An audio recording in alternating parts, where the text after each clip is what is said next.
Chapter 19. Out of Humdrum. Warm, how good and warm, but empty, perfectly empty, perfectly still, empty pews and empty pulpit, nobody, not a head visible anywhere, not a breath to be heard. The place was awful.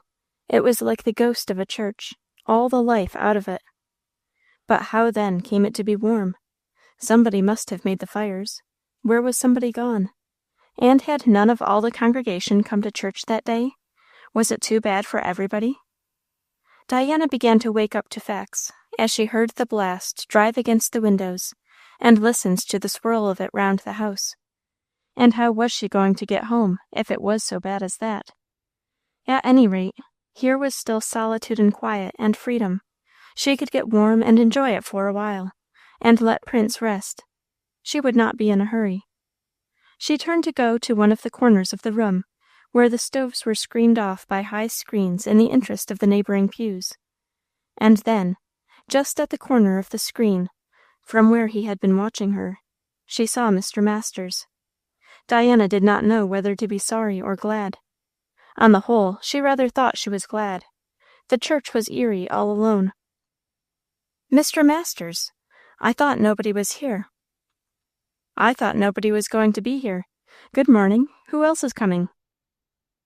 "Who else? Nobody, I guess." "How am I to understand that?" "Just so," said Diana, coming up to the stove and putting her fingers out towards the warmth.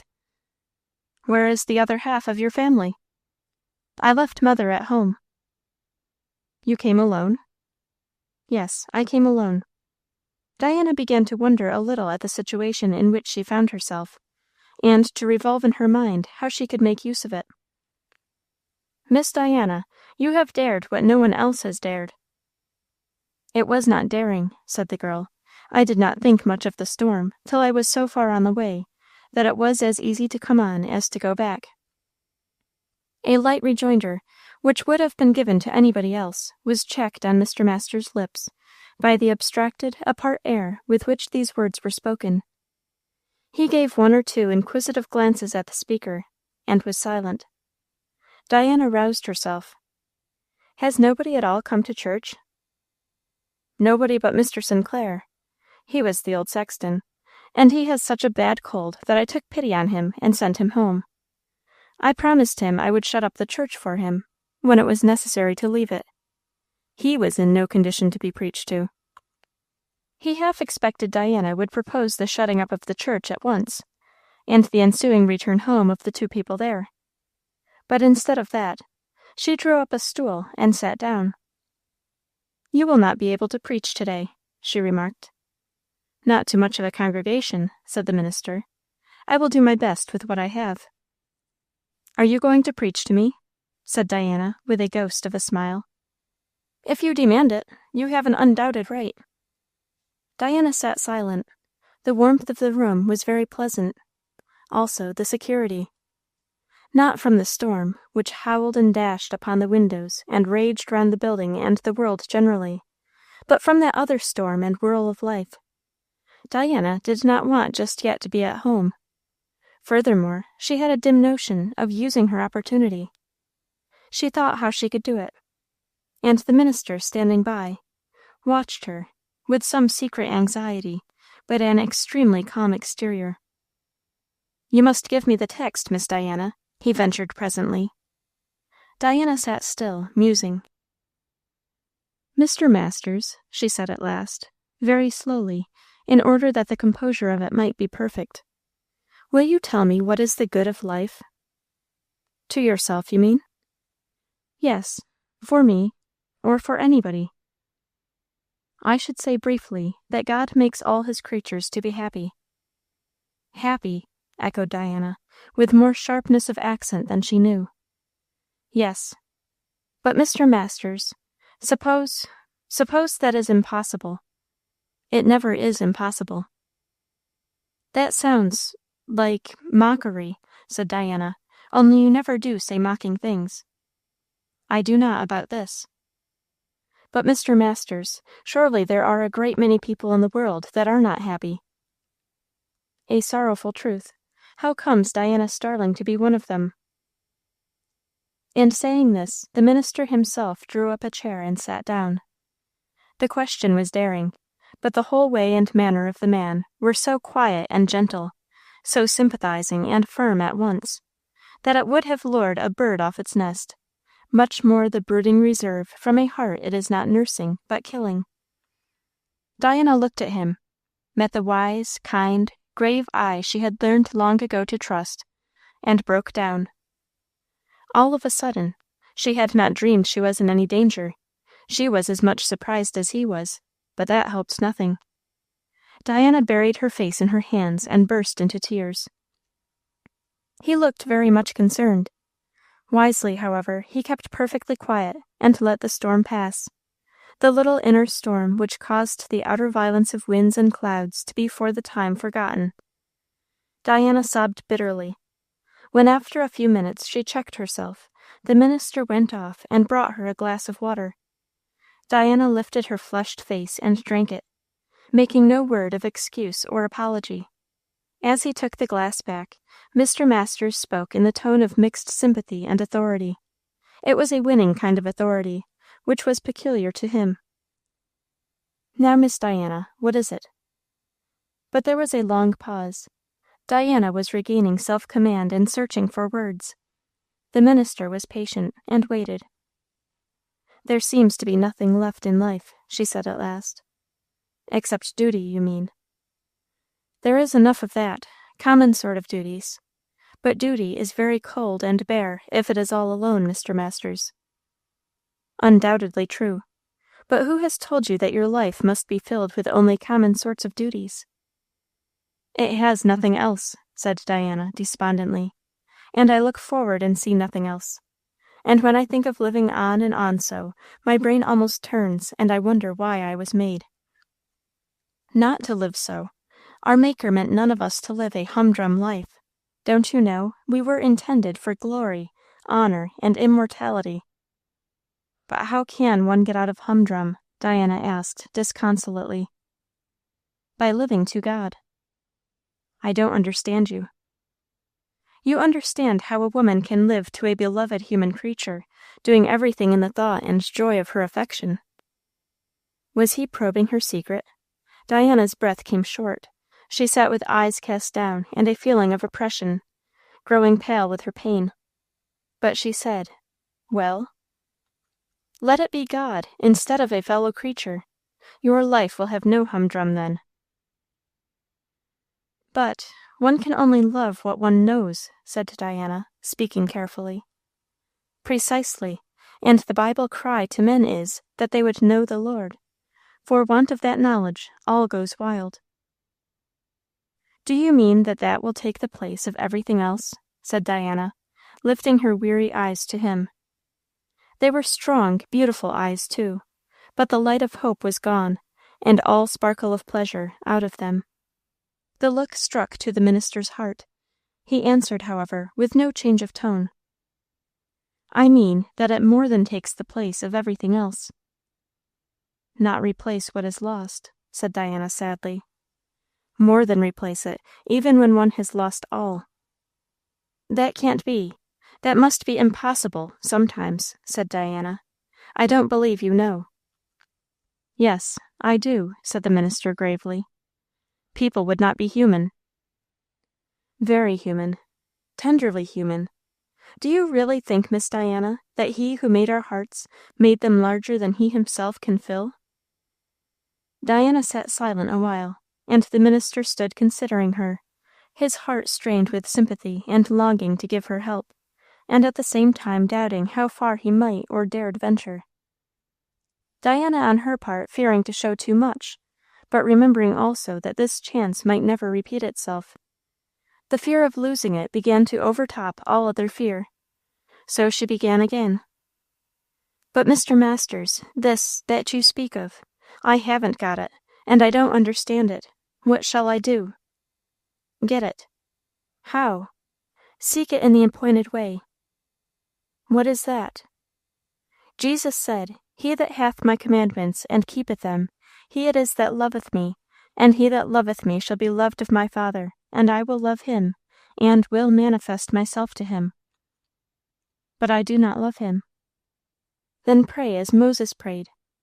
I beseech thee, Lord, show me thy glory. Diana's head sank a little. I have no heart to give to anything, she confessed. What has become of it? Asked the minister daringly. Don't people sometimes lose heart without any particular reason? No, never. I have reason, though, said Diana. I see that. You do not know, said Diana, facing him with a startled movement. No, I know nothing, Miss Diana, I guess. She sat with her face turned from him for a while. Then, perhaps reminded by the blast of wind and snow, which at the moment came round the house furiously and beat on the windows, she went on hastily. You wonder to see me here, but I ran away from home, and I can't bear to go back. Why? Mr. Masters, mother wants me to. Diana hesitated. Marry a rich man. The minister was silent. He is there all the while, I mean very often.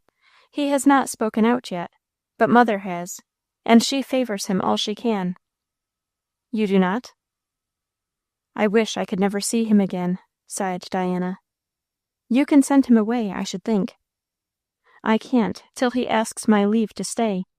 And I am so tired. He came to take me to church this morning, and I ran away before it was time to go. You cannot be disposed of against your will, Miss Diana. I seem to have so little will now. Sometimes I am almost ready to be afraid mother and he will tire me out. Nothing seems to matter any more. That would be a great mistake. Yes, said Diana, getting up from her chair and looking out towards a storm with a despairing face. People make mistakes sometimes. Mr. Masters, you must think me very strange, but I trust you, and I wanted help so much. And I have not given you any. You would if you could. And I will if I can. I have thought of more than I have spoken. When can I see you again, to consult further? It must be alone. I don't know. This is my chance. Tell me now, what have you thought of? I never speak about business on Sunday, said the minister, meeting Diana's frank eyes with a slight smile, which was very far from merriment. Is this business? Partly of that character. I don't know then, said Diana. We must take our chance. Thank you, Mr. Masters. May I ask what for? For your kindness. I should like to be kind to you, said he. Now the present practical question, which cannot be put off, Miss Diana, is, how are you going to get home? And you? That is a secondary matter, and easily disposed of. I live comparatively near by. It is out of the question that you should drive 3 miles in this storm. Both stood and listened to the blast for a few minutes. There was no denying the truth of his words. In fact, it would be a doubtful thing for a strong man to venture himself and his beast out in the fury of the whirling wind and snow. For a woman, it was not to be thought of. Mr. Masters considered. For him to take Diana, supposing the storm would let him, to the house of some near neighbor, would be awkward enough, and give rise to endless and boundless town talk. To carry her home 3 miles was, as he had said, out of the question.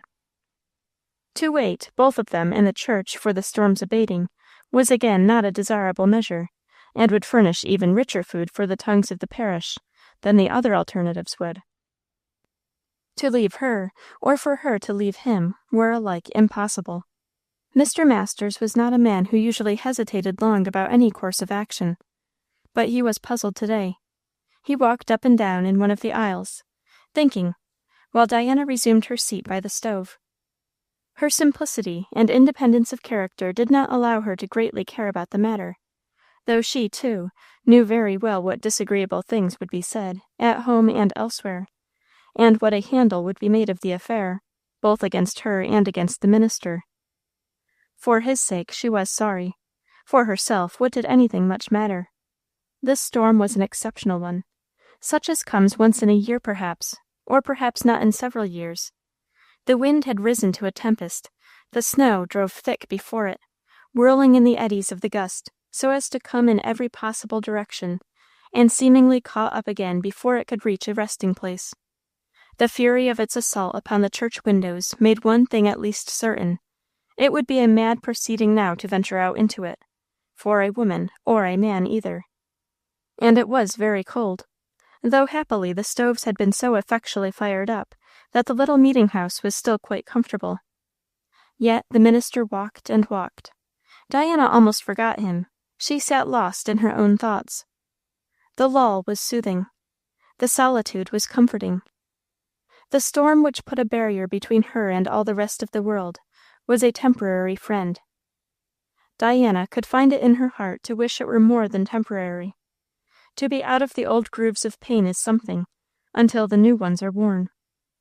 To forsake scenes and surroundings which know all our secrets is sometimes to escape beneficially their persistent reminders of everything one would like to forget. Diana felt like a child that has run away from school, and so for the present got rid of its lessons, and sat in a quiet sort of dull content, listening now and then to the roar of the blast, and hugging herself that she had run away in time. Half an hour more, and it would have been too late, and Will and her mother would have been her companions for all day. How about tomorrow? Diana shuddered. And how about all the tomorrows that stretched along, in dreary perspective before her? Would they also, all of them, hold nothing but those same two persons?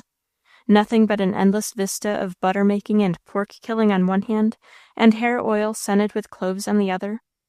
It would be better far to die, if she could die, but Diana knew she could not. "Well," said the voice of the minister suddenly beside her, "what do you think of the prospect?"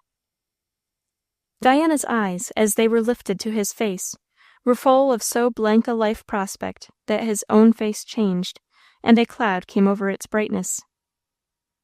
"We can't get away," he said, "not at present, unless we were gulls, and gulls never fly in these regions. Do you mind waiting?" "I do not mind it at all," said Diana, "except for you. I am sorry for you to have to stay here with me."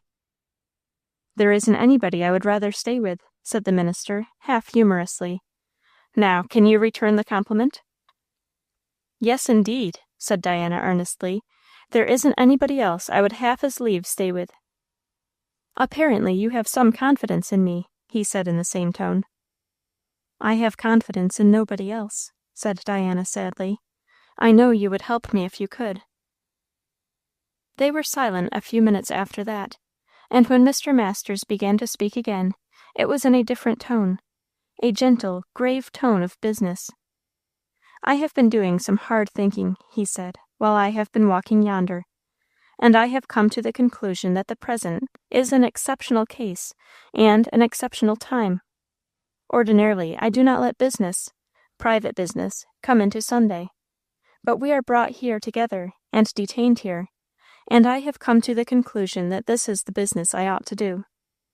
I have only one parishioner on my hands today," he went on, with a slight smile, "and I may as well attend to her. I am going to tell you my plan. I shall not startle you. Just now you allowed that you had confidence in me." "Yes, I will try to do whatever you say I ought to do." "That I cannot tell," said he gravely, "but I will unfold to you my plan. You have trust in me. So have I in you, Diana, but I have more, so much more, that it would make me happy to go through my life with you. I know," he said, as he met her startled look up to him, "I know you do not love me. I know that. But you trust me, and I have love enough for two. That has been true a great while. Suppose you come to me, and let me take care of you. Can you trust me to that extent?" Diana's lips had grown white with fear and astonishment. "You do not know," she gasped. But his answer was steady and sweet. "I think I do." "All? All I need to know." "It would be very, very wrong to you, Mr. Masters," said Diana, hiding her face. "No," he answered in the same gentle way, "to give me what I long for?" But I have nothing to give in return," she said, answering not the form of his words, but the reality under them. "I will take my risk of that. I told you I have enough for both. and I might add, to last out our lives. I only want to have the privilege of taking care of you." "My heart is dead," cried Diana, piteously. "Mine isn't, and yours is not. It is only sick, but not unto death, and I want to shelter and nurse it to health again. May I?" "You cannot," said Diana. "I am not worth anybody's looking at any more. There is no life left in me. I am not good enough for you, Mr. Masters. You ought to have a whole heart, and a large one, in return for your own." "I do not want any return," said he.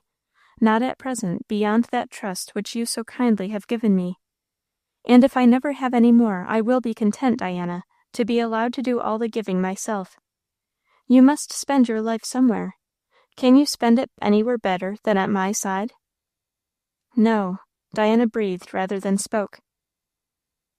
"Then it's a bargain," said he, taking her hand. Diana did not withdraw it, and stooping down, he touched his lips gently to hers. This was so unlike one of Evan's kisses, that it did not even remind Diana of them.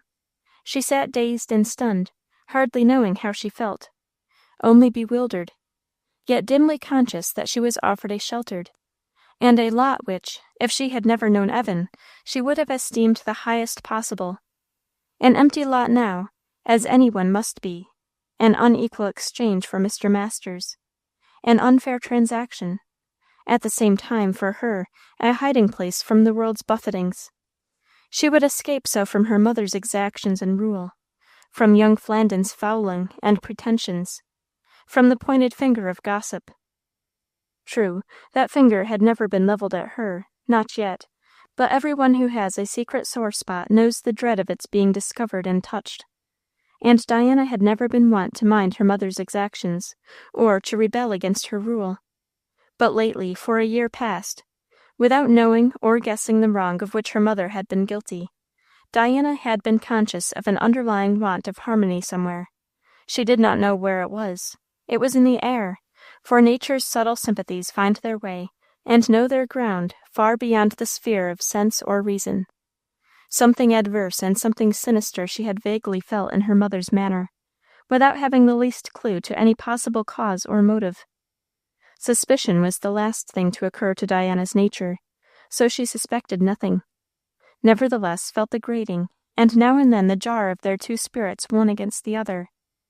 It was dimly connected with Evan, too, in her mind, without knowing why. She thought, blaming herself for the thought, that Mrs. Starling would not have been so determinately eager to get her married to Will Flandin if Evan Knowlton had never been thought to fancy her. This was a perfectly unreasoning conclusion in Diana's mind. She could give no account of it, but as little could she get rid of it, and it made her mother's ways lately hard to bear. The minister, she knew instinctively, would not let a rough wind blow on her face. At his side, neither criticism nor any sort of human annoyance could reach her. She would have only her own deep heart sorrow to bear on to the end. But what sort of justice was this towards him? Diana lifted her head, which had been sunk in musing, and looked round. She had heard nothing for a while. Now the swirl and rush of the storm were the first thing that struck her senses, and the first thought that no getting away was possible yet. Then she glanced at Mr. Masters. He was there near her, just as usual, looking at her quietly. "Mr. Masters," she burst forth, "you are very good." "That is right," he said, with a sort of dry comicality which belonged to him. "I hope you will never change your opinion." "But," said Diana, withdrawing her eyes in some confusion, "I think I am not. I think I am doing wrong." "In what?" "In letting you say what you said a little while ago. You have a heart, and a big one. I have not any heart at all. I can't give you what you would give me. I haven't got it to give. I never shall have anything to give." "The case being so as you put it," said the minister quite quietly, "what then? You cannot change the facts. I cannot take back what I have given. It was given long ago, Diana, and remains yours. The least you can do is to let me have what is left of you and take care of it. While I live, I will do that, and ask no reward." "You will get tired of it," said Diana, with her lip trembling. "Will I?" said he, taking her hand. And he added no more, but through the gentle, almost careless intonation, Diana felt and knew the very truth, that he never would. She left her hand in his clasp. That, too, was gentle and firm. Like the man, he seemed a tower of strength to Diana. If only she could have loved him. Yet she thought she was glad that he loved her. He was something to lean upon, someone who would be able to give help. They sat so, hand in hand, for a while, the storm roaring against the windows and howling round the building. "Don't you think," the minister began again, with a tender, light accent, "it will be part of my permanent duty to preach to you?" "I dare say. I am sure I want it enough," said Diana. "Is not this a good opportunity?" "I suppose it is. We cannot get away." "Never mind. The wind will go down by and by. It has been blowing on purpose to keep us here. Diana, do you think a good God made any of his creatures to be unhappy?" "I don't know, Mr. Masters. He lets them be unhappy. It is not his will. But he takes away what would make them happy. What do you think would do that? I suppose it is one thing with one person and another with another. True, but take an instance. It is mother's happiness to have her farm and her dairy and her house go just right. Is she happy if it does? She is very uncomfortable if it don't." "That is not my question," said the minister, smiling. "Happiness is not a thing that comes and goes with the weather or the crops or the state of the market, nor even with the life and death and affection of those we love." "I thought it did," said Diana, rather faintly. "In that case, it would be a changeable, insecure thing, and being that, it would cease to be happiness." "Yes, I thought human happiness was changeable and uncertain." "Do you not feel that such conditions would spoil it? No, God loves us better than that." "But, Mr. Masters," said Diana, in some surprise, "nobody in this world can be sure of keeping what he likes. Except one thing." "What can that be?" "Did you never see anybody who was happy, independent of circumstances?" Diana reflected. "I think Mother Bartlett is." "I think so too. But she is the only person of whom that is true in all Pleasant Valley." "How comes she to be an exception?" Diana reflected again, but this time without finding an answer. "Isn't it that she has set her heart on what cannot fail her, nor be insufficient for her?" "Religion, you mean." "I do not mean religion." "What then?" Diana asked in new surprise. "I mean Christ." "But isn't that the same thing?" "Not exactly. Christ is a person." "Yes, but and he it is that can make happy those who know him. Do you remember he said, 'He that cometh to me shall never hunger, and he that believeth on me shall never thirst'?" Looking up at the speaker and following his words, they somehow struck Diana rather hard. Her lip suddenly trembled, and she looked down. "You do not understand it," said the minister, "but you must believe it. Poor, hungry lamb, seeking pasture where there is none, where it is withered. Come to Christ." "Do you mean," said Diana, struggling for voice and self-command, but unable to look up, for the minister's hand was on her shoulder, and his words had been very tenderly spoken, "do you mean that when everything is withered, he can make it green again?" The minister answered in the words of David, which were the words of the Lord. "He shall be as the light of the morning, when the sun riseth, even a morning without clouds, as the tender grass springeth out of the earth by clear shining after rain." Diana bent her head lower. Could such refreshment and renewal of her own wasted nature ever come to pass? She did not believe it, yet perhaps there was life yet at the roots of the grass which scented the rain. The words swept over as the breath of the south wind. "The light of a morning without clouds," she repeated when she could speak. "Christ is all that to those who know him," the minister said. "Then I do not know him," said Diana. "Did you think you did?" "But how can one know him, Mr. Masters?" "There is only one way. It is said, 'God, who created the light out of darkness, hath shined in our hearts, to give the light of the glory of the knowledge of Christ.'" "How?" "I cannot tell, as the sun rises over the hills, and suddenly the gold of it is upon everything, and the warmth of it. When? I don't know that either, said Mr. Masters, gently touching Diana's brow, as one touches a child's, with caressing fingers. He says, Ye shall find me, when ye shall search for me with all your heart. If thou criest after knowledge, and liftest up thy voice for understanding, if thou seekest her as silver, and searchest for her as for hid treasures, then shalt thou understand the fear of the Lord, and find the knowledge of God. Diana sat still a while, and neither of them spoke. Then she said, speaking more lightly, I think you have preached a beautiful sermon, Mr. Masters. It's a beautiful sermon, assented the minister. But how much effect will it have? I don't know, said Diana. I don't seem to have energy enough to take hold of anything. Then after a little she added, But if anybody can help me, I am sure it is you. We will stand by one another then, said he, and do the best we can. Diana did not make any denial of this conclusion, and they sat still without more words for some time, each busied with his own separate train of musings. Then Diana felt a little shiver of cold beginning to creep over her, and Mr. Masters roused himself. This is getting serious, said he, looking at his watch. What o'clock do you think it is? 1 and after. Am I to make up the fires again? We cannot stir at present. Neither, it was found, could he make up the fires, for the coal bin was in the cellar or underground vault, to which the entrance was from the outside, and looking from the window, Mr. Masters saw that the snow had drifted on that side to the height of a man, covering the low door entirely. Hours of labor would be required to clear away the snow enough to give access to the coal, and the minister had not even a shovel.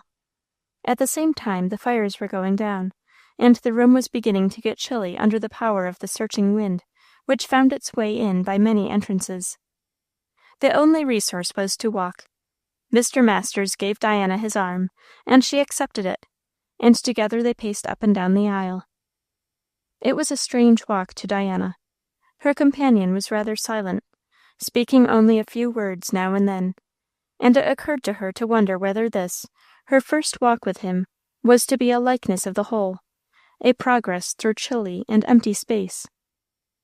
Diana was not what may be called an imaginative person, but a thought of this kind came over her. It did not make her change her mind at all respecting the agreement she had entered into. If it were to be so, better she should find herself at his side, she thought, than anywhere else. She was even glad, in a dull sort of way, that Mr. Masters should be pleased. Pleasure for her was gone out of the world.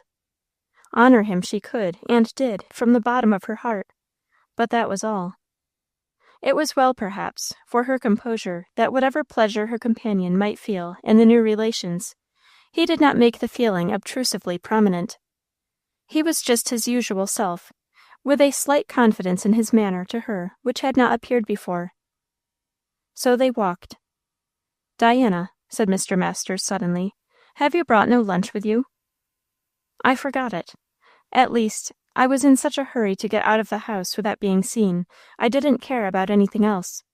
If I had gone to the pantry, they would have found out what I was doing. And I brought nothing today, of all days. I am sorry, for your sake. I don't mind it, said Diana. I don't feel it. Nor I, but that proves nothing. This won't do. It is 2 o'clock.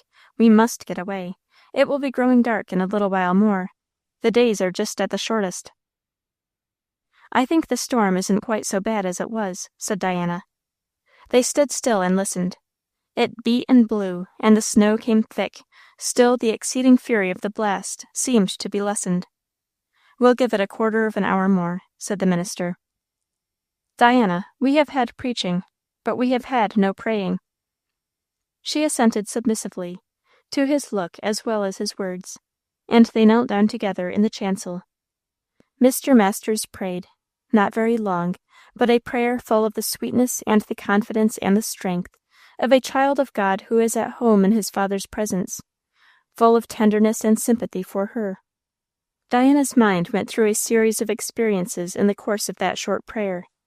The sweetness and the confidence of it touched her first with a sense of contrast, and wrung tears from her that were bitter. Then the speaker got beyond her depth, into regions of feeling where she could not follow him nor quite understand. But that she knew was only because he was at home where she was so much a stranger, and her thoughts made a leap to the admiration of him, and then to the useless consideration how happy she might have been with this man had not Evan come between. Why had he come, just to win her and prove himself unworthy of her? But it was done, and not to be undone. Evan had her heart, worthy or unworthy. She could not take it back.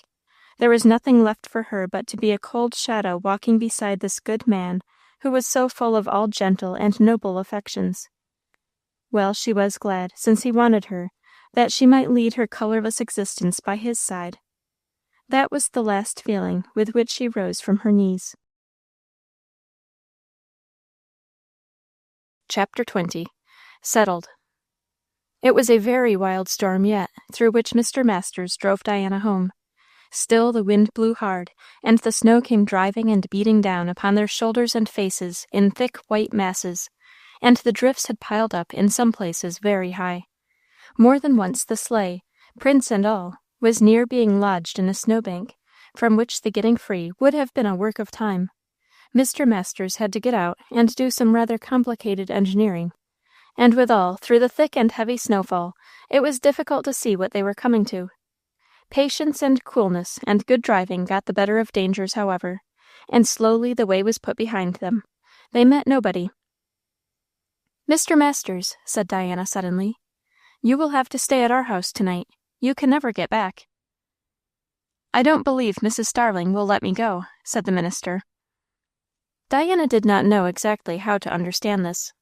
It struck a sort of chill to her, that he was intending at once to proclaim their new relations to each other. Yet she could find nothing to object, and indeed she did not wish to object. "Mother will not be pleased," she ventured after a pause. "No, I do not expect it. We have got to face that. But she is a wise woman, and will know how to accommodate herself to things when she knows she can't help it.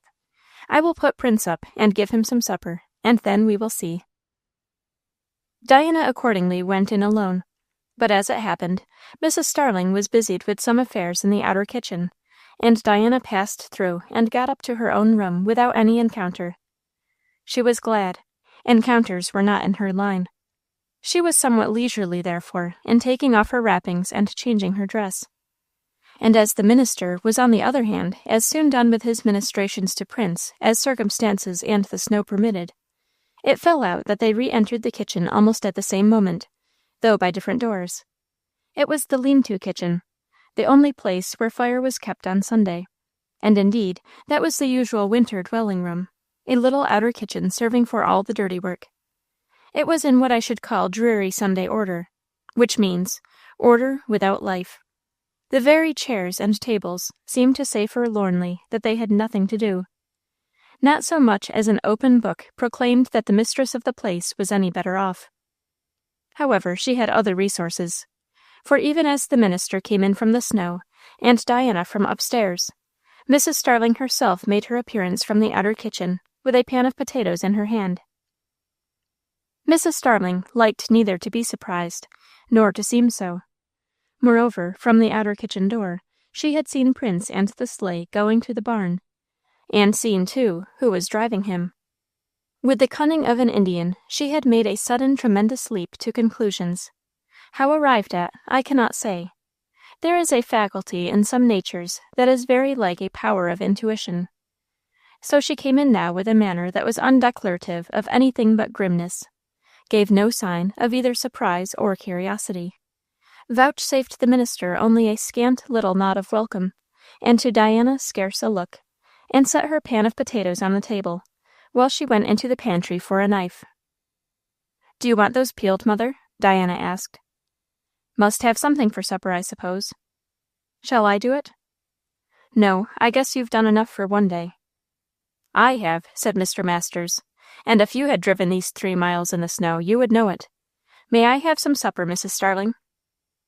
"There'll be enough, I guess," said the mistress of the house, with her knife flying round the potato in hand in a way that showed both practice and energy. Then presently, with a scarce perceptible glance up at her daughter, she added, "Where have you been?" "To church, mother." "To church," scornfully. "What did you do there?" "She heard preaching," said the minister, in that very quiet and composed way of his, which it was difficult to fight against. Few people ever tried. If anyone could, it was Mrs. Starling. "I guess there weren't many that had the privilege," she said inquiringly. "Not many," said the minister. "I never had a smaller audience, in church, to preach to. Folks had better be at home such a day, and preach to themselves." "I quite agree with you, so I brought Diana back as soon as I could. But we have been 2 hours on the way." Mrs. Starling's knife flew round the potatoes. Her tongue was silent. Diana began to set the table. Sitting by the corner of the fire to dry the wet spots on his clothes, the minister watched her, and Mrs. Starling, without looking, watched them both, and at last, having finished her potatoes, seized the dish and went off with it, no doubt to cook the supper, for savory fumes soon came stealing in. Diana made coffee, not without a strange back-look to a certain stormy September night when she had made it for someone else. It was December now, a December which no spring would follow, so what mattered anything, coffee or the rest? If there were any blessing left for her in the world, she believed it would be under Mr. Masters' protection and in his goodness. She felt dull and in a dream, but she believed that. The three had supper alone. Conversation, as far as Mrs. Starling was concerned, went on the pattern that has been given. Mr. Masters was at the whole expense of the entertainment, mentally, and he talked with the ease and pleasantness that seemed natural to him, of things that could not help interesting the others. Even Diana, in her deadness of heart, even Mrs. Starling, in her perversity, pricked up their ears and listened. I don't believe, either, he even found it a difficult effort. Nothing ever seemed difficult to Mr. Masters that he had to do. It was always done so graciously, and as if he were enjoying it himself. So no doubt he was. Certainly this evening, though Mrs. Starling did not speak many words, and Diana spoke none. So supper was finished, and the mistress and her guest moved their chairs to the fire, while Diana busied herself in putting up the things, going in and out from the pantry. "You'll have to keep me tonight, Mrs. Starling," said the minister. "I knew that when I saw you come in," responded the lady, not over graciously.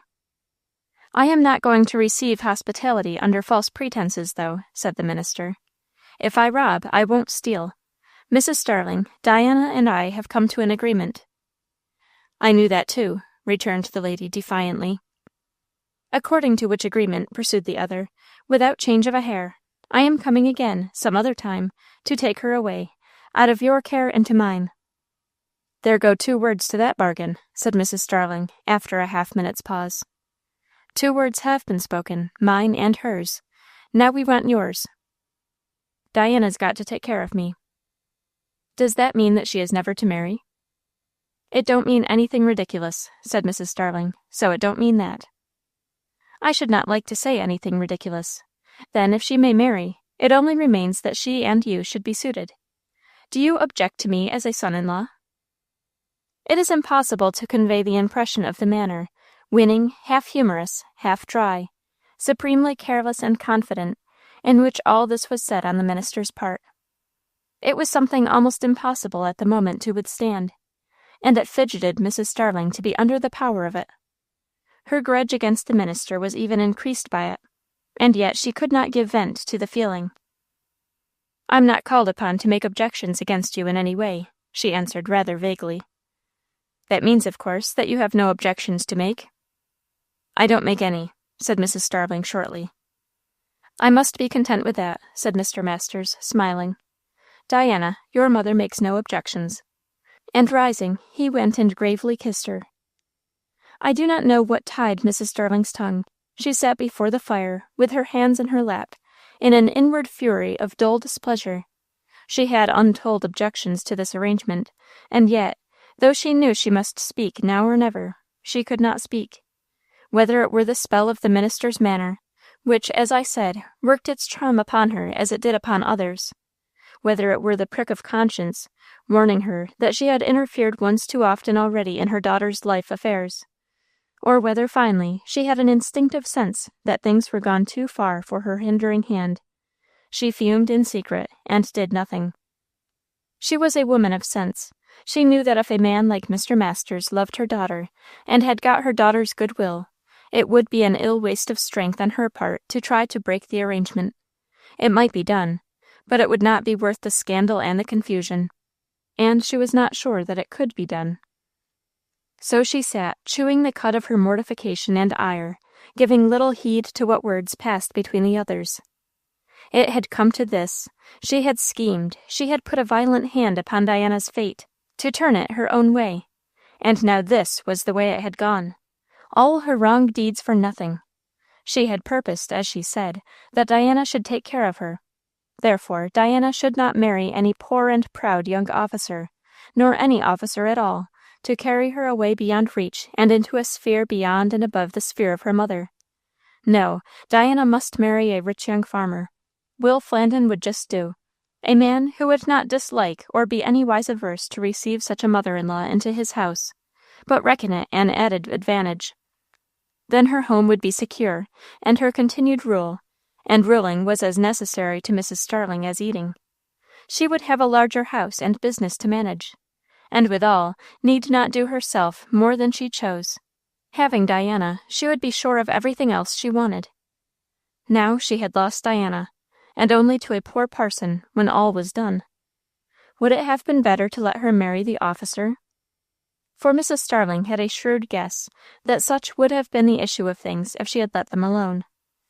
Diana could not so have been more out of her power or out of her sphere, for Mrs. Starling had a certain assured consciousness that she would not fit in the minister's family, and that, gentle as he was, he would rule his house and his wife himself. She sat brooding, hardly hearing what was said by either of the others, and indeed the discourse was not very lively, till Mr. Masters rose and bade them good night. And then Mrs. Starling still went on musing. Why had she not interfered at the right moment to put a stop to this affair? She had let the moment go, and the thought vexed her, and her mood was not at all sweetened by the lurking doubt whether she could have stopped it if she had tried. Mrs. Starling could not abide to meet with her match, and sorely hated her match when she found it. What if she were to tell Diana of those letters of Evan? But then Diana would be off to the ends of the earth with him. Better keep her in the village, perhaps. Mrs. Starling grew more and more impatient. "Diana, you are a big fool," she burst out. Diana at that moment thought not. She did not answer. Both were sitting before the wide fireplace, and Diana had not moved since Mr. Masters left them. "What sort of a life do you expect you are going to have?" "I don't know, mother." "You, who might marry the richest man in town, and live in plenty, and have just your own way, and everything you want. You are a fool. Do you know what it means to be a poor minister's wife?" "I shall know, I suppose. That is, if Mr. Masters is poor. I don't know whether he is or not." "He is, of course. They all are." "Well, mother, you have taught me how to keep house on a little." "Yes, you and me, that's one thing. It's another thing when you have a shiftless man hanging around, and a dozen children or so, and expected to be civil to all the world. They always have a house full of children, and they are all shiftless." "Who, mother?" "Poor ministers." "Father hadn't, and wasn't." "He was as shiftless a man as ever wore shoe leather. He wasn't a bit of help to a woman. All he cared for was to lose his time in his books, and that's the way this man'll do, and leave you to take the brunt of everything. Your time'll go in cookin' and mendin' and washin' up, and you'll have to be at everybody's beck and call at the end of that. If there's anything I hate, it's to be in the kitchen and parlor both at the same time." Diana was silent. "You might have lived like a queen." "I don't want to live like a queen." "You might have had your own way, Diana." "I don't care about having my own way." "I wish you would care then, or had a speck of spirit. What's life good for?" "I wish I knew," said Diana, wearily, as she rose and set back her chair. You never will know in that man's house. I do think ministers are the meanest lot of folks there is, and that you should go and take one of them." "It's the other way, mother. He has taken me," said Diana, half laughing at what seemed to her the disproportion between her mother's passion and the occasion for it. "You were a fool to let him." "I don't think so." "You'll be sorry yet." "Why?" "They're a shiftless lot," said Mrs. Starling, rather evasively, "the whole of them. And this one has a way of holding his own in other folks' houses. That is intolerable to me. I never liked him, not from the very first." "I always liked him," said Diana simply, and she went off to her room. She had not expected that her mother would favor the arrangement. On the contrary, and it had all been settled much more easily than she had looked for. Chapter 21. Unsettled. So things were settled, and Mrs. Starling made no attempt to unsettle them. On the other hand, she fell into a condition of permanent unrest, which I do not know how to characterize. It was not ill humor exactly. It was not displeasure. Or if it was displeasure at herself, but it was contrary to all Mrs. Starling's principles to admit that, and she never admitted it. Her farm servant, Josh, described her as being always now in an aggravated state, and Diana found her society very uncomfortable. There was never a word spoken pleasantly, by any chance, about anything. Good was not commended, and ill was not deplored. But both, good and ill, were taken up in the same sharp, acrid, cynical tone, or treated with the like restless mockery. Mrs. Starling found no fault with Diana, other than by this bitter manner of handling every subject that came up. At the same time, she made the little house where they lived together a place of thunderous atmosphere, where it was impossible to draw breath freely and peacefully. They were very much shut up to one another, too. That Sunday storm in December had been followed by successive falls of snow, so deep that the ways were encumbered, and traveling more difficult than usual in Pleasant Valley, even in winter. There was very little getting about between the neighbors' houses, and the people let their social qualities wait for spring and summer to develop themselves. Diana and her mother scarcely saw anybody. Nick Boddington at rare intervals looked in. Joe Bartlett, once or twice, came with a message from his mother. Once Diana had gone down to see her. Even Mr. Masters made his appearance at the little brown farmhouse less frequently than might have been supposed. For in truth, Mrs. Starling's presence made his visits rather unsatisfactory, and besides the 2 kitchen fires, there was none other in the house to which Diana and he could withdraw and see each other alone. So he came only now and then, and generally did not stay very long. To Diana, all this while, the coming or the going, the solitude or the company, even the good or ill humors of her mother, seemed to be of little importance. She lived her own shut-up, deadened, secret life through it all, and had no nerves of sensation near enough to the surface to be affected much by what went on outside of her. What though her mother was all the while in a rasped sort of state? It could not rasp Diana. She seemed to wear a coat of mail. Neighbors? No neighbors for anything to her one way or another. If she could be said to like anything, it was to be quite alone and see and hear nobody. Her marriage she looked at in the same dull way, with a thought, so far as she gave it a thought, that in the minister's house her life would be more quiet, and peace and goodwill would replace the eager disquiet around her, which, without minding it, Diana yet perceived. More quiet and better, she hoped her life would be, her life and herself. She thought the minister was getting a bad bargain of it, but since it was his pleasure, she thought it was a good thing for her. Every time she met the gentle, kind eyes, and felt the warm clasp of his hand, Diana repeated the assurance to herself. The girl had sunk again into mental torpor. She did not see, nor hear, nor feel. She lived along a mechanical sort of life, having relapsed into her former stunned condition. Not crushed. There was too much of Diana's nature for one blow, or perhaps many blows, to effect that. Not beaten down, like some other characters. She went on her way upright, alert, and strong, doing and expecting to do the work of life to its utmost measure.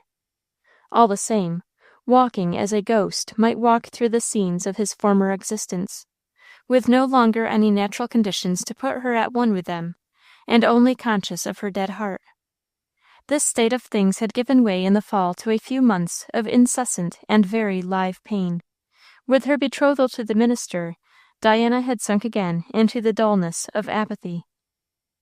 But with a constitution mental and physical like hers, so full of sound lifeblood, so true and strong, in the nature of things this state of apathetic sleep could not last forever. And the time of final waking came. The winter had dragged its length away. Spring had come, with its renewal of all the farm and household activities. Diana stood up to her work and did it, day by day, with faultless accuracy, with blameless diligence. She was too useful a helper not to be missed unwillingly from any household that had once known her, and Mrs. Starling's temper did not improve. It had been arranged that Diana's marriage should take place about the 1st of June. Spring work over, and summer going on its orderly way, she could be easiest spared then, she thought, and Mrs. Starling, seeing it must be, made no particular objection. Beyond the time, nothing had been talked of yet concerning the occasion. So it was a hitherto untouched question when Mrs. Starling asked her daughter one day, "What sort of a wedding are you calculating to have?" "What sort of a wedding?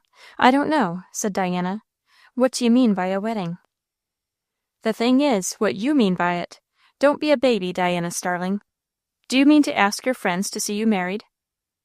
"I don't want anybody, I am sure," said Diana, "and I am sure Mr. Masters does not care." "Are you going to be married in a black gown?" "Black? No, but I do not care what kind of a gown it is, further than that." "I don't think you care much about the whole thing," said Mrs. Starling, looking at her. "If I was you, I wouldn't be married just to please somebody else, without it pleased myself, too. That's what I think." Poor Diana thought of Mr. Masters' face as she had seen it the last time, and it seemed to her good to give somebody else pleasure, even if pleasure were gone and out of the question for her. This view of the question, naturally, she did not make public. "What are you going to marry this man for?" said Mrs. Starling, standing straight up. She had been bending over some work, and looking hard at her daughter. "I hope he'll make a good woman of me," Diana said soberly. "If you had a little more spunk, you might make a good man of him. But you aren't the woman to do it. He wants his pride taken down a bit." "But what about the day, mother?" said Diana, who preferred not to discuss this subject. "Well, if you haven't thought of it, I have, and I'm going to ask all the folks there are, and we've got to make a spread for 'em, Diana Starling, so we may as well be about it. Already? It's weeks yet.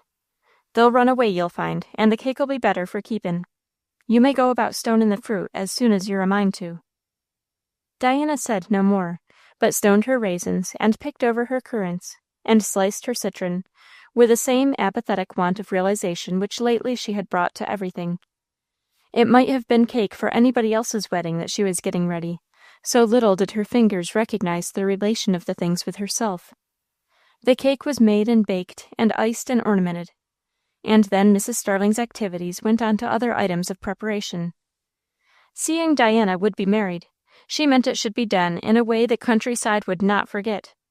Neither should Mrs. Flandin make mental comparisons, pityingly, of the wedding that was, with the wedding that would have been with her son for the bridegroom.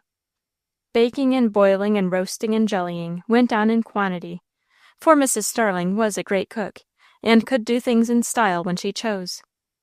The house was put in order, fresh curtains hung up, and the handsomest linen laid out, and greens and flowers employed to cover and deck the severely plain walls and furniture. One thing more Mrs. Starling wished for which she was not likely to have, the presence of one of the Elmfield family on the occasion. She would have liked some one of them to be there, in order that sure news of the whole might go to Evan, and beyond possibility of doubt, for a lurking fear of his sudden appearing some time had long hidden in Mrs. Starling's mind. I do not know what she feared in such a case. Of the two, Evan was hardly more distasteful to her as a son-in-law than the minister was. though it is true that her action in the matter of burning the letters had made her hate the man she had injured. This feeling was counterbalanced, I confess, by another feeling of the delight it would be to see Mr. Masters nonplussed. But on the whole, she preferred that Evan should keep at a distance. All the work and confusion of these last few weeks claimed Diana's full time and strength, as well as her mother's. She had scarcely a minute to think, and that was one reason, no doubt, why she went through them with such unchanged composure. They were all behind her at last. Everything was in order and readiness, down to the smallest particular, and it was with a dull sense of this that Diana went up to her room the last night before her wedding day. It was all done, and the time was all gone. She went in slowly, went to the window, opened it, and sat down before it. June had come again. One day of June was past, and tomorrow would be the second. Through the bustle of May, Diana had hardly given a look to the weather, or a thought to the time of year. It greeted her now at her window like a dear old friend that she had been forgetting. The moon, about an hour high, gave a gentle illumination through the dewy air, revealing plainly enough the level meadows and the hills which made their distant bordering. The scent of roses and honeysuckles was abroad. Just under Diana's window there was a honeysuckle vine in full blossom, and the rich, peculiar fragrance came in heavily laden puffs of air. The softest of breezes brought them, stirring the little leaves lazily, and just touched Diana's face, sweet and tender, reminding, caressing. Reminding of what? For it began to stir vaguely and uneasily in Diana's heart. Things not thought of before put in a claim to be looked at. This her home and sanctuary for so many years, it was to be hers no longer. This was the last night at her window, by her honeysuckle vine. She would not have another evening the enjoyment of her wonted favorite view over the fields and hills. She had done with all that. Other scenes, another home would claim her. And then slowly rose the thought that her freedom was gone. This was the last time she would belong to herself.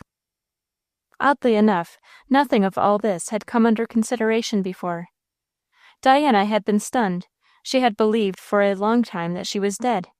Mentally she had been, as it were, in a slumber, partly of hopelessness, partly of preoccupation. Now the time of waking had come, and the hidden life in her stirred and rose and shivered with the consciousness that it was alive and in its full strength, and what it meant for it to be alive now. As I said, Diana's nature was too sound and well balanced and strong for anything to crush it, or even any part of it. And now she knew that the nerves of feeling she thought Evan had killed forever were all astir and quivering, and would never be fooled into slumbering again.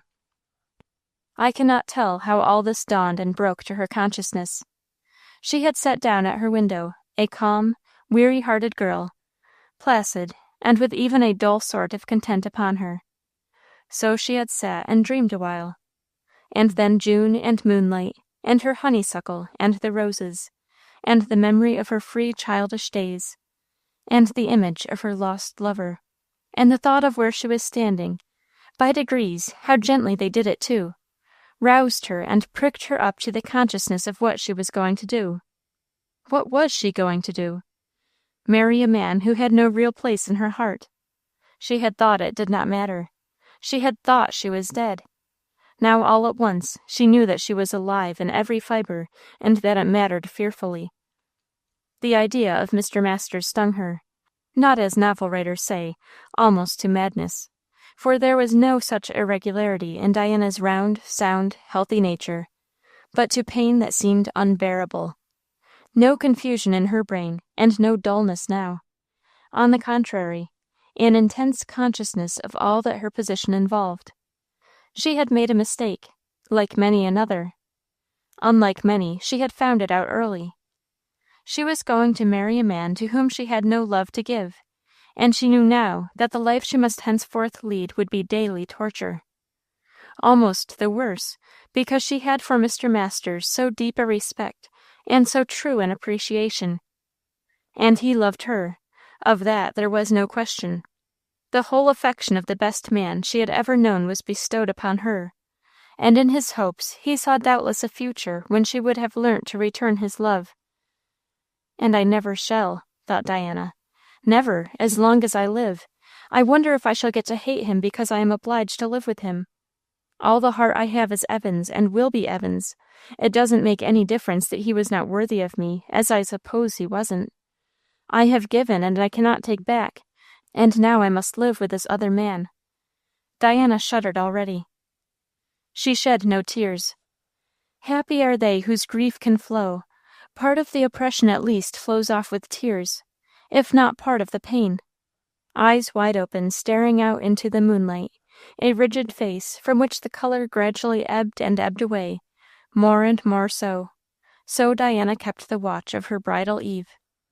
As the moon got higher, and the world lay clearer, revealed under its light, shadows grew more defined, and objects more recognizable. It seemed as if in due proportion the life before Diana's mental vision opened and displayed itself, plainer and clearer. As she saw one, she saw the other. If Diana had been a woman of the world, her strength of character would have availed to do what many a woman of the world has not the force for.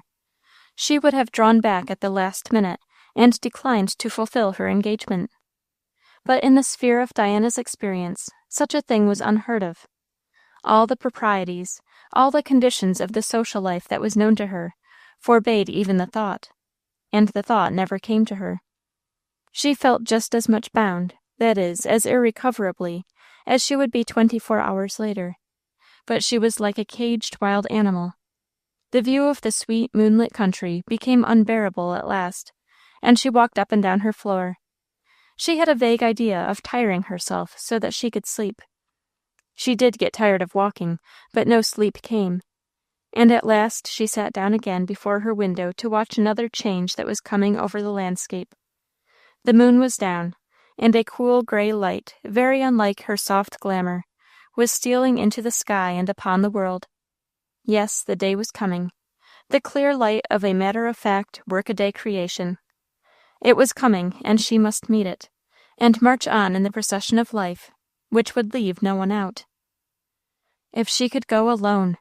But she must walk by another's side now, and to that other, the light of this gray dawn, if he saw it, brought only thoughts of joy. Could she help his being disappointed? Would she be able to help his finding out what a dreadful mistake he had made, and she? I must, thought Diana, and set her teeth mentally. He must not know how I feel. He does not deserve that. He deserves nothing but good, of me or of anybody.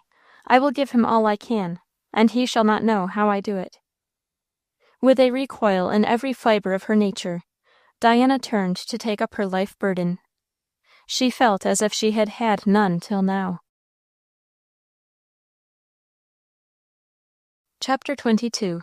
New Life. The first week of Diana's marriage was always a blank in her memory, the one continual, intense strain of effort to hide from her husband what she was thinking and feeling swallowed up everything else. Mr. Masters had procured a comfortable little light rockaway, and avoiding all public thoroughfares and conveyances, had driven off with Diana among the leafy wildernesses of the White Mountains, going where they liked and stopping where they liked. It was more endurable to Diana than any other way of spending those days could have been.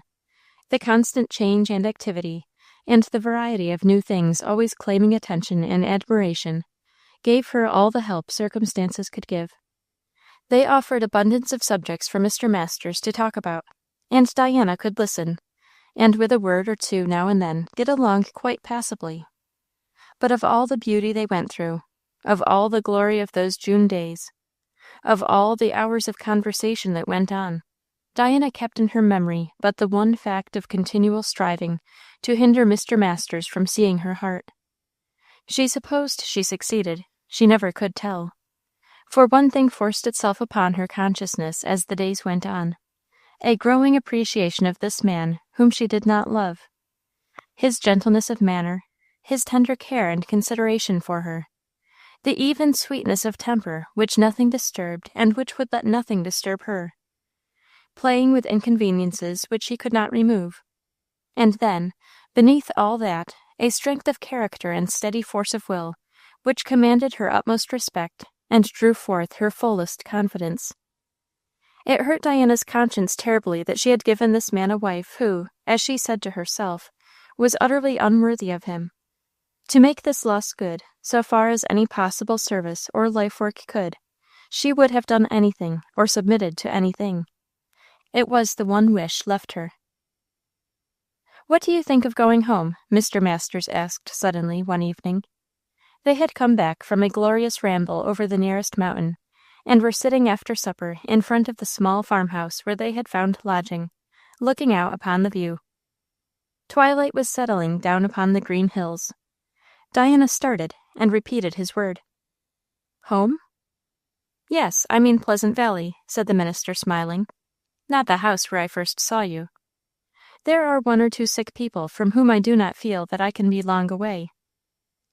"You always think of other people first," said Diana, almost with a sigh. "So do you." "No, I do not. I do not think I do. It seems to me I have always thought most of myself." "You can begin now, then, to do better." "In thinking of you first, you mean? Oh, yes, I do. I will. But you think of people you do not care for." "No, I don't. Never. You cannot think of people you do not care for, in the way you mean. They will not come into your head." "How can one do then, Basil? How do you do?" "Obviously, the only way is to care for them." "Who is sick in Pleasant Valley?" "Nobody you know. One is an old man who lives back on the mountain. The other is a woman near Blackberry Hill." "Blackberry Hill? Do you go there?" "Now and then." "But those are dreadful people there." "Well," said the minister, "they want help so much the more." "Help to live, do you mean? They do stealing enough for that."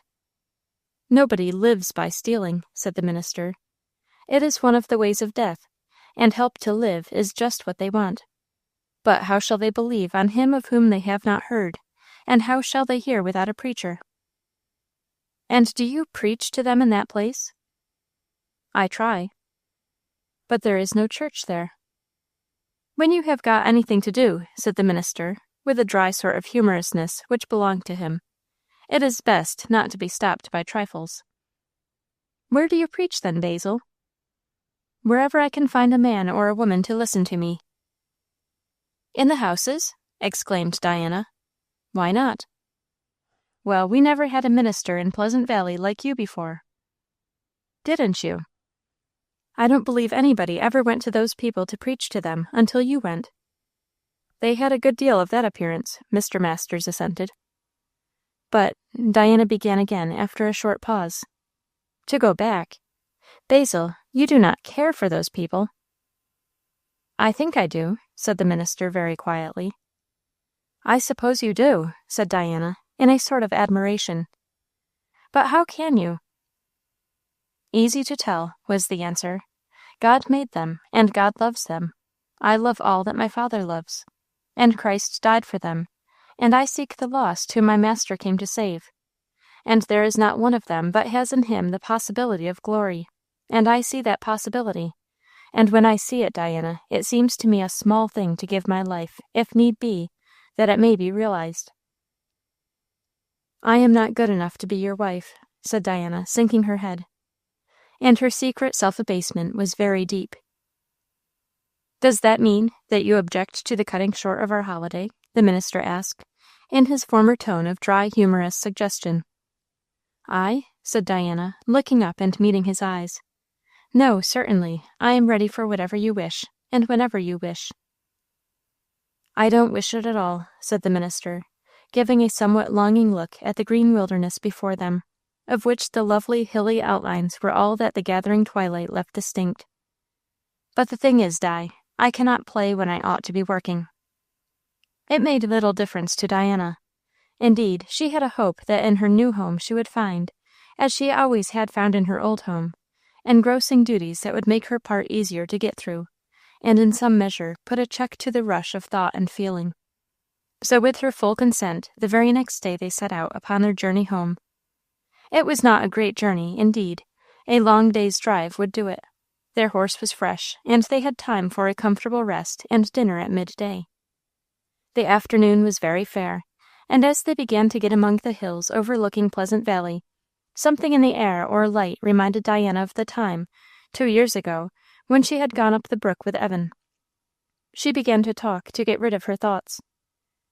"What a nice, comfortable little carriage this is, Basil. Where did it come from?" "From Boston." "From Boston? I thought there was nothing like it in Pleasant Valley, that ever I saw. But how did you get it from Boston?" "Where's the difficulty?" said the minister, sitting at ease sideways on the front seat and looking at her. He had put Diana on the back seat, that she might take a more resting position than there was room for beside him. "Why, it's so far." "Railway comes to Manchester. I received it there, and that is only 10 miles. I rode Saladin over a few days ago, and drove him back. I had ordered the set of harness with the rockaway. Echo." "Echo?" said Diana. "Where?" "A very sweet echo," said the minister, smiling. "Didn't you hear it?" "No, but Basil, do you mean that this carriage is yours?" "No, it is yours." "Mine? Then you have bought it? Didn't it cost a great deal?" "I thought not. If you like it, certainly not." "Oh, Basil, you are very good," said Diana humbly. "But indeed, I do not want you to go to any expense, ever, for me." "I am not a poor man, Diana." "Aren't you? I thought you were." "What right had you to think anything about it?" "I thought ministers were always poor." "I am an exception, then." "And Basil, you never acted like a rich man." "I am not going to, Di. Do you want to act like a rich woman?" Spite of her desperate downheartedness, Diana could not help laughing a little at his manner. "I do not wish anything different from you," she answered. "It is best for every reason, if you would use money to advantage in a place like this, not to make a show of it. And in other places, if you would use it to advantage, you cannot make a show of it. So it comes to the same thing. But short of that, Di, we can do what we like." "I know what you like," she said. "I shall find out what you like. In the first place, where do you think you are going?" "Where? I never thought about it. I suppose to Mrs. Persimmon's." "I don't think you would like that. The place was not exactly pleasant, and the house accommodations did very well for me, but would not have been comfortable for you. So I have set up housekeeping in another locality. Do you know where a woman named Cophetua lives?" "I never heard of her." "Out of your beat. She lives a little off the road to the Blackberry Hill. I have taken her house, and put a woman in it to do whatever you want done." "Aye, but we never kept help, since I can remember, Basil. Not house help." "Well, that proves nothing." "But I don't need anybody. I can do all that we want." "You will find enough to do." Mr. Masters quickened the pace of his horse, and Diana sat back in the carriage, half dismayed. She longed to lose herself in work, and she wished for nothing less than eyes to watch her. It was almost evening when they got home. The place was, as Mr. Masters had said, out of what had been Diana's way hitherto, in a part of Pleasant Valley which was at one side of the high road. The situation was very pretty, overlooking a wide sweep of the valley bottom, with its rich cultivation and its encircling border of green wooded hills. As to the house, it was not distinguished in any way beyond its compeers. It was rather low. It was as brown as Mrs. Starling's house. It had no giant elms to hang over it and veil its uncomeliness. But just behind it rose a green hill. The house, indeed, stood on the lower slope of the hill, which fell off more gently towards the bottom. Behind the house it lifted up a very steep, rocky wall, yet not so steep but that it was grown with beautiful forest trees. Set off against its background of wood and hill, the house looked rather cozy. It had been put in nice order, and even the little plot of ground in front had been cleared of thistles and hollyhocks, which had held a divided reign, and trimmed into neatness, though there had not been time yet for grass or flowers to grow. Within the house about this time, at one of the 2 lower front windows, a little woman stood looking out and speculating on the extreme solitariness of the situation. She had nobody to communicate her sentiments to, or she could have been eloquent on the subject. The golden glow and shimmer of the setting sun all over the wide landscape, it may be said with truth, she did not see. To her it was nothing but sunshine, a natural and necessary accessory of the sun's presence, when clouds did not happen to come over the sky. I think she really saw nothing but the extreme emptiness of the picture before her. Just that one fact, that there was nothing to see. Therefore, it was on various accounts an event when the rockaway hove in sight, and the gray horse stopped before the gate. It did not occur to Miss Collins then to go out to the carriage to receive bundles or baskets, or render help generally. She had got something to look at, and she looked. Only when the minister, having tied Saladin's head, came leading the way through the little courtyard to the front door, did it occur to his help to open the same. There she stood, smiling the blankest of smiles, which made Diana want to get rid of her on the instant. "Well, of all things," was her salutation, uttered in a high key, "if it ain't you, I never was so beat. Why, I didn't look for ye this long spell yet." "Won't you let us come in, Miss Collins, seeing we are here?" "La, I'm glad to see ye, fust rate," was the answer as she stepped back, and stepping further back as Mr. Masters advanced. At last she pushed open the door of her kitchen, which was the front room on that side, and backed in, followed by the minister, and at a little interval by his wife. Miss Collins went on talking. "How do, Mis' Masters? I spec I can't be under no mistake as to the personality, though I hain't had the pleasure of an introduction. But I thought honeymoon folks always make it last as long as they could," she went on, turning her eyes from Diana to the minister again. "And you hain't been no time at all. What have you got in the house, Miss Collins? Anything for supper? I am hungry," said the latter. "Wall, happiness makes some folks hungry, and some they say it feeds 'em," Miss Collins returned. "Folks is so unlike. But if you're hungry, Mr. Masters, you'll have to have somethin'." Leaving her to prepare it, with a laughing twinkle in his eye, the minister led Diana out of that room, and along a short passage to another door. The passage was very narrow, the ceiling was low, the walls whitewashed, the wainscoting blue, and yet the room which they entered, though sharing in all the items of this description, was homely and comfortable. It was furnished in a way that made it seem elegant to Diana. A warm-colored dark carpet on the floor, 2 or 3 easy chairs, a wide lounge covered with chintz, and chintz curtains at the windows. On the walls here and there single shelves of dark wood put up for books, and filled with them, a pretty lamp on the little leaf table, and a wide fireplace with bright brass andirons. The windows looked out upon the wooded mountainside. Diana uttered an exclamation of surprise and admiration. "This is your room, Di," said the minister. "The kitchen has the view. I did think of changing about and making the kitchen here, but the other room has so long been used in that way, I was afraid it would be a bad exchange. However, we will do it yet, if you like." "Change? Why, this room is beautiful," cried Diana. "Looks out into the hill." "Oh, I like that." "Don't make it a principle to like everything I do," said he, smiling. "But I do like it, Basil. I like it better than the other side," said Diana. "I just love the trees and the rocks, and you can hear the birds sing, and the room is most beautiful." Mr. Masters had opened the windows, and there came in a spicy breath from the woods, together with the wild warble of a wood thrush.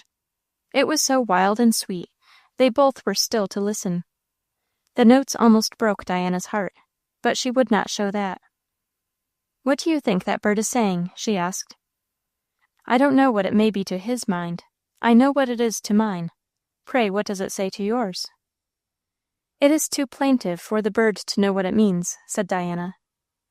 "Probably. I have no doubt the ancients were right when they felt certain animals to be types of good and others of evil. I think it is true, in detail and variety. I have the same feeling.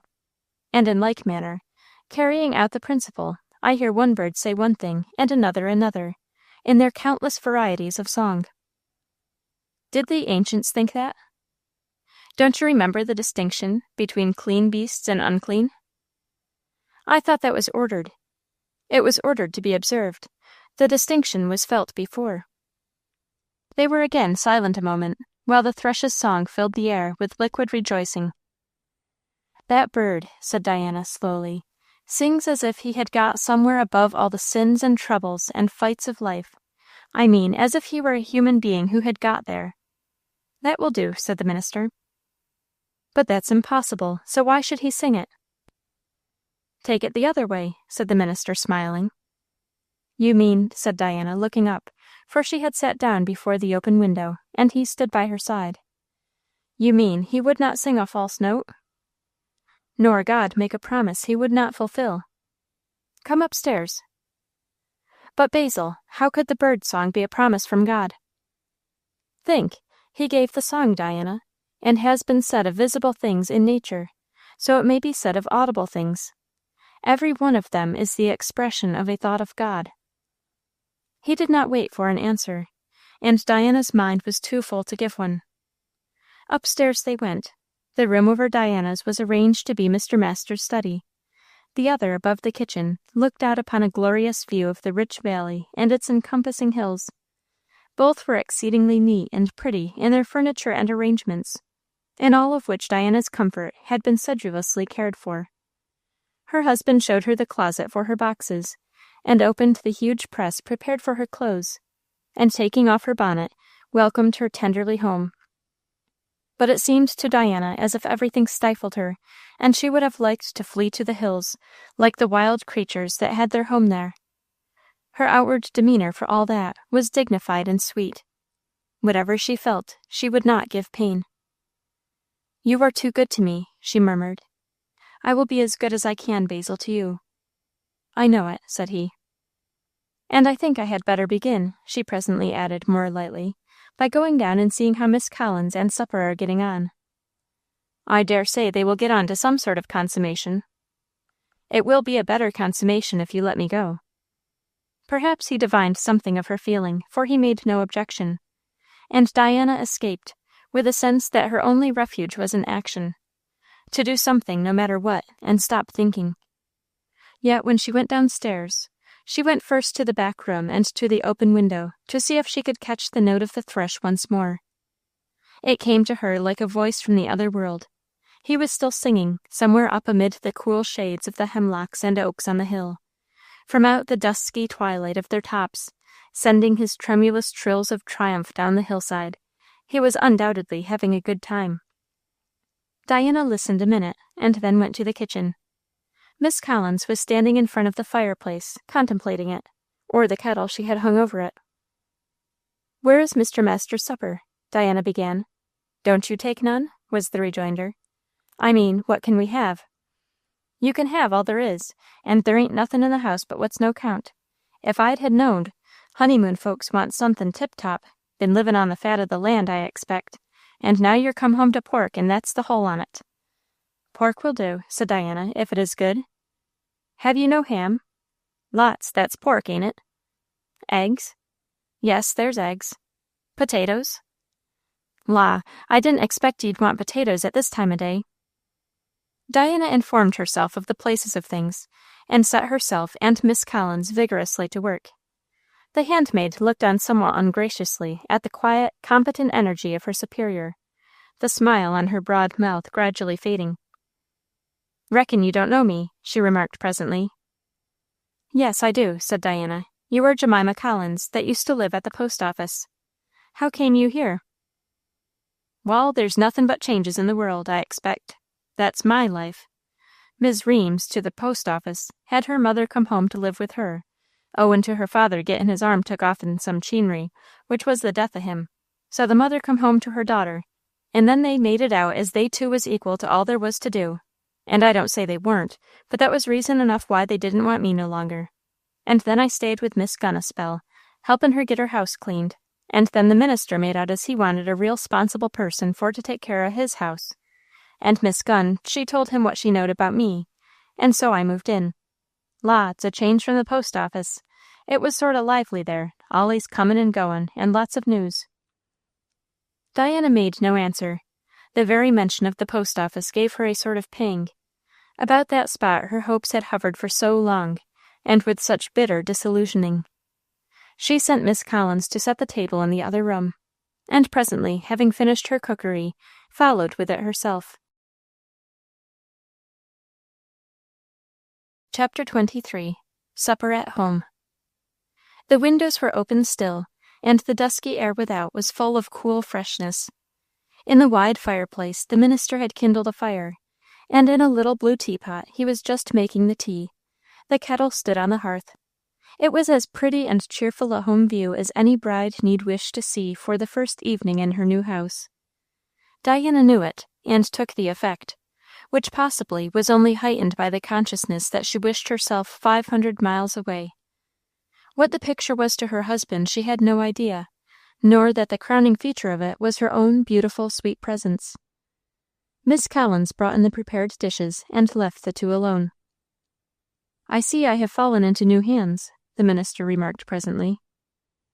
"Mrs. Persimmon never cooked these eggs." "You must have been tired of living in that way, I should think." "No, I never get tired of anything." "Not of bad things?" "No, I get rid of them." "But how can you?" "Different ways." "Can you do everything you want to do, Basil?" his wife asked, with an incredulous sort of admiration. "I'll do everything you want me to do." "You have already, and more," she said with a sigh. "How will your help me in the other room answer the purpose?" "I have never been used to have anybody, you know, Basil, and I do not need anyone. I can do all easily myself." "I know you can. I do not wish you should." "Then what will you give me to do?" "Plenty." "I don't care what, if I can only be busy. I cannot bear to be idle. What shall I do, Basil?" "Is there nothing you would like to study, that you have never had a chance to learn?" "Learn?" said Diana, a whole vista of possible new activities opening all at once before her mind's eye. "Oh, yes, I would like to learn, to study. What, Basil?" "What would you like to take hold of?" "I would like Latin." "Latin!" cried the minister. "That's an excellent choice. Greek, too?" "I would like to learn Greek very much, but I suppose I must begin with one at once." "How about modern languages?" "You know," said Diana shyly, "I can have no teacher but you." "And you stand in doubt as to my qualifications? Prudent." "I will learn anything you like to teach me," said Diana, and her look was both very sweet and very humble, withal had something of an anxious strain in it. "Then there's another thing. Don't you want to help me?" "How?"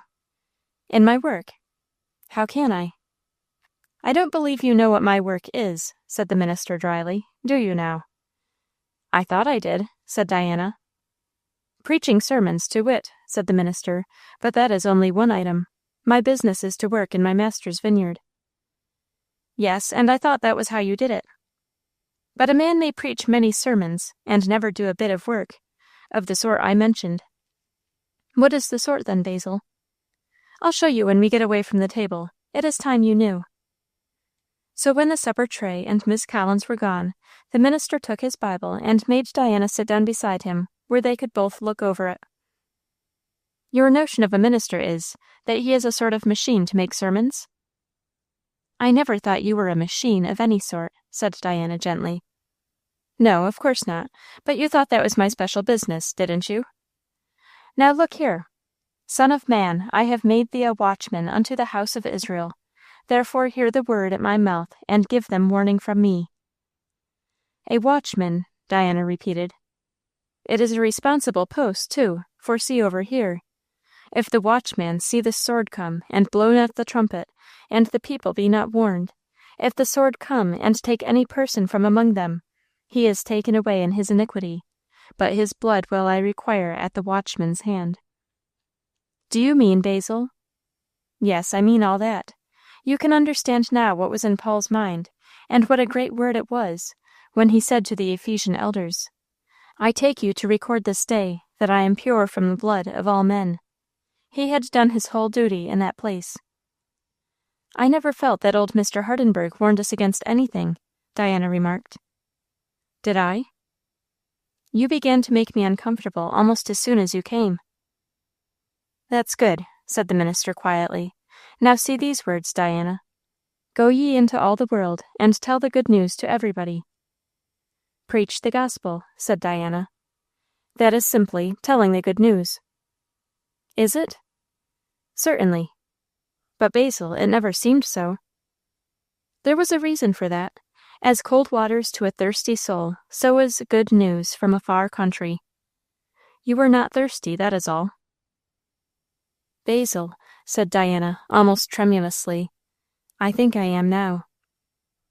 Well, said her husband tenderly, you know who could say, and did say, if any man thirst, let him come unto me and drink. I am the bread of life. He that cometh to me shall never hunger, and he that believeth on me shall never thirst. That bringing together of need and supply, while yet need does not see how it is to stretch out its hand to take the supply, how sharp and how pitiful it makes the sense of longing. Diana drooped her head till it touched Basil's arm. It seemed to her that her heart would fairly break. But that doesn't mean, she said, bringing out her words with hesitation and difficulty. That does not mean hunger of every sort. Yes. Of earthly sorts, Basil? How can it? People's desires for so many things. Is there any limit or qualification to the promise? No, not there. Is there anywhere else? Diana was silent. There is none anywhere, except the limit put by the faith of the applicant. I have known a person starving to death, relieved for the time even from the pangs of bodily hunger by the food which Christ gave her. There is no condition of human extremity for which he is not sufficient. But, said Diana, still speaking with difficulty, that is for some people. For some people, and for everybody else. But he would not like to have anybody go to him just for such a reason. He will never ask you why you came, if you come. He was in this world to relieve misery, and to save from it. Him that cometh to me I will in no wise cast out, is his own word. He will let you if you will help him, Diana. Diana's head pressed more heavily against Basil's arm. The temptation was to break out into wild weeping at this contact of sympathy, but she would not. Did her husband guess how much she was in want of help? That thought half frightened her. Presently she raised her head and sat up. Here is another verse, said her husband, which tells of a part of my work. Go ye into the highways, and as many as ye shall find, bid to the marriage. I don't understand. The kingdom of heaven is like unto a certain king which made a marriage for his son. It means rather a wedding entertainment. How, Basil? The bridegroom is Christ. The bride is the whole company of his redeemed. The time is by and by, when they shall all be gathered together, all washed from defilement, all dressed in the white robes of the king's court which are given them, and delivered from the last shadow of mortal sorrow and infirmity. Then in glory begins their perfected, everlasting union with Christ. Then the wedding is celebrated, and the supper signifies the fullness and communion of his joy in them, and their joy in him. Basil's voice was a little subdued as he spoke the last words, and he paused a few minutes. It is my business to bid people to that supper, he said then, and I bid you, Di. I will go, Basil. But the words were low, and the tears burst forth, and Diana hurried away. Chapter 24. The Minister's Wife. Diana plunged herself now into business. She was quite in earnest in the promise she had made at the end of the conversation last recorded. But to set about a work is one thing, and to carry it through is another, and Diana did not immediately see light. In the meanwhile, the pressure of the bonds of her new existence was only to be borne by forgetting it in intense occupation. Her husband wanted her to study many things. For her own sake and for his own he wished it, knowing that her education had been exceedingly one-sided and imperfect. He wanted all sources of growth and pleasure to be open to her, and he wanted full communion with his wife in his own life and life-work. So he took her hands from the frying-pan and the preserving kettle, and put dictionaries and philosophies into them. On her part, besides the negative incitement of losing herself and her troubles in books, Diana's mental nature was too sound and rich not to take kindly the new seeds dropped into the soil. She had gone just far enough in her own private reading and thinking to be all ready to spring forward in the wider sphere to which she was invited, and in which a hand took hers to help her along. The consciousness of awakening power, too, and of enlarging the bounds of her world, drew her on. sometimes in Basil's study, where he had arranged a place for her, sometimes downstairs in her own little parlor, Diana pored over books and turned the leaves of dictionaries, and felt her way along the mazes of Latin stateliness, or wondered and thrilled at the beauty of the Greek words of the New Testament as her husband explained them to her. Or she wrought out problems, or she wrote abstracts, or she dived into depths of philosophical speculation. Then Diana began to learn French, and very soon was delighting herself in one or other of a fine collection of French classics which filled certain shelves in the library. There was, besides all the motives above mentioned, which quickened and stimulated her zeal for learning, another very subtle underlying cause which had not a little to do with her unflagging energy in pursuit of her objects. Nay, there were two. Diana did earnestly wish to please her husband, and for his sake to become, so far as cultivation would do it, a fit companion for him. That she knew. But she scarcely knew how beneath all that, and mightier than all that, was the impulse to make herself worthy of the other man whose companion now she would never be. Subtle, as so many of our springs of action are, unrecognized, it drove her with an incessant impulse. To be such a woman as Evan would have been proud of, such a one as he would have liked to stand by his side anywhere, one that he need not have feared to present in any society. Diana strove for it, and that although Evan would never know it, and it did not in the least concern him. And as she felt from time to time that she was attaining her end and coming nearer and nearer to what she wished to be, Diana was glad with a secret joy, which was not the love of knowledge, nor the pride of personal ambition, nor the duty of an affectionate wife. As I said, she did not recognize it. If she had, I think she would have tried to banish it. One afternoon, she was sitting by her table at the study window, where she had been very busy, but was not busy now. The window was open, the warm summer air came in, and over the hills and the lowland the brilliance and glow of the evening sunlight was just at its brightest. Diana sat gazing out, while her thoughts went wandering. Suddenly she pulled them up, and her question was rather a departure, though standing in a certain negative connection with them. "Basil, I can't make out just what faith is." "Cannot you?" "No. Can you help me? The Bible says, 'Believe, believe.' I believe everything it tells me, and you tell me, but I have not faith." "How do you know that?" "If I had, I should be a Christian."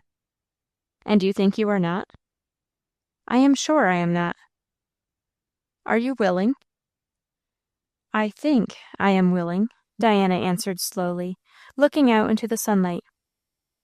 "If you are right, then faith must be something more than mere belief." "What more is it?" she said eagerly, turning her face towards him now. "I think the heart has its part in it as well as the head, and it is with the heart that the difficulty lies. In true Bible faith, the heart gives its confidence where the intellect has given its assent. With the heart man believeth unto righteousness. That is what the Lord wants, our personal trust in him, unreserved and limitless trust." "Trust?" said Diana. "Then why cannot I give it? Why don't I?" "That is the question to be answered. But, Di, the heart cannot yield that confident trust so long as there is any point in dispute between it and God, so long as there is any consciousness of holding back something from him or refusing something to him. Disobedience and trust cannot go together. It is not the child who is standing out in rebellion who can stretch out his hand for his father's gifts and know that they will be given." "Do you think I am rebelling, Basil?" "I cannot see into your heart, Di." "What could I be holding back from God?" "Unconditional surrender." "Surrender of what?" "Yourself, your will.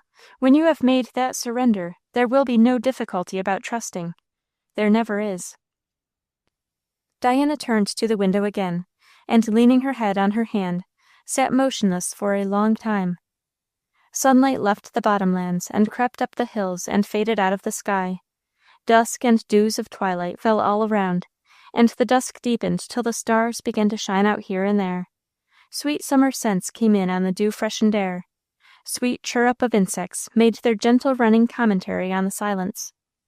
Miss Collins had long ago caused the little bell with which she was wont to notify her employers that their meals were ready, to sound its tinkling call to supper. But Diana had not heard it, and the minister would not disturb her.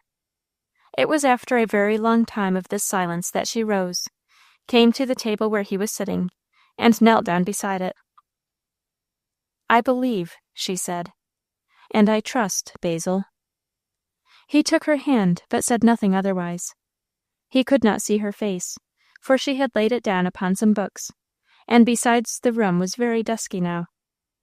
But when he expected some further words which should tell of relief or joy, to his surprise he felt that Diana was weeping, and then that her tears had grown into a storm. Most strange for her, who very rarely let him or any one see the outburst of such feeling. Indeed, even by herself, she was very slow to come to the indulgence of tears. It was not her way. Now, before she was aware, they were flowing, and as it is with some natures, if you open the sluice gates at all, a flood pours forth which makes it impossible to shut them again for a while. And this time, I think she forgot that anybody was by. He was puzzled. Was it joy or sorrow? Hard for herself to tell, there was so much of both in it. For with the very first finding of a sufficient refuge and help for her trouble, Diana had brought her burden to his feet, and there was weeping convulsively, partly from the sense of the burden, partly with the sense of laying it down, and with the might of that infinite sympathy, the apprehension of which was beginning to dawn upon her now for the first time. What is it like? Oh, what is it like? It is the dayspring from on high. Basil could not read all she was feeling and spell it out, but I think he had a sort of instinct of it, and felt that his wife was very far from him, in this her agony of joy and sorrow. For he kept motionless, and his broad brow, which never was wrinkled, was very grave. One hand he laid lightly upon Diana's shoulder, as if so to remind her of his presence and close participation in all that concerned her. Otherwise he did not interrupt her, nor make any claims upon her attention. Gradually Diana's sobs ceased, and then she grew utterly still, and the two sat so together, for neither of them knew how long. At last Diana raised her head. "You have had no supper all this while," she said. "I have had something much better," said he, gently kissing her cheek. "To see me cry?" said Diana. "I don't know why I cried." "I think I do. Don't you feel better for it?" "Yes, or else for that which made me do so. Come down, Basil." At tea she was perfectly herself and quite as usual, except for the different expression in her face. It was hardly less grave than before, but something dark had gone out, and something light had come in. "I can face the sewing society now," she remarked towards the end of the meal. "The sewing society," her husband echoed. "Is that much to face?" "I have not been to one since I was married, and they make so much fuss about it, I must go now. They meet tomorrow at mother's." "What do they sew?" "They pretend to be making up a box for some missionary out west." "I guess there is no pretense about it." "Yes, there is. They have been 8 months at work upon a box to go to Iowa somewhere, to a family very much in want of everything, and the children and mother are almost, or quite, I guess, in rags, and the ladies here are comfortably doing a little once a week, and don't even expect to have the box made up till Christmas time. Think of the people in Iowa waiting and waiting, with hardly anything to put on, while we meet once a week, and sew a little, and talk, and have supper." "How would you manage it?" "I would send off the box next week, Basil." "So would I. Suppose now we do." "Send off a box?" "Yes, I will give you the money. You can go. I will drive you down to Gunn's, and you can get there whatever you think would be suitable, and we will have the fun to ourselves." The color flushed into Diana's face. It was the first flush of pleasure that had come there in a long while. "You are very good, Basil," she said. "Don't you think I could drive Saladin?" "Where?" "Anywhere. I mean that I could go places then without troubling you to drive me." I can stand so much trouble. It is not good for a man to live too easy. But it might be convenient for you sometimes. So it might, and pleasant for you. No, I should not like to trust you to Saladin. I wonder if your mother would let me have Prince, if I offer her a better horse in exchange. Perhaps I can do better than that. We will see. Oh, Basil, you must not get another horse for me. I will get anything I like for you. But do you mean, and keep Saladin too? I mean that. Saladin is necessary to me. Then don't, Basil. I can tell you, people will say you are extravagant if you have 2 horses. I cannot help people talking scandal. No, but it will hurt your influence. Well, we will feel the pulse of the public tomorrow, but I think they would stand it. They drove down to Mrs. Starling's the next day. Mr. Masters had other business, and must go farther. Diana went in alone. She was early, for she had come to help her mother make the preparations, and at first these engrossed them both. Well, said Mrs. Starling, when some time had passed, how do you get along with your husband? Diana's eyes opened slightly. It would be a very strange person that could not get on with Mr. Masters, she answered. Easy, is he? I hate easy men. The best of 'em are helpless enough, but when you get one of the easy soft, they are contented if every door hangs on one hinge. Diana made no answer. How does your girl get along? Very well, pretty well. What you want with a girl I don't see.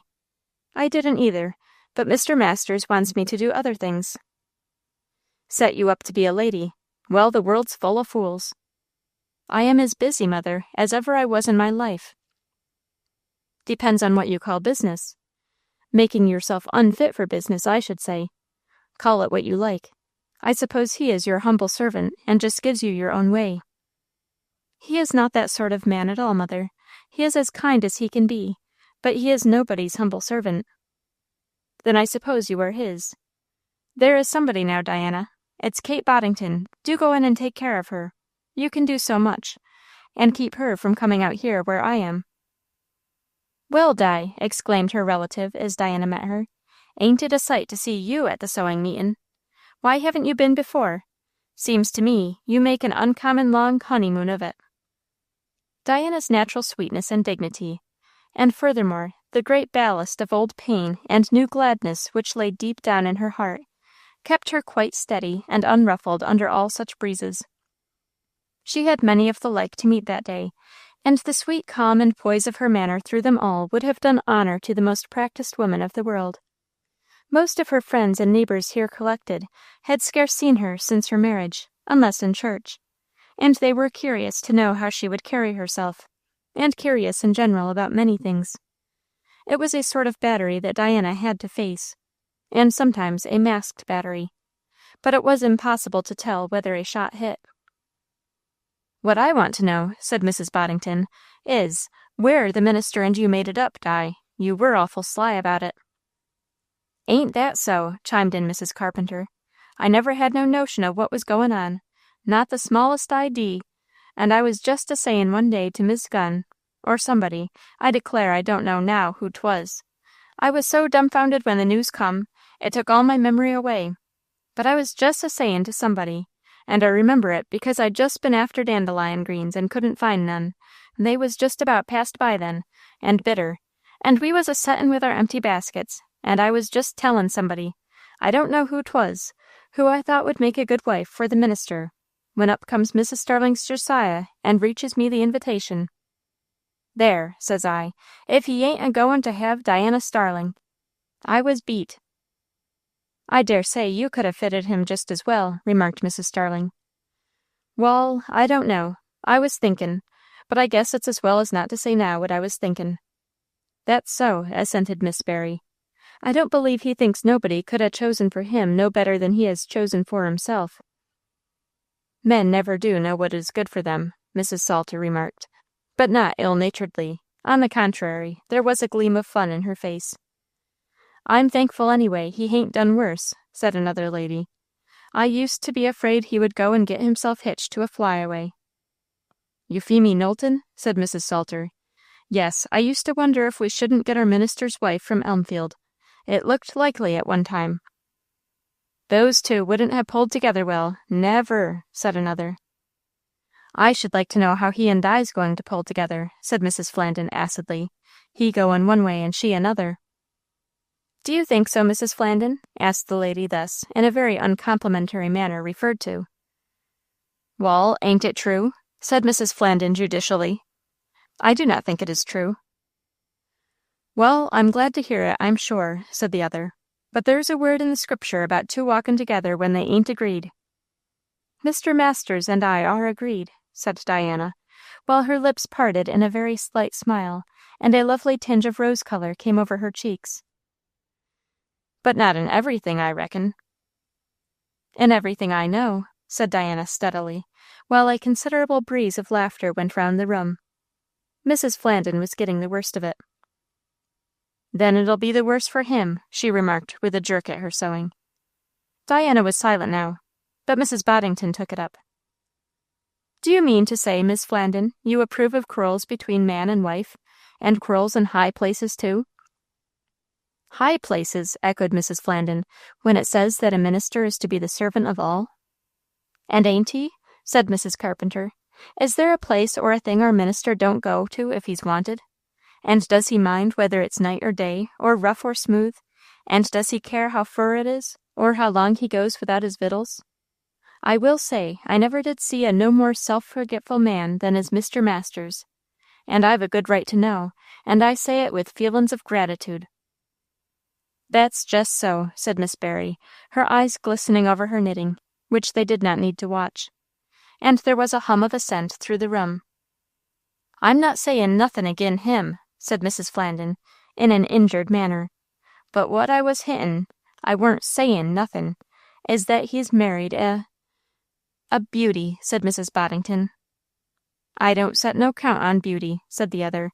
I always think, ef a minister is a servant of the Lord, and I hope Mr. Masters is, it's a pity his wife shouldn't be too. That's all. But I am, Mrs. Flandin, said Diana quietly. What? A servant of the Lord. Since when? Demanded the other incredulously. Doesn't matter since when, said Diana, with a calm gentleness which spoke for her. I was not always so, but I am now. Have you met with a change? The other asked, again judicially, and critically. Yes. Ain't that good news now, said Miss Barry, dropping her knitting and fairly wiping her eyes. I hope your evidence is clear, said the other lady. Do you want to hear what they are? Said Diana. I have come to know the Lord Jesus. I have come to believe in him. I have given myself to be his servant. As truly his servant, though not so good a one as my husband is. But what he bids me, I'll do. The little assembly was silent all round. Both the news and the manner of the teller of it were imposing. Decided, clear, calm, sweet, Diana's gray eyes as well as her lips gave her testimony. They did not shrink from other eyes, nor droop in hesitation or difficulty. As little was there a line of daring or self-assertion about them. The dignity of the woman struck and hushed her companions. Our minister'll be a happy man, I'm thinkin', said good Mrs. Carpenter, speaking out what was the secret thought of many present. You haven't joined the church, Diana, said Mrs. Starling harshly. I will do that the first opportunity, mother. That's your husband's doing. I always knew he'd wile a bird off a bush. I am very thankful to him, said Diana calmly. That calm of hers was unapproachable. It would neither take offense nor give it, although it is true, it did irritate some of her neighbors and companions by the very distance it put between them and her. Diana was different from them, and growing more different. Yet it was hard to find fault. She was so handsome, too. That helped the effect of superiority. And her dress. What was there about her dress? It was a pale lilac muslin, no way remarkable in itself, but it fell around lines so soft and noble, and about so queenly a carriage. It waved with so quiet and graceful motions. There was a temptation to think Diana must have called in dressmaking aid that was not lawful, for the minister's wife. As the like often happens, Diana was set apart by a lifelong sorrow from all their world of experience, and they thought she was proud. "What did you pay for that muslin, Diana?" Mrs. Flandin asked. 15 pence. "Do tell! Well, I should ha' thought it was more," remarked Miss Gunn. "It's made so elegant." "I made it myself," said Diana, smiling. "Do tell!" said Miss Gunn again, reviewing the gown. For, as I hinted, its draperies were graceful, their lovely lines being unbroken by furbelows and flummery, and the sleeves were open and half long, with a full ruffle which fell away from Diana's beautiful arms. "How Phemy Knowlton used to dress," Miss Gunn went on, moved by some hidden association of ideas. "I wonder if nobody ever comin' back to Elmfield," said Mrs. Boddington. "They don't do nothin' with the place, and it's just waste." The talk wandered on, but Diana's thoughts remained fixed. They had flown back over the 2 years since Evan and she had their explanation in the blackberry field, and for a little while she sat in a dream, feeling the stings of pain, that seemed, she thought, to grow more lively now instead of less. The coming in of Mr. Masters roused her, and with a sort of start she put away the thought of Evan, and of days and joys past forever, and forcibly swung herself back to present things. People were very well behaved after her husband came, and she did her part, she knew satisfactorily, for she saw his eye now and then resting on her, or meeting hers with a hidden smile in it she had learned to know. And besides, nothing was ever dull or commonplace where he was, so even in Mrs. Starling's house and Mrs. Flandin's presence, the rest of the evening went brightly off. And then, driving home, through the light of a young moon and over the quiet country, Diana watched the wonderful calm line where the hilltops met the sky, and thought surely, with the talisman she had just found of heavenly love and sympathy and strength, she could walk the rest of her way through life and bear it till the end. Then, by and by, beyond that dividing line of eternity, there would be bright heaven instead of the dusky earth. If only she could prevent Basil from knowing how she felt, and so losing all peace in life himself. But his peace was so fixed in heaven, she wondered if anything on earth could destroy it. She would not try that question. Chapter 25. Miss Collins' Work. It was well for Diana that she had got a talisman of better power than the world can manufacture. It was well for her, too, that she followed up earnestly the clue to life which had been given her. If you have a treasure house of supplies, and are going to have to get to it in the dark by and by, it is good to learn the way very well while the light is there. For weeks Diana gave herself before all other things to the study of her Bible, and to better understanding of faith's duties and privileges. In all this, Basil was a great help, and daily his wife learned more and more to admire and revere the mind and temper of the man she had married. Reverence would have led surely to love, in such a nature as Diana's, but Diana's heart was preoccupied. What love could not do, however, conscience and gratitude did, as far as possible. Nothing that concerned Basil's comfort or honor was uncared for by his wife. So, among other things, she never trusted the care of his meals entirely to Miss Collins, and, quite to that lady's discomfiture, would often come into the kitchen and prepare some nice dish herself, or superintend the preparation of it. Miss Collins resented this. She shared the opinion of some of the ladies of the sewing society that Mrs. Masters was quite proud and needed to be taken down a bit, and if she got a good chance, she had it in her mind to do a little of the taking down herself. It was one evening, late in September. Frosts had hardly set in yet, and every change in the light and color carried Diana's mind back to Evan and 2 years ago, and mornings and evenings of that time, which were so filled with nameless joys and hopes. Diana did not give herself to these thoughts, nor encourage them. They came with the suddenness and the start of lightning. Merely the color of a hill at sunset was enough to flash back her thoughts to an hour when she was looking for Evan, or a certain sort of starlight night would recall a particular walk along the meadow fence, or a gust and whiff of the wind would bring with it the thrill that belonged to one certain stormy September night that never faded in her remembrance. or the smell of coffee sometimes, when it was just at a certain stage of preparation, would turn her heart sick. These associations and remembrances were countless and incessant, always under the reminders of the September light and atmosphere, and Diana could not escape from them, though as soon as they came she put them resolutely away. This evening Mr. Masters was out. Diana knew he had gone a long ride and would be tired. That is, if he ever could be tired, and would be certainly ready for his supper when he came in. So she went out to make ready a certain dish of eggs which she knew he liked. Such service as this she could do, and she did. There was no thoughtful care, no smallest observance, which could have been rendered by the most devoted affection, which Diana did not give to her husband. Except, she never offered a kiss, or laid her hand in his or upon his shoulder. Happily for her, Basil was not a particularly demonstrative man.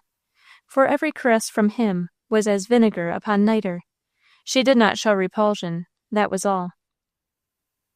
"I guess I can do that, Miss Masters," said her handmaid, who always preferred to keep the kitchen for her own domain. Diana made no answer. She was slowly and delicately peeling her eggs, and probably did not notice the remark. Miss Collins, however, resented the neglect. "Mr. Masters is gone a great deal. It's sort o' lonesome up here on the hill. Dreadfully quiet, don't you think it is?" "I like quiet," Diana answered absently. "Do, hey? Well, I allays liked life. I never could get too much of that. I should like a soldier's life uncommon, if I was a man." Diana had finished peeling her eggs, and now began to wash a bunch of green parsley which she had fetched from the garden, daintily dipping it up and down in a bowl of spring water. "It was kind o' lively down to the post office," Miss Collins remarked again, eyeing the beautiful half-bared arm and the whole figure, which in its calm elegance was both imposing and irritating to her.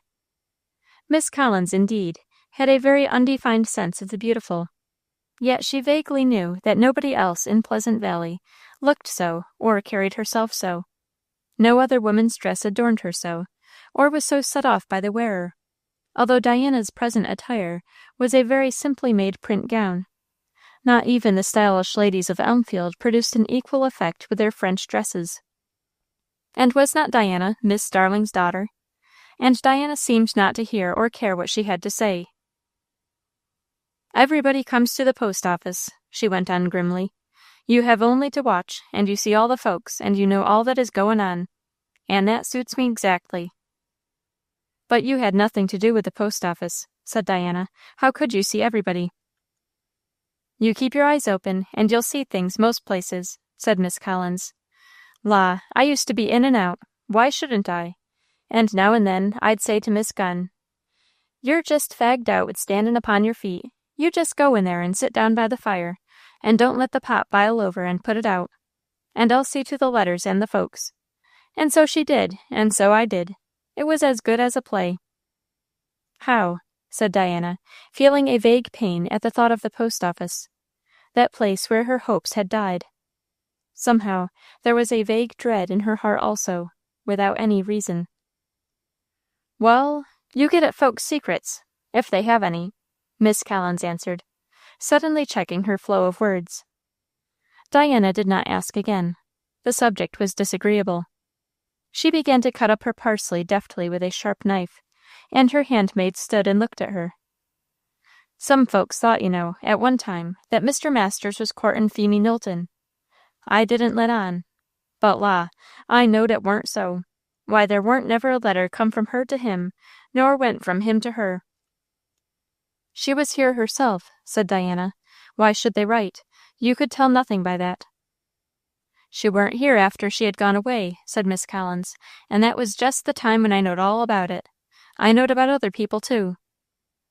That was also the time after Evan had quitted Pleasant Valley. Yet Diana did not know why she could not keep herself from trembling. If Evan had written then, this Jemima Collins and her employer Miss Gunn would have known it and drawn their conclusions. Well, they had no data to go upon now. "Bring me a little saucepan, Jemima, will you?" Jemima brought it. Now her mistress, but she never called her so, would be away and off in a minute or two more, and leave her to watch the saucepan, she knew, and her opportunity would be over. Still she waited to choose her words. "You ain't so fond o' life as I be," she observed. "Perhaps not," said Diana. "I do not think I should like a situation in the post office." "But I should ha' thought you had liked to go all over the world and see everything. Now Pleasant Valley seems to me something like a corner. Why didn't you?" "Why didn't I what?" said Diana, standing up. She had been stooping down over her saucepan, which now sat upon a little bed of coals. "La, you needn't look at me like that," said Miss Collins, chuckling. "It's no harm. You had your choice, and you chose it. Only I would have took the other." "The other what? What would you have taken?" "Well, I don't know," said Miss Collins. "To be sure, one never doos know till one is tried, they say. But if I had, I think I should ha' took t'other one." "I do not understand you," said Diana, walking off to the table, where she began to gather up the wrecks of the parsley stems. She felt an odd sensation of cold about the region of her heart, physically very disagreeable. "You are hard to make understand, then," said Miss Collins. "I suppose you know you had 2 sweethearts, don't you? And sure enough, you had the pick of the lot. 'Tain't likely you've forgotten." "How dare you speak so?" asked Diana, not passionately, but with a sort of cold despair, eyeing her handmaiden. "Dare?" said the latter. "Dare what? I ain't sayin' nothin'. 'Tain't no harm to have 2 beaux. You chose your choice, and he hain't no cause to be uncontented anyhow. About t'other one, I don't say nothin'. I should think he was, but that's natural. I s'pose he's got over it by now. You needn't stand and look. He's fur off enough, too. Your husband won't be jealous. You knowed you had 2 men after you." "I cannot imagine why you say that," Diana repeated, standing as it were at bay. "How come I to know? That's easy. Didn't I tell you I was in the post office? La, I know, I see the letters." "Letters?" cried Diana, in a tone which forthwith made Mrs. Collins open all the eyes she had. It was not a scream. It was not even very loud. Yet Miss Collins went into a swift calculation to find out what was in it. Beyond her ken, happily. It was a heart's death cry. "Yes," she said stolidly, "I said letters. Ain't much else goin' on at the post office, 'cept letters and papers, and I ain't one of them as sets no account by the papers. La, what do I care for the news at Washington? I don't know the folks, they may all die or get married for what I care. But in Pleasant Valley I know where I be, and I know who the folks be, and that's what's made me allays like to get a chance to sort the letters, or hand 'em out." "You never saw many letters of mine," said Diana, turning away to hide her lips, which she felt were growing strange. But she must speak.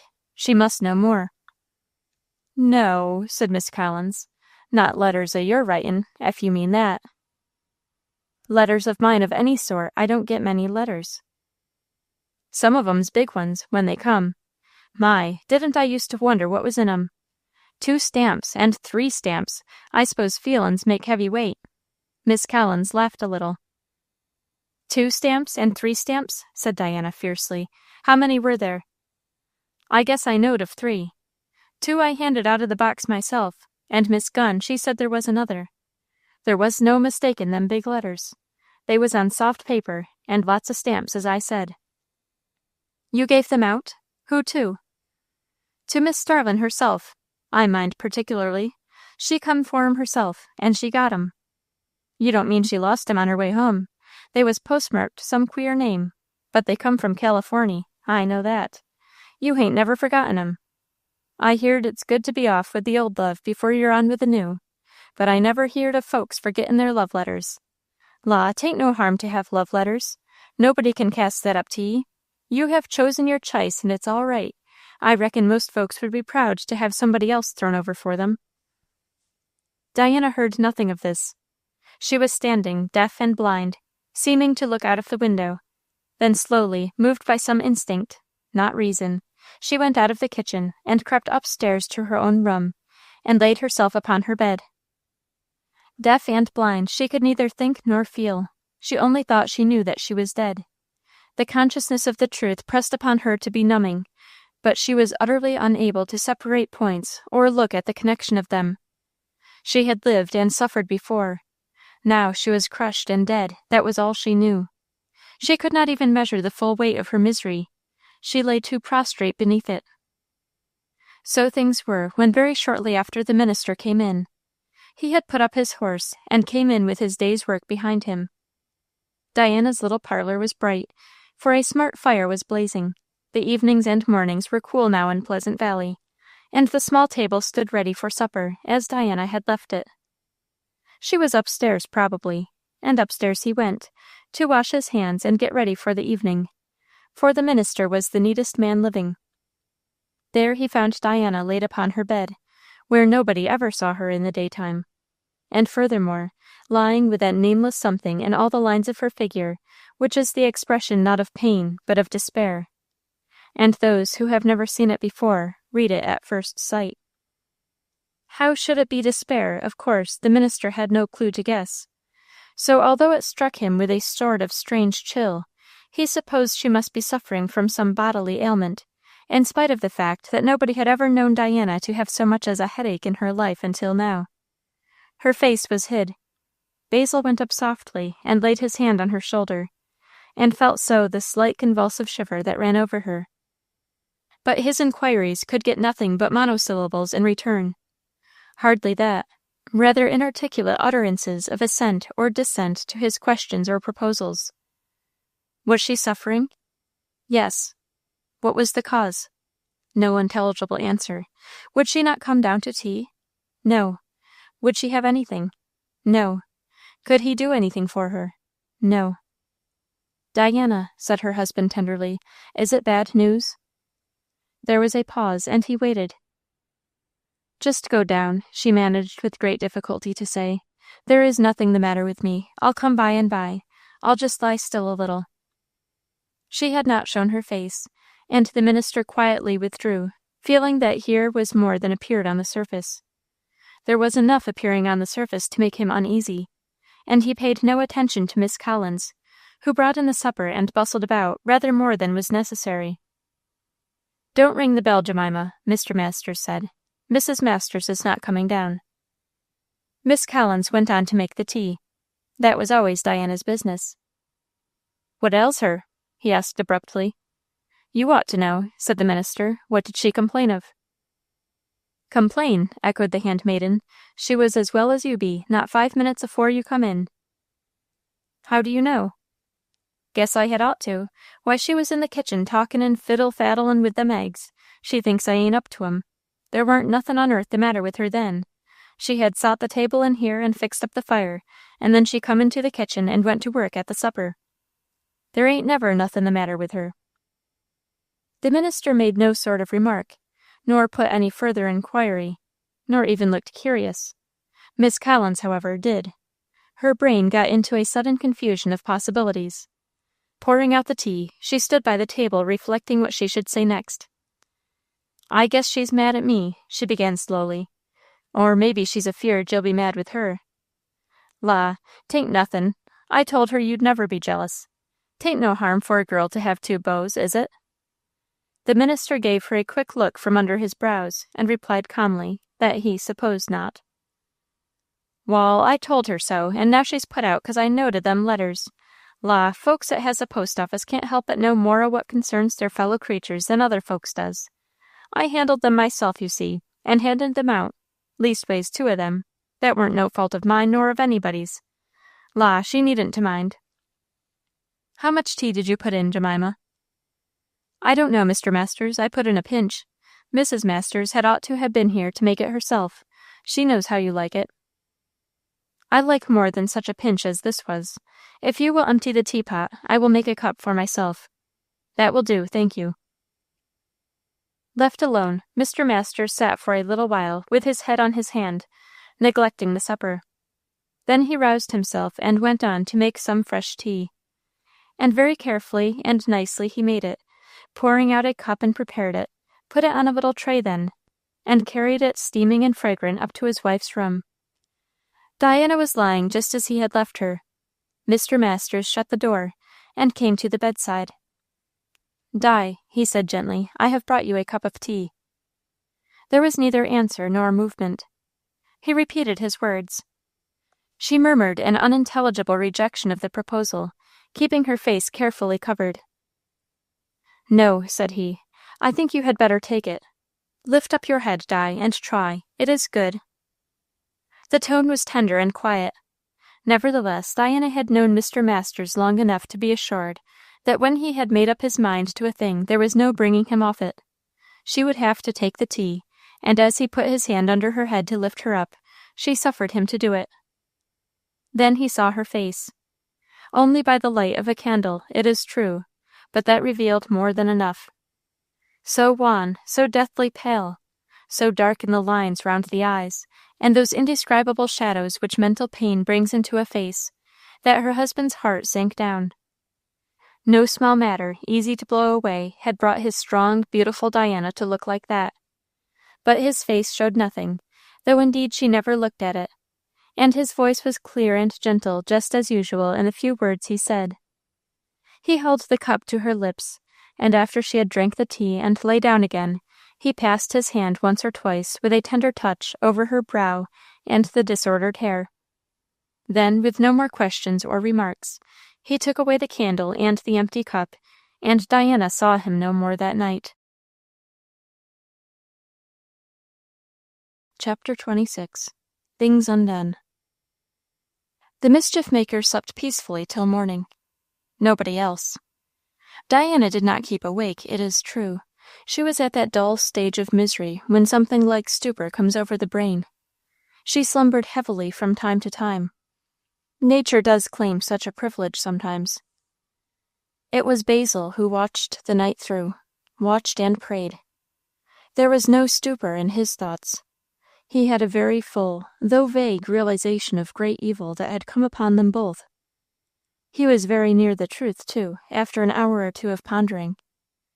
Putting together Miss Collins' hints, Diana's own former confessions, and her present condition together, he saw, clearer than it was good to see, the probable state of affairs.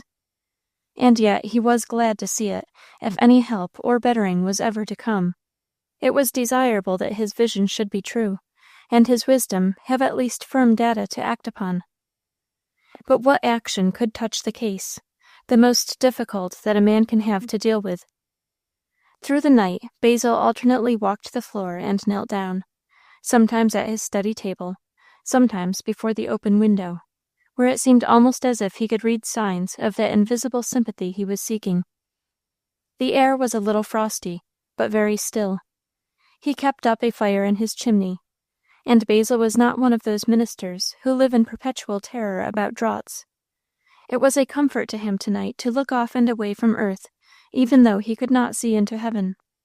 The stars were witnesses to him and for him, in their eternal calmness. He calleth them all by their names, for that he is strong in power, not one faileth. Why sayest thou, O Jacob, and speakest, O Israel, my way is hid from the Lord, and my judgment is passed over from my God? And in answer to the unspoken cry of appeal that burst forth as he knelt there by the window, O Lord, my strength, my fortress, and my refuge in the day of affliction, came the unspoken promise, the mountains shall depart, and the hills be removed, but my kindness shall not depart from thee, neither shall the covenant of my peace be removed, saith the Lord that hath mercy on thee. The minister had something such a night of it as Jacob had before his meeting with Esau, with the difference that there was no lameness left the next morning. Before the dawn came up, when the stars were fading, Basil threw himself on the lounge in his study, and went into a sleep as deep and peaceful as his sleeps were wont to be. And when he rose up after some hours, he was entirely himself again, refreshed and restored and ready for duty. Neither could anybody, that day or afterwards, see the slightest change in him from what he had been before. He went out and attended to his horse. The minister always did that himself. Then came in and changed his dress, and went through his morning toilet with the usual dainty care. Then he went in to see Diana. She had awaked at last out of her slumberous stupor, sorry to see the light and know that it was day again. Another day! Why should there be another day for her? What use? Why could she not die and be out of her trouble? Another day, and now had come, the duties of it. How was she to meet them? How could she do them? Life energy was gone. She was dead. How was she to play the part of the living, and among the living? What mockery! And Basil, what would become of him? As for Evan, Diana dared not so much in her thoughts as even to glance his way. She had risen half up in bed. She had not undressed at all, and was sitting with her arms slung round her knees, gazing at the daylight and wondering vaguely about all these things, when the door between the rooms swung lightly open. If she had dared, Diana would have crouched down and hid her face again. She was afraid to do that. She sat stolidly still, gazing out at the window. Look at Basil she could not. His approach filled her with so great a feeling of repulsion that she would have liked to spring from the bed and flee, anywhere, away and away, where she would see him no more. No such flight was possible. She sat motionless and stared at the window, keeping down the internal shiver which ran over her. Basil came with his light, quick step and stood beside her, took her hand and felt her pulse. "You are not feeling very well, Di," he said gravely. "Well enough," said Diana. "I will get up and be done presently." "Will you?" said he. "Now I think you had better not. The best thing you can do will be to lie still here and keep quiet all day. May I prescribe for you?" "Yes, I will do what you please," said Diana. She never looked at him, and he knew it. "Then this is what I think you had better do. Get up and take a bath, then put on your dressing gown and lie down again. You shall have your breakfast up here, and I will let nobody come up to disturb you." "I'm not hungry. I don't want anything." "You are a little feverish, but you will be better for taking something. Now you get your bath, and I'll attend to the breakfast." He kissed her brow gravely, guessing that she would rather he did not, but knowing nevertheless that he might and must, for he was her husband, and however gladly she, and unselfishly he, would have broken the relation between them, it subsisted and could not be broken. And then he went downstairs. "Where's Mis' Masters?" demanded Jemima, when she brought in the breakfast tray, standing attention. "Not coming down." "Ain't anything ails her, is there?" "Yes, but I don't know how serious. Give me the kettle, Jemima. I told her to lie still, and that I would bring her a cup of tea." "I'll take it up, Mr. Masters, and you can eat your breakfast." "Thank you. I always like to keep my promises. Fetch in the kettle, Jemima." Jemima dared not but obey. So when Diana, between dead and alive, had done as she was bid, taken her bath, and wrapped in her dressing gown, was laid upon her bed again, her husband made his appearance with a little tray and the tea. There had been a certain bodily refreshment about the bath and the change of dress. But with that little touch of the everyday work of life, there had come such a rebellion against life in general and all that it held, that Diana was nearly desperate. In place of dull despair had come a wild repulsion against everything that was left her in the world. And yet the girl knew that she would neither die nor go mad, but must just live and bear. She looked at Basil and his tray with a sort of impatient horror. "I don't want anything," she said. "I don't want anything." "Try the tea. It is out of the green chest." Diana had learned, as I said, to know her husband pretty well, and she knew that though the tone in which he spoke was very quiet, and for all a certain sweet insistence in it could scarcely be said to be urging, nevertheless there was under it something to which she must yield. His will never had clashed with hers once. Nevertheless, Diana had seen and known that whatever Basil wanted to do with anybody, he did. Everybody granted it to him somehow. So did she now. She raised herself up and tasted the tea. "Eat a biscuit." "I don't want it. I don't want anything, Basil." "You must eat something, though," said he. "It is bad enough for me to have to carry along with me all day the thought of you lying here. I cannot bear in addition the thought of you starving." "Oh, no, I am not starving," Diana answered, and unable to endure to look at him or talk to him, she covered her face with her hands, leaning it down upon her knees. Basil did not say anything, nor did he go away. He stood beside her, with an outflow of compassion in his heart, but waiting patiently. at last touched her smooth hair with his hand. "Di," said he gently, "look up and take something." She hastily removed her hands, raised her head, swallowed the tea, and managed to swallow the biscuit with it. He leaned forward and kissed her brow as he had done last night. "Now lie down and rest," said he. "I must ride over to Blackberry Hill again, and I do not know how long I may be kept there. I will tell Jemima to let no visitors come up to bother you. Lie still and rest. I will give you a pillow for your thoughts, Di. Under the shadow of thy wings will I make my refuge, until these calamities be overpast." He went away, and Diana covered her face again. She could not bear the light. Her whole nature was in uproar. The bath and dressing, the tea, her husband's presence and words, his last words especially, had roused her from her stupor, and given her as it were a scale with which to measure the full burden of her misery.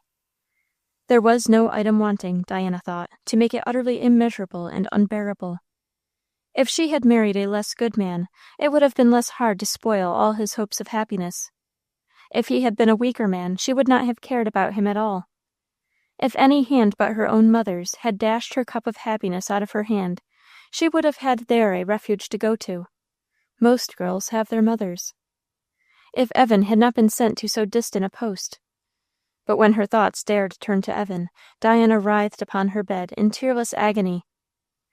Evan, writing in all the freshness and strength of his love and his trust in her, those letters, waiting and looking for her answer, writing again and again, disappointed all the while, and at last obliged to conclude that there was no faith in her, and that her love had been a sham or a fancy. What had he not suffered on her account, even as she had suffered for him? But that he should think so of her was not to be borne. She would write. Might she write? From hiding her head on a pillow, Diana sat bolt upright now and stared at the light, as if it could tell her. Might she write to Evan just once, this once, to tell him how it had been? Would that be any wrong against her husband? Would Basil have any right to forbid her? The uneasy sense of doubt here was met by a furious rebellion against any authority that would interfere with her doing herself, as she said, so much justice, and giving herself and Evan so much miserable comfort. Could there be a right to hinder her? Suppose she were to ask Basil. But what disclosures that would involve! Would he bear them, or could she? Better write without his knowledge. Then, on the other hand, Basil was so upright himself, so true and faithful, and trusted her so completely. No, she never could deceive his trust, not if she died. Oh, that she could die! But Diana knew that she was not going to die. Suppose she charged her mother with what she had done, and get her to write and confess it. A likely thing that Mrs. Starling would be wrought upon to make such a humiliation of herself. She was forced to give up that thought. And indeed, she was not clear about the essential distinction between communicating directly herself with Evan and getting another to do it for her. And what had been Mrs. Starling's motive in keeping back the letters? But Diana knew her mother, and that problem did not detain her long. For hours and hours Diana's mind was like a stormy sea, where the thunder and the lightning were not wanting any more than the wind. Once in a while, like the faint blink of a sun-ray through the clouds, came an echo of the words Basil had quoted. "In the shadow of thy wings will I make my refuge." But they hurt her so that she fled from them. The contrast of their peace with her turmoil, of their intense sweetness with the bitter passion which was wasting her heart.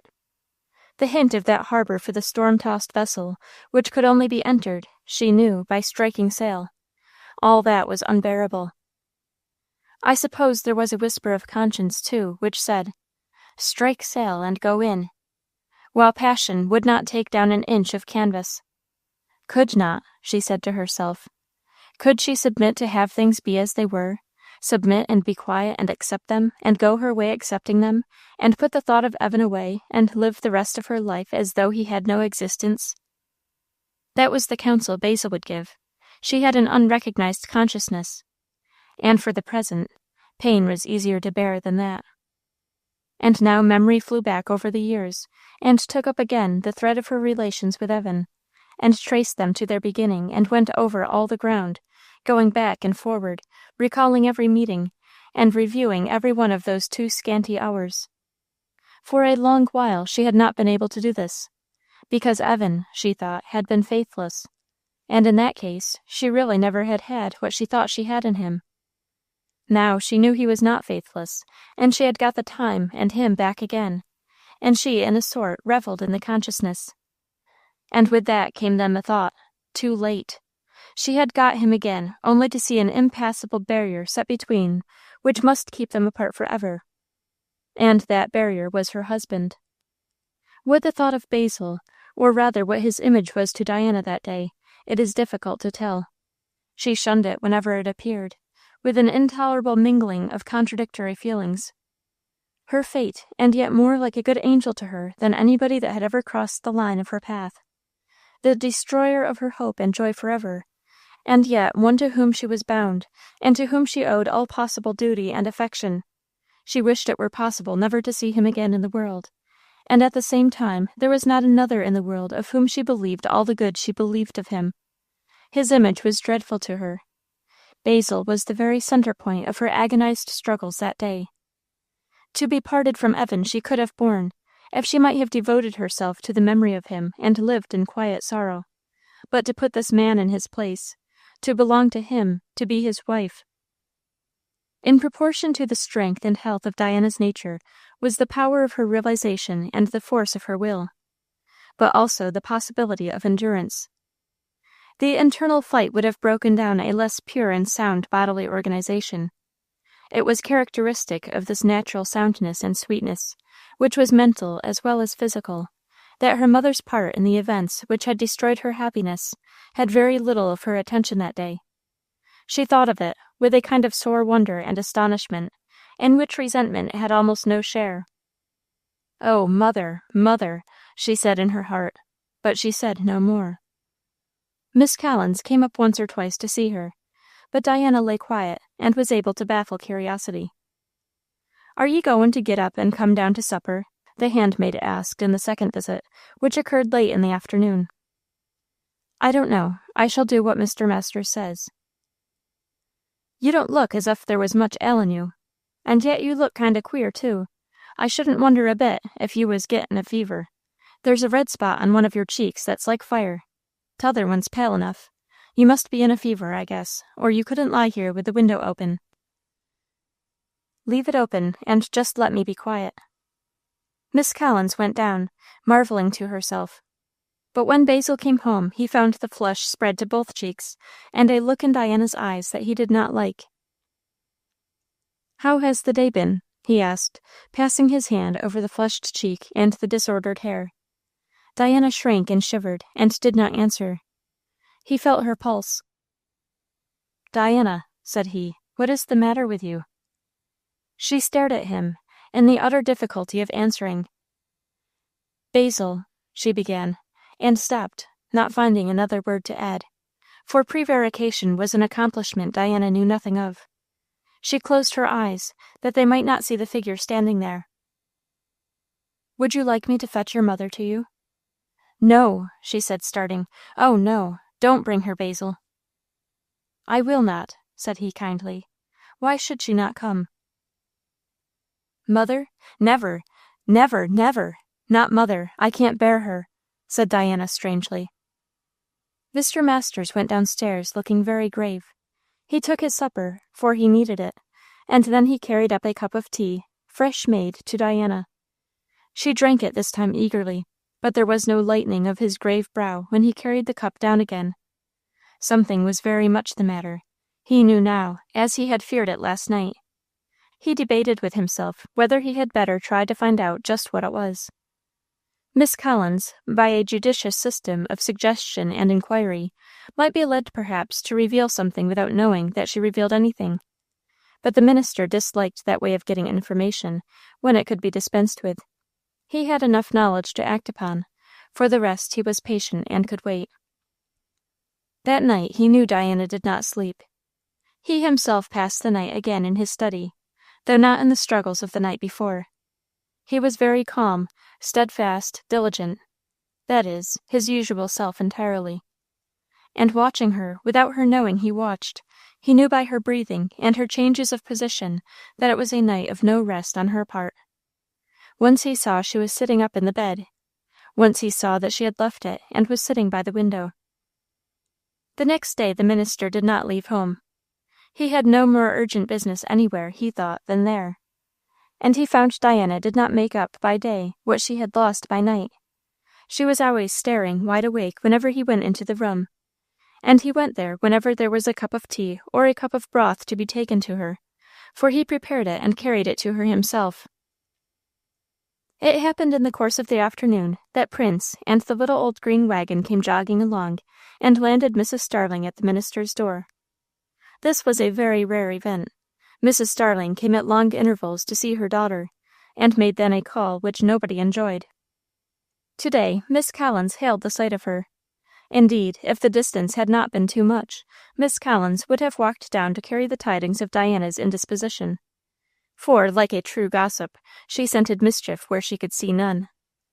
The minister would let her have nothing to do with his wife, and if he were out of the house, and she got a chance, she could make nothing of Diana. Nothing certain, but nothing either that lulled her suspicions.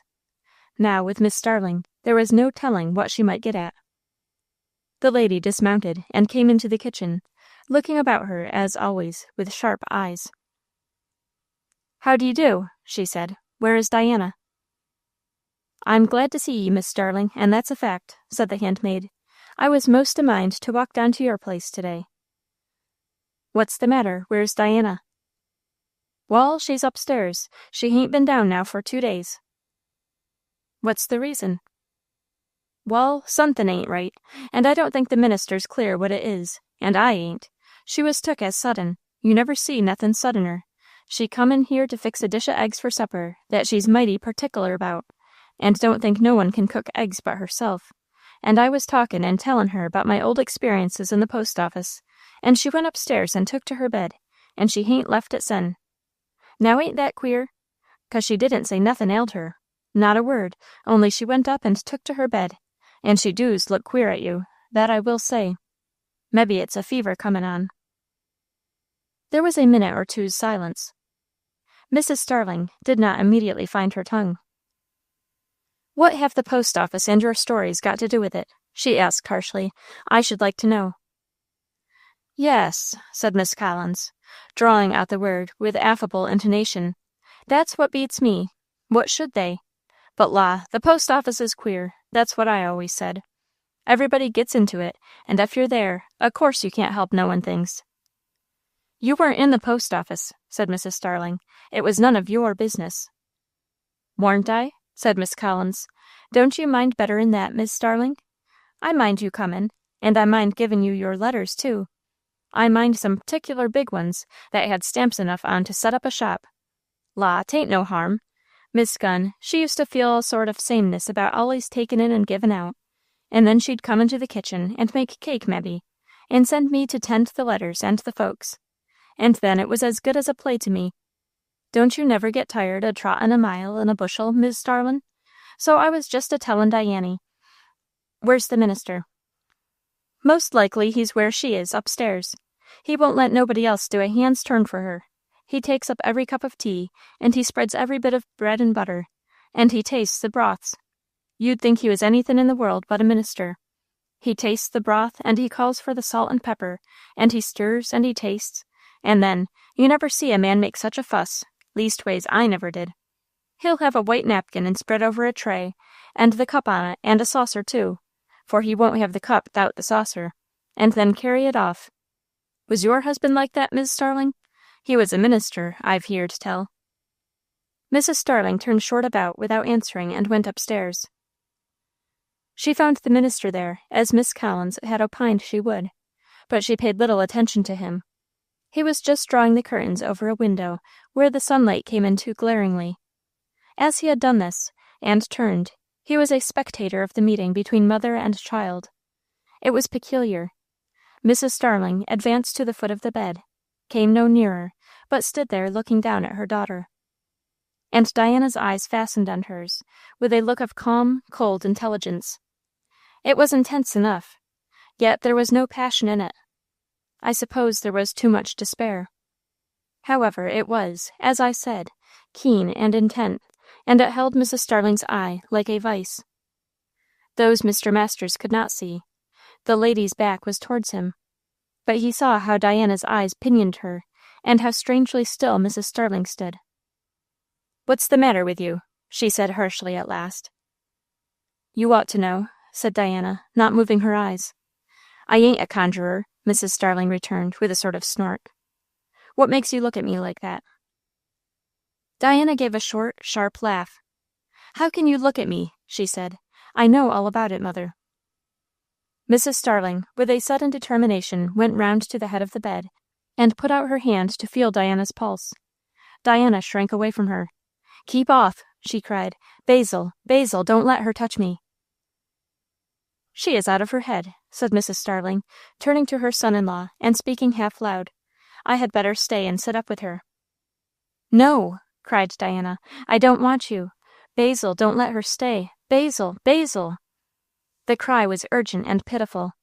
Her husband came near, arranged the pillows, for she had started half up, and putting her gently back upon them, said in his calm tones, "Be quiet, Di. You command here. Mrs. Starling, shall we go downstairs?" Mrs. Starling this time complied without making any objection, but as she reached the bottom she gave vent to her opinion.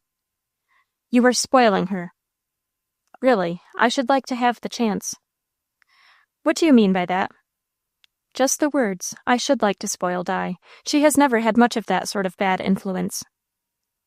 "That sounds very weak, to me," said Mrs. Starling. "To whom should a man show himself weak, if not toward his wife?" said Basil carelessly. "Your wife will not thank you for it."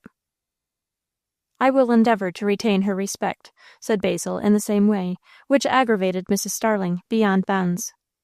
Something about him always did try her temper, she said to herself. "Diana is going to have a fever," she spoke abruptly. "I am afraid of it." "What's brought it on?" "I came home 2 evenings ago, and found her on the bed." "You don't want me, you say. Who do you expect is going to sit up with her, and take care of her?" "I will try what I can do, for the present." "You can't manage that, and your out-of-door work, too." "I will manage that," said Basil significantly. "And let your parish work go? Well, I always thought a minister was bound to attend to his people." "Yes. Isn't my wife more one of my people than anybody else? Will you stay and take a cup of tea, Mrs. Starling?" "No. If you don't want me, I am going. What will you do if Diana gets delirious? I think she's out of her head now." "I'll attend to her," said Basil composedly. Half suspecting a double meaning in his words, Mrs. Starling took short leave, and drove off. Not quite easy in her mind, if the truth be told, and glad to be out of all patience with the minister. Yes, if she had known how things would turn. If she had known, perhaps, she would not have thrown that first letter into the fire, which had drawn her on to throw the second in, and the third. Could any son-in-law, could Evan Knowlton, at least, have been more untoward for her wishes than the one she had got? More unmanageable he could not have been, nor more likely to be spoony about Diana. And now what if Diana really should have a fever? People talk out in delirium. Well, the minister would keep his own counsel. She did not care, she said. But all the same, she did care, and she would fain have been the only one to receive Diana's revelations, if she could have managed it. And by what devil's conjuration had the truth come to be revealed, when only the fire and she knew anything about it? Mrs. Starling chewed the cud of no sweet fancy on her road home. Chapter 27. Bonds. Diana did become ill. A few days of such brain work as she had endured that first 24 hours were too much even for her perfect organization. She fell into a low fever, which at times threatened to become violent, yet never did. She was delirious often, and Basil heard quite enough of her unconscious revelations to put him in full possession of the situation. In different portions, Diana went over the whole ground. He knew sometimes that she was walking with Evan, taking leave of him, perhaps taking counsel with him, and forming plans for life. Then wondering at his silence, speculating about ways and distances, tracing his letters out of the post office into the wrong hand.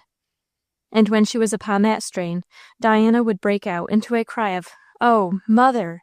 Mother! Mother!" repeating the word with an accent of such plaintive despair that it tore the heart of the one who heard it. There was only one. As long as this state of things lasted, Basil gave himself up to the single task of watching and nursing his wife. And amid the many varieties of heart-suffering which people know in this world, that which he tasted these weeks was one of refined bitterness. He came to know just how things were, and just how they had been all along. He knew what Diana's patient or reticent calm covered. He heard sometimes her fond moanings over another name, sometimes her passionate outcries the owner of that name to come and deliver her. Sometimes, she revealed that too, even the repulsion with which she regarded himself. "Oh, not this man," she said one night, when he had been sitting by her and hoping that she was more quiet. "Oh, not this man. It was a mistake. It was all a mistake. People ought to take better care at the post office. Tell Evan I didn't know, but I'll come to him now just as soon as I can." Another time she burst out more violently. "Don't kiss me," she exclaimed. "Don't touch me. I won't bear it. Never again. I belong to somebody else, don't you know? You have no business to be here." Basil was not near her. Indeed, she would not have recognized him if he had been. He was sitting by the fire at a distance, but he knew whom she was addressing in her mournful ravings, and his heart and courage almost gave way. It was very bitter, and many an hour of those nights the minister spent on his knees at the bed's foot, seeking for strength and wisdom, seeking to keep his heart from being quite broken, striving to know what to do. Should he do as she said, and never kiss her again? Should he behave to her in the future as a mere stranger? What was best for him and for her? Basil would have done that unflinchingly, though it had led him to the stake, if he could know what the best was. But he did not quite give up all hope, desperate as the case looked. His own strong, cheerful nature and his faith in God kept him up, and he resolutely concluded that it would not be the best way, nor the hopefulest, for him and Diana, bound to each other as they were, to try to live as strangers. The bond could not be broken. It had better be acknowledged by them both. But if Basil could have broken it and set her free, he would have done it at any cost to himself. So week after week, he kept his post as nurse at Diana's side. He was a capital nurse, untireable as a man and tender as a woman, quick as a woman, too, to read signs and answer unspoken wishes, thoughtful as many women are not, patient with an unending patience. Diana was herself at times, and recognized all this. And by degrees, as the slow days wore away, her disorder wore away too, or wore itself out, and she came back to her normal condition in all except strength. That was very failing, even after the fever was gone. And still Basil kept his post. He began now, it is true, to attend to some pressing outside duties, for which in the weeks just past he had provided a substitute. But morning, noon, and night he was at Diana's side. No hand but his own might ever carry to her the meals which his own hand had no inconsiderable share in preparing. He knew how to serve an invalid's breakfast with the refinement of care which Diana herself before that would not have known how to give another, though she appreciated it and took her lesson. Then nobody could so nicely and deftly prop up pillows and cushions so as to make her rest comfortably for the taking of the meal. No one had such skilful strength to enable a weak person to change his position. For all other things, Diana saw no difference in him. Nothing told her that she had betrayed herself, and she betrayed herself no more. Dull and listless she might be. That was natural enough in her weak state of convalescence, and Diana had never been demonstrative towards her husband. It was no new thing that she was not demonstrative now. Neither did he betray that he knew all she was trying, poor child, to hide from him. He was just as usual. Only, in Diana's present helpless condition, he had opportunity to show tenderness and care in 1,000 services, which in her well days she would have dispensed with. And he did it, as I said, with the strength of a man and the delicacy of a woman. He let nobody else do anything for her. Did he guess how gladly she would have escaped from all his ministrations? Did he know what they were to Diana? Probably not, for with all his fineness of perception he was yet a man, and I suppose, reverse the conditions, there never was a man yet who would object to have one woman wait upon him because he loved another. Yet Basil did know partly, and partly guess, and he went patiently on in the way he had marked out for himself, upheld by principle and by a great tenacity of purpose which was part of his character.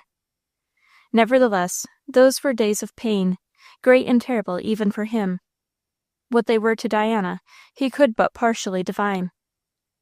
As health slowly came back, and she looked at herself and her life again with eyes unveiled by disease, with the pitiless clearness of sound reason, Diana wished she could die. She knew she could not. She could come no nearer to it than a passing thought. Her pulses were retaking their sweet regularity. Her nerves were strung again, fine and true. Only muscular strength seemed to tarry. Lying there on her bed, and looking out over the snow-covered fields, for it was midwinter by this time, Diana sometimes felt a terrible impulse to fly to Evan, as if she could wait only till she had the power to move. The feeling was wild, impetuous. It came like a hurricane wind, sweeping everything before it. And then Diana would feel her chains and writhe, knowing that she could not and would not break them. But how ever was life to be endured? Life with this other man? And how dreadful it was that he was so good, and so good to her. Yes, it would be easier if he did not care for her so well. Far easier. Easier even if he were not himself so good. The power of his goodness fettered Diana. It was a spell upon her. Yes, and she wanted to be good too. She would not forfeit heaven because she had lost earth. No, and not to gain earth back again. But how was she to live? And what if she should be unable always to hide her feeling, and Basil should come to know it? How would he live? What if she had said strange things in her days and nights of illness? They were all like a confused, misty landscape to her, nothing taking shape. She could not tell how it might have been. Restless and weary, she was going over all these and 1,000 other things one day, as she did every day, when Basil came in. He brought a tray in his hand. He set it down and came to the bedside. "Is it supper time already?" she asked. "Are you hungry?" "I ought not to be hungry. I don't think I am." "Why ought you not to be hungry?" "I am doing nothing, lying here." "I find that is what the people say who are doing too much. Extremes meet, as usual." He lifted Diana up and piled pillows and cushions at her back till she was well supported. Nobody could do this so well as Basil. Then he brought the tray and arranged it before her. There was a bit of cold partridge and toast, and Basil filled Diana's cup from a little teapot he had set by the fire. The last degree of nicety was observable in all these preparations. Diana ate her supper. She must live, and she must eat, and she could not help being hungry, though she wondered at herself that she could be so unnatural. "Where could you get this bird?" she asked at length, to break the silence which grew painful.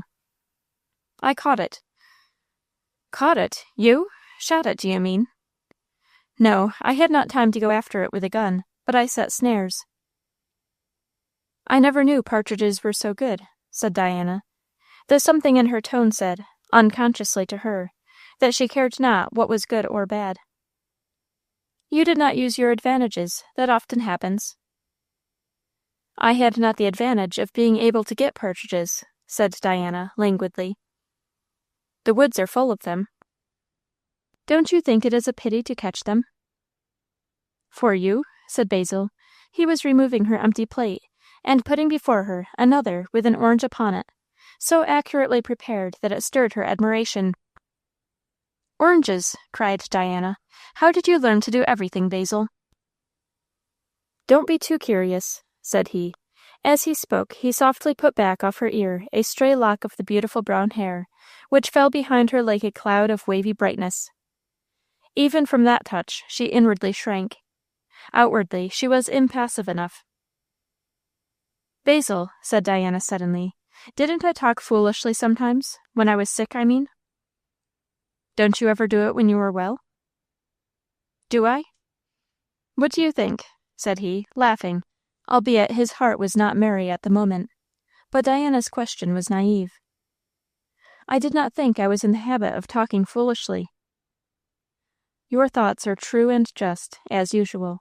It is so far from being in your habit that it is hardly in your power," he said tenderly. Diana ate her orange, for she was very fond of the fruit, and it gave occupation to hands and eyes while Basil was standing by. She did not like his evasion of her question, and pondered how she could bring it up again, between wish and fear. Before she was ready to speak, the chance was gone. As Basil took away her plate, he remarked that he had to go down to see old Mrs. Barstow, and arranging her pillows anew, he stooped down and kissed her. Left alone, Diana sat still propped up in bed, and stared into the fire, which grew brighter as the light without waned. How she rebelled against that kiss! "No, he has no right to me," she cried in her passionate thoughts. "He has no right to me. I am Evan's. Every bit of me is Evan's, and nobody's else. Oh, how came I to marry this man, and what shall I do? I wonder if I shall go mad, for I am not going to die. But how is it possible that I can live so?" She was slow in regaining strength, yet little by little it came back, like a monarch entering a country that has rebelled against him. By and by she was able to sit up. Her husband had a luxurious easy-chair sent from Boston for her and placed in her room. And one evening, it was in February now, Diana got up and put herself in it. She had never known such a luxurious piece of furniture in her life. She was dressed in a warm wrapper, also provided by her husband, and which seemed to her of extravagant daintiness. And she sank into the depths of the one, and the folds of the other, with a helpless feeling of Basil's power over her, symbolized and emphasized by these things. Presently came Basil himself, again bringing her supper. He placed a small table by her side, and set the tray there, put the teapot down by the fire, and taking a view of his wife, gave a slight smile at the picture. He might well, having so good a conscience as this man had. Diana was one of those magnificent women who look well always and anywhere, with a kitchen apron on and hands in flour, or in the dishabille of careless undress. But as her husband saw her then, she was lovely in an exquisite degree. She was wrapped in a quilted dressing-gown of soft gray stuff, with a warm shawl about her shoulders. Her beautiful abundant hair, which she had been too weak of hand, and of heart too, to dress elaborately, lay piled about her head in loose, bright, wavy masses, much more picturesque than Diana would have known how to make them by design. I think there is apt, too, to be about such women a natural grace of motion or of repose. It was her case. To think of herself, or the appearance she might at any time be making, was foreign to Diana. The noble grace of unconsciousness, united to her perfectness of build, made her always faultless in action or attitude. If she moved, or if she sat, it might have been a duchess, for the beautiful unconscious ease with which she did it. Nature's high breeding, there is such a thing, and there is such an effect of it when the constitution of mind and body are alike noble. Basil poured out her cup of tea, and divided her quail, and then sat down. It was hard for her to bear. "You are too good to me," said Diana humbly. "I should like to see you prove that." "I am not sure but you are too good to everybody." "Why, how can one be too good?" "You won't get paid for it." "I think I shall," said Basil, in a quiet, confident way he had, which was provoking if you were arguing with him. But Diana was not arguing with him. "Basil, I can never pay you," she said, with a voice that faltered a little. "You are sure of that in your own mind?" "Very sure." "I am a man of a hopeful turn of nature. Shall I divide that joint for you?" "My hands cannot manage a quail," said Diana, yielding her knife and fork to him. "What can make me so weak?" "You have had fever." "But I have no fever now, and I do not seem to get my strength back." "After the unnatural tension, nature takes her revenge." "It is very hard on you." "What?" Diana did not answer. She had spoken that last word with almost a break in her voice. She gave her attention now diligently to picking the quail bones. But when her supper was done, and the tray delivered over to Miss Collins, Basil did not, as sometimes he did, go away and leave her, but sat down again and trimmed the fire. Diana lay back in her chair, looking at him. "Basil," she said at last, after a long silence, "do you think mistakes, life mistakes, can ever be mended in this world?" "You must define what you mean by mistakes," he said, without looking at her. "There are no mistakes, love, but those which we make by our own fault." "Oh, but yes, there are, Basil." "Not what I mean by mistakes." "Then what do you call them? When people's lives are all spoiled by something they have had nothing to do with, by death, or sickness, or accident, or misfortune." "I call it," said Basil slowly, and still without looking at her, "I call it, when it touches me or you, or other of the Lord's children, God's good hand." "Oh, no, Basil! People's wickedness cannot be his hand." "People's wickedness is their own, and other evil, I believe, is wrought by the prince of this world. But God will use people's wickedness, and even Satan's mischief, to his children's best good, and so it becomes, in so far, his blessed hand.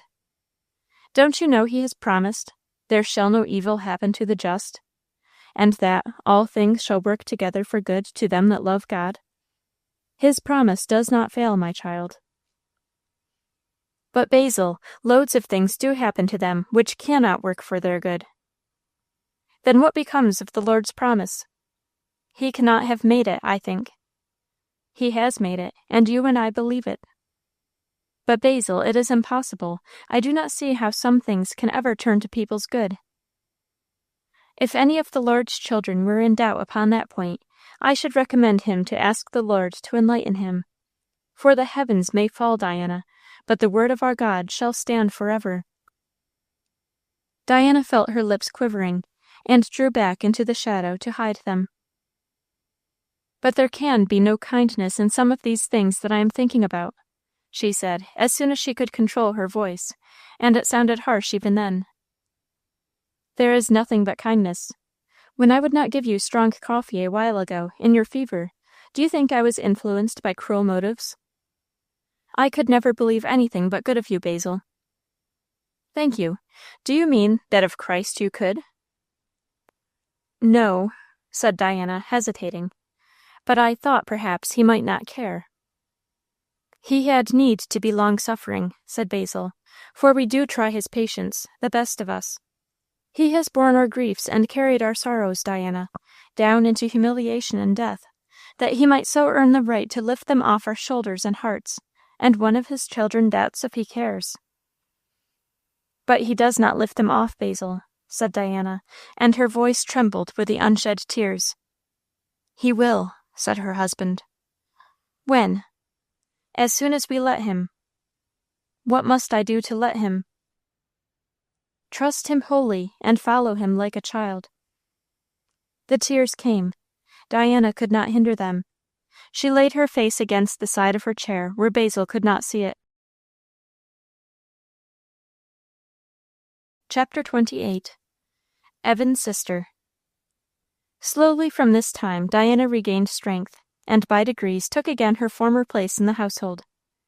To Miss Collins' vision she was the same as ever. Basil felt she was not. Yet Diana did every duty of her station with all the care and diligence she had ever given to it. She neglected nothing. Basil's wardrobe was kept in perfect order. His linen was exquisitely got up. His meals were looked after and served with all the nice attention that was possible. Diana did not in the least lose her head, or sit brooding when there was something to do.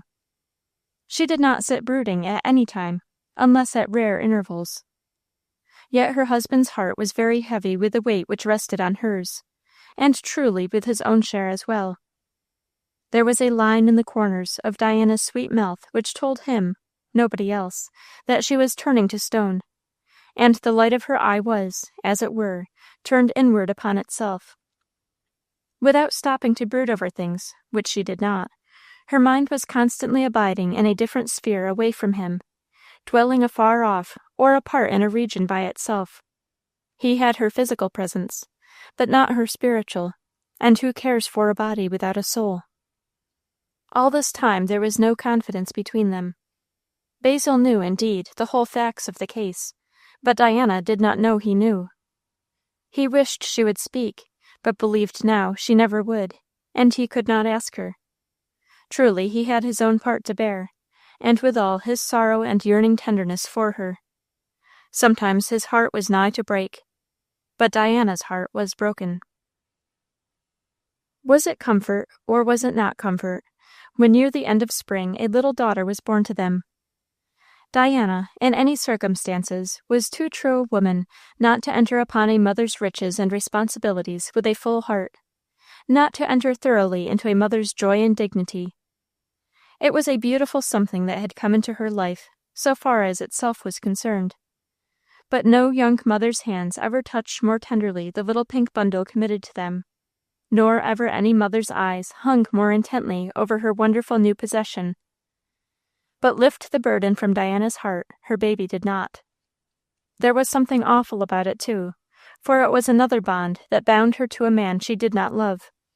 When Diana was strong enough, she sometimes shed floods of tears over the little unconscious face, the only human confidant she dared trust with her secret. Before this time, her tears had been few. Something in the baby took the hardness from her, or else gave one of those inexplicable touches to the spring of tears which we can neither resist nor account for. But the baby's father was as fond of her as her mother, and had a right to be, Diana knew, and that tried her. She grudged Basil the right. On the whole, I think, however, the baby did Diana good. As for Basil, it did him good. He thanked God, and took courage. The summer had begun when Diana was able to come downstairs again. One afternoon she was there, in her little parlor, come down for a change. The windows were open, and she sat thinking of many things. Her easy-chair had been moved down to this room, and Diana, in white, as Basil liked to see her, was lying back in it, close beside the window. June was on the hills and in the air, and in the garden, for a bunch of red roses stood in a glass on the table, and one was fastened at Diana's belt, and another stuck in her beautiful hair. Not by her own hands, truly.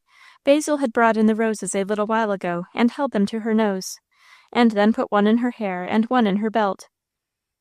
Diana suffered it, all careless and unknowing of the exquisite effect, which her husband smiled at, and then went off, for his work called him. She had heard his horse's hoof-beats, going away at a gallop, and the sound carried her thoughts back, away, as a little thing will, to a time when Mr. Masters used to come to her old home and visit her mother and her, and then ride off so. Yes, and in those days another came too, and June days were sweet then as now, and roses bloomed, and the robins were whistling then also, she remembered. Did their fates and life courses never change?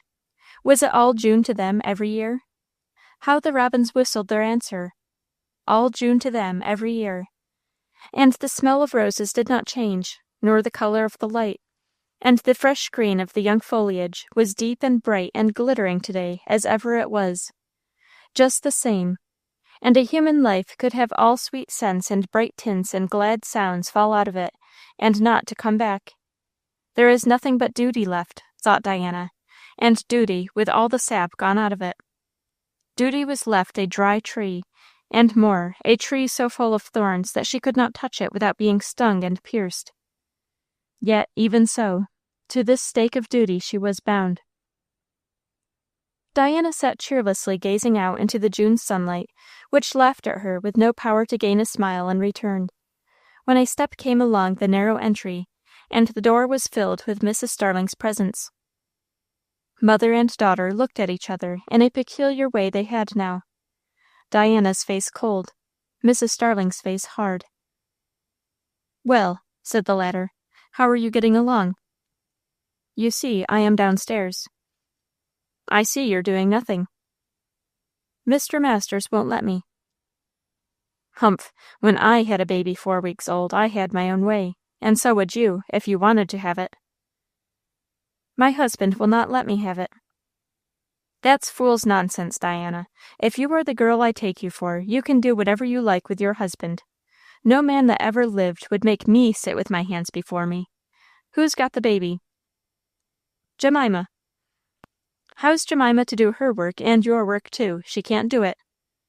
"No, but Mr. Masters is going to get another person to help take care of baby." "A nurse!" cried Mrs. Starling, aghast. "No, not exactly, but somebody to help me." "Are you weak and sickly, Diana?" "No, mother." "Then you don't want another girl, any more than a frog wants an umbrella. Put your baby in the crib and teach her to lie there when you are busy. That's the way you were brought up." "You must talk to Mr. Masters, mother." "I don't want to talk to Mr. Masters. I've got something else to do." "But you can talk to him, Diana, and he'll do what you say." "It's the other way, mother. I must do what he says." Diana's tone was peculiar. "Then you're turned soft." "I think I am turned hard." "Your husband is easy to manage for you." "Is he?" said Diana. "I am glad it isn't true. I despise men that are easy to manage. I am glad I can respect him at any rate." Mrs. Starling looked at her daughter with an odd expression. It was curious and uncertain, but she asked no question. She seemed to change the subject, though perhaps the connection was close. "Did you hear the family are coming to Elmfield again this summer?" Diana's lips formed the word "no." The breath of it hardly got out. "Yes, they're coming, sure enough. Phemy will be here next week, and her sister, what's her name? Mrs. Reverdy, is here now." Silence. "I suppose they'll fill the house with company as they did last time, and cut up their shines as usual. Well, they don't come in my way, but you'll have to see 'em, I guess." "Why?" "You know they make a great to-do about your husband in that family. And Genevieve Reverdy seems uncommonly fond of you. She asked me no end of questions about you on Sabbath." There flushed a hot color into Diana's cheeks, which faded away and left them very pale. "She hasn't grown old a bit," Mrs. Starling went on, talking rather uneasily. "Nor she hain't grown wise, neither. She can't ask you how you do without a giggle. And she had dressed herself to come to church as if the church was a fair and she was something for sale. Flowers and feathers and laces and ribbons, a little there and a little here, bows on her gloves and bows on her shoes and bows on her gown. I believe she would have tucked some into the corners of her mouth if they would have stayed." Diana made no reply. She was looking out into the sunlit hillside in view from her window, and had grown visibly whiter since her mother came in. Mrs. Starling reviewed her for that instant with a keen, anxious, searching gaze, which changed before Diana turned her head. "I can't make out, for my part, what such folks are in the world for," she went on. "They don't do no good, to themselves nor to nobody else, and fools mostly contrive to do harm. Well, she's coming to see you. She'll be along one of these days." "To see me," Diana echoed. "So she says. Maybe it's all flummery. I dare say it is, but she talked a lot of it. You'd ha' thought there weren't any one else in the world she cared about seeing." Mrs. Starling went upstairs at this point to see the baby, and Diana sat looking out of the window with her thoughts in a wild confusion of pain. Pain and fright, I might say. And yet her senses took the most delicate notice of all there was in the world outside to attract them. Could it be June, once so fair and laughing, that smote her now with such blows of memory's hammer? Or was it memory using June? She saw the bright glisten of the leaves upon the hillside, the rich growth of the grass, the fair beams of the summer sun. She noticed minutely the stage of development which the chestnut blossoms had reached. One or two dandelion heads, a robin redbreast that was making himself exceedingly at home on the little spread of greensward behind the house. I don't know if Diana's senses were trying to cheat her heart, but from one item to another her eye went and her mind followed, in a maze of pain that was not cheated at all, till she heard her mother's steps forsake the house. Then Diana's head sank. And then, even at the moment, as if the robin's whistle had brought them, the words came to her, "Call upon me in the day of trouble. I will deliver thee, and thou shalt glorify me." An absolute promise of the Lord to his people.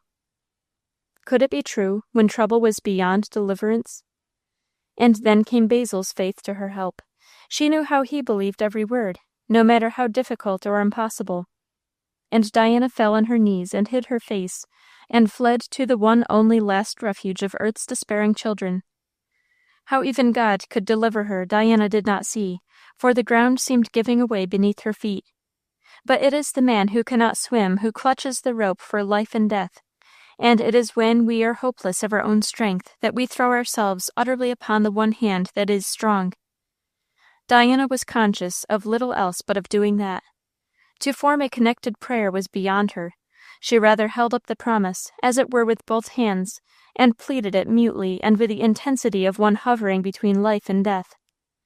The house was still. She feared no disturbance, and she remained motionless, without change of posture, either of mind or body, for some length of time. Gradually the "I will deliver thee, I will deliver thee," began to emphasize itself to her consciousness, like a whisper in the storm, and Diana burst into a terrible flood of tears. That touch of divine sympathy broke her heart. She sobbed for minutes, only keeping her sobs too noiseless to reach and alarm Miss Collins' ears, till her agony was softened and changed at last into something more like a child's exhausted and humble tears, while her breast rose and fell so pitifully. With that came also a vague floating thought or two. My duty, I'll do my duty, I'll do my duty. It was over, and she had risen and was resting in her chair, feeling weaker and yet much stronger than before, waiting till she could dare show her face to Miss Collins, when a little low tap was heard at the front door. Company? But Diana had noticed no step and heard no wheels. However, there was no escape for her if it were company. She waited, and the tap was repeated. I don't know what about it this second time sent a thrill all down Diana's nerves. The doors were open, and seeing that Miss Collins did not stir, Diana uttered a soft, "Come." She was hardly surprised at what followed. She seemed to know by instinct what it would be. "Where shall I come?" asked a voice, and a pair of brisk high-heeled shoes tripped into the house, and a little trilling laugh, equally light and meaningless, followed the words. "Where shall I come? It's an enchanted castle. I see nobody." But the next instant she could not say that, for Diana showed herself at the door of her room, and Mrs. Reverdy hastened forward. Diana was calm now, with a possession of herself which she marveled at even then. Bringing her visitor into the little parlor, she placed herself again in her chair, with her face turned from the light. "And here I find you. Oh, you beautiful creature!" Mrs. Reverdy burst out. "I declare, I don't wonder at anything," and she laughed. The laugh grated terribly on Diana. "I wonder if you know what a beauty you are," she went on. "I declare, I didn't know you were half so handsome. Have you changed since 3 years ago?" "I think I must," Diana said quietly. "But where have you been? Living here in Pleasant Valley?" was the next not very polite question. "People do live in Pleasant Valley. Did you think not?" Diana answered. "Oh, yes. No, not what we call life, you know. And you were always handsome. But 3 years ago you were just Diana Starling, and now you might be anybody." "I am Mr. Masters' wife," said Diana, setting her teeth, as it were, upon the words. "Yes, I heard. How happened it? Do you know, I am afraid you have done a great deal of mischief. Oh, you handsome woman, you have a great deal to account for. Did you never think you had another admirer, in those days long ago, you know?" "What if I had?" Diana said, almost fiercely. "Oh, of course," said Mrs. Reverdy with her laugh again. "Of course it is nothing to you now. Girls are hard-hearted towards their old lovers, I know that. But weren't you a little tender towards him once? He hasn't forgotten his part, I can tell you. You mustn't be too hard-hearted, Diana." If the woman could have spoken without laughing, that little meaningless trill at the end of everything made Diana nearly wild. She could find no answer to the last speech, and so remained silent. "Now I have seen you again, I declare I don't wonder at anything. I was inclined to quarrel with him, you know, thinking it was just a boyish, foolish fancy that he ought to get over. I was a little out of patience with him. But now I see you, I take it all back. I declare, you're a woman the men might rave about. You mustn't mind if they do. There is another question, whether my husband will mind. She said the words with a hard, relentless force upon herself. Is he jealous? Laughing. He has no reason. Reason? Oh, people are jealous without reason. They don't wait for that. Better without than with. How is Mr. Masters? Is he one of that kind? And how came he to marry you? You ought not to wonder at it, with the opinion you have expressed of me. Oh, no, I don't wonder at all. But somebody else wanted to marry you too, and somebody else thought he had the best right. I am afraid you flirted with him. Or was it with Mr. Masters you flirted? I didn't think you were a girl to flirt, but I see. You would keep just quietly still, and they would flutter round you, like moths round a candle, and it would be their own fault if they got burned. Has Mr. Masters got burned? My poor moth has singed his wings badly, I can tell you. I am very sorry for him. So am I, Diana said gravely. Are you? Are you really? Are you sorry for him? May I tell him you are sorry? You have not said whom you are talking about, Diana answered, with a coldness which she wondered at when she said it. Oh, but you know, there is only one person I could be talking about.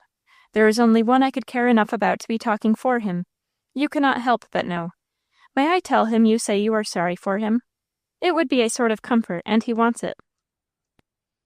You must ask Mr. Masters. What? That.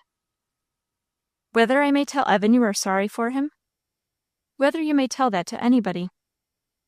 I don't want to tell it to but one, said Mrs. Reverdy, laughing. What has Mr. Masters to do with it? He is my husband. And calmly as Diana said it, she felt as if she would like to shriek out the words to the birds on the hillside, to the angels, if there were angels in the air. Yet she said it calmly. But do you ask your husband about everything you do or say? If I think he would not like it. But that is giving him a great deal of power, too much. Husbands are fallible, as well as wives, said Mrs. Reverdy, laughing. Mr. Masters is not fallible. At least, I never saw him fail in anything. If he ever made a mistake, it was when he married me. And you, said Mrs. Reverdy, didn't you make a mistake too? In marrying somebody so much too good for me, yes, Diana answered. The little woman was a good deal baffled. Then have you really no kind word for Evan? Must I tell him so? Diana felt as if her brain would have reeled in another minute. Before she could answer, came the sound of a little wailing cry from the room upstairs, and she started up. That movement was sudden, but the next were collected and slow. You will excuse me, she said. I hear baby. And she passed from the room like a princess. If her manner had been less discouraging, I think Mrs. Reverdy would have still pursued her point, and asked leave to follow her and see the baby. But Diana's slow, languid dignity and gracious composure imposed upon the little woman, and she gave up the game, at least for the present. When Miss Collins, set free, hurried down, Mrs. Reverdy was gone. Chapter 29. Husband and Wife. Had she no kind word for Evan? Diana felt as if her heart would snap some one of its cords, and give over its weary beating at once and forever. No kind word for Evan?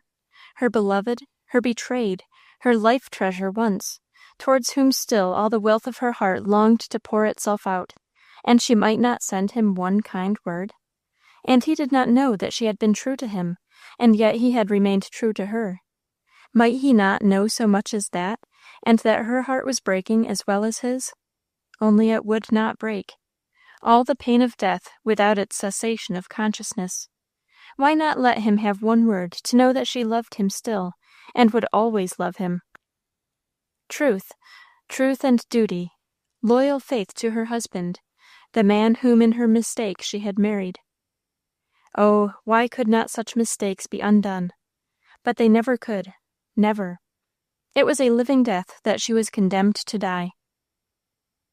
I cannot say that Diana really wavered at all in her truth, but this was an hour of storm never to be remembered without shuddering. She had her baby in her arms, but the mother's instincts were for the time swallowed up in the stormier passions of the woman. She cared for it and ministered to it, tenderly as ever, yet in a mechanical, automatic sort of way, taking no comfort and finding no relief in her sweet duty. It was the roar of the storm and the howling of temptation which overwhelmed every other voice in her heart.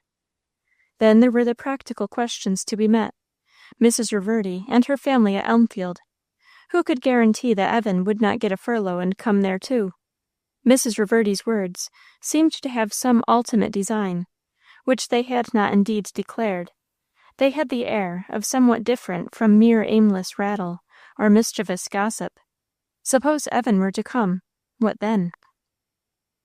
The baby went off to sleep, and was laid away in its crib, and the mother stood alone at the window wrestling with her pain. She felt helpless in the grasp of it as almost never before. Danger was looming up and threatening dark in the distance. There might be a whirlwind coming out of that storm quarter, and how was she going to stand in the whirlwind? Beyond the wordless cry which meant, "Lord, help me," Diana could hardly pray at all at this moment, and the feeling grew that she must have human help.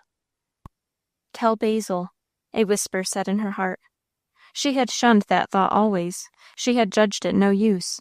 Now she was driven to it. He must know the whole. Perhaps then he could tell her what to do. As soon as Diana's mind, through all its tossings and turnings, had fixed upon this point, she went immediately from thought to action. It was twilight now, or almost. Basil would not come home in time for a talk before supper. Supper must be ready, so as to have no needless delay. She could wait. Now she knew what she would do, though there was a fire burning at heart and brain. She went downstairs and ordered something to be got ready for supper, finished the arrangement of the tea table, which her husband liked to have very dainty, picked a rose for his plate, though it seemed dreadful mockery, and as soon as she heard his step at the door, she made the tea. What an atmosphere of sweet, calm brightness he brought in with him, and always brought. It struck Diana now with a kind of a shiver which a person in a fever feels at the touch of fresh air. Yet she recognized the beauty of it, and it fortified her in her resolve. She would be true to this man, though she died for it. There was nothing but truth in him.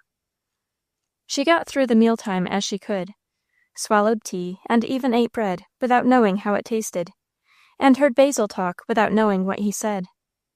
As soon as she could, she went upstairs to the baby, and waited till her husband should come too. But when he came to her, and did not go to his study. "Basil, I want to speak to you. Will you come into the other room?" she said huskily. "Won't this room do to talk in?" "No, it is over the kitchen." "Jemima knows I never quarrel," said Basil lightly. However, he led the way into the study. He set a chair for Diana, and took another himself. But she remained standing. "Basil, is God good?" she said. "Yes, inexpressibly good." "Then why does he let such things happen?" "Sit down, Di. You are not strong enough to talk standing. Such things? What things?" "Why does he let people be tempted above what they can bear?" "He never does. His children, if that is what you mean. He always provides a way of escape." "Where?" "At Christ's feet." "Basil, how can I get there?" she said with a sob. "You are there, my darling," he said, putting her gently into the easy chair she had disregarded. "Those who trust in him, his hand never lets go. They may seem to themselves to lose their standing, they may not feel the ground under their feet, but he knows, and he will not let them fall, if they hold fast to him, Diana." "Basil, you don't know the whole. Do you want to tell me?" Her voice was abrupt and hoarse. His was calm and cool as the fall of the dew. "I want to tell you if I can, but I shall hurt you." "I am very willing, if it eases you. Go on." "It won't ease me, but you must know it. You ought to know. Oh, Basil, I made such a mistake when I married you." She did not mean to say anything so bitter as that. She was where she could not measure her words. Perhaps his face paled a little. In the faint light she could not see the change of color. His voice did not change. What new has brought that up? Nothing new, something old. Oh, Basil, his sister has been here today to see me. Has she? His voice did change a little then. What did she come for? I don't know, and he will be here, perhaps, by and by. Oh, Basil, do you know who it is? And what shall I do? Diana had sprung up from her chair and dropped down on the floor by her husband's side, and hid her face in her hands on his knee.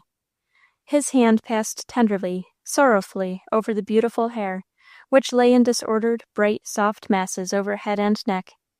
For a moment he did not speak. Basil, do you know who it is? I know. What shall I do? What do you want to do, Diana? Right, she said, gasping, without looking up. I am sure of it, he said tenderly. Well, then, the only way is to go on and do right, Diana. But how can I? How shall I? Suppose he comes? Oh, Basil, it was all a mistake. He wrote, and Mother kept back the letters, and I never got them. He sent them, and I never got them, and I thought he was not true, and it did not matter what I did. And I honored you above everything, Basil. And so, I did what I did. What cannot be undone? No, she said, shivering. He passed his hands again over her soft hair, and bent down and kissed it. You honor yourself too, Diana, as well as me.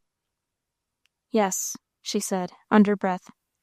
And you honor our God, who has let all this come upon us both? But, oh, Basil, how could he? How could he? I don't know. And yet you say he is good? And so you say too. The only good, the utterly perfectly good, who loves his people and keeps his promises, and who has said that all things shall work together for the good of those that love him. How can such a thing as this? She said faintly. Suppose you and I cannot see how, then faith comes in and believes it without seeing. We shall see by and by.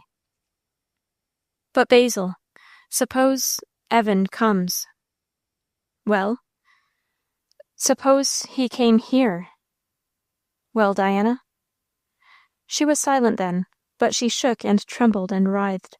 Her head was still where she had laid it, her face hidden. You are going through as great a trial, my poor wife, as almost ever falls to the lot of a mortal.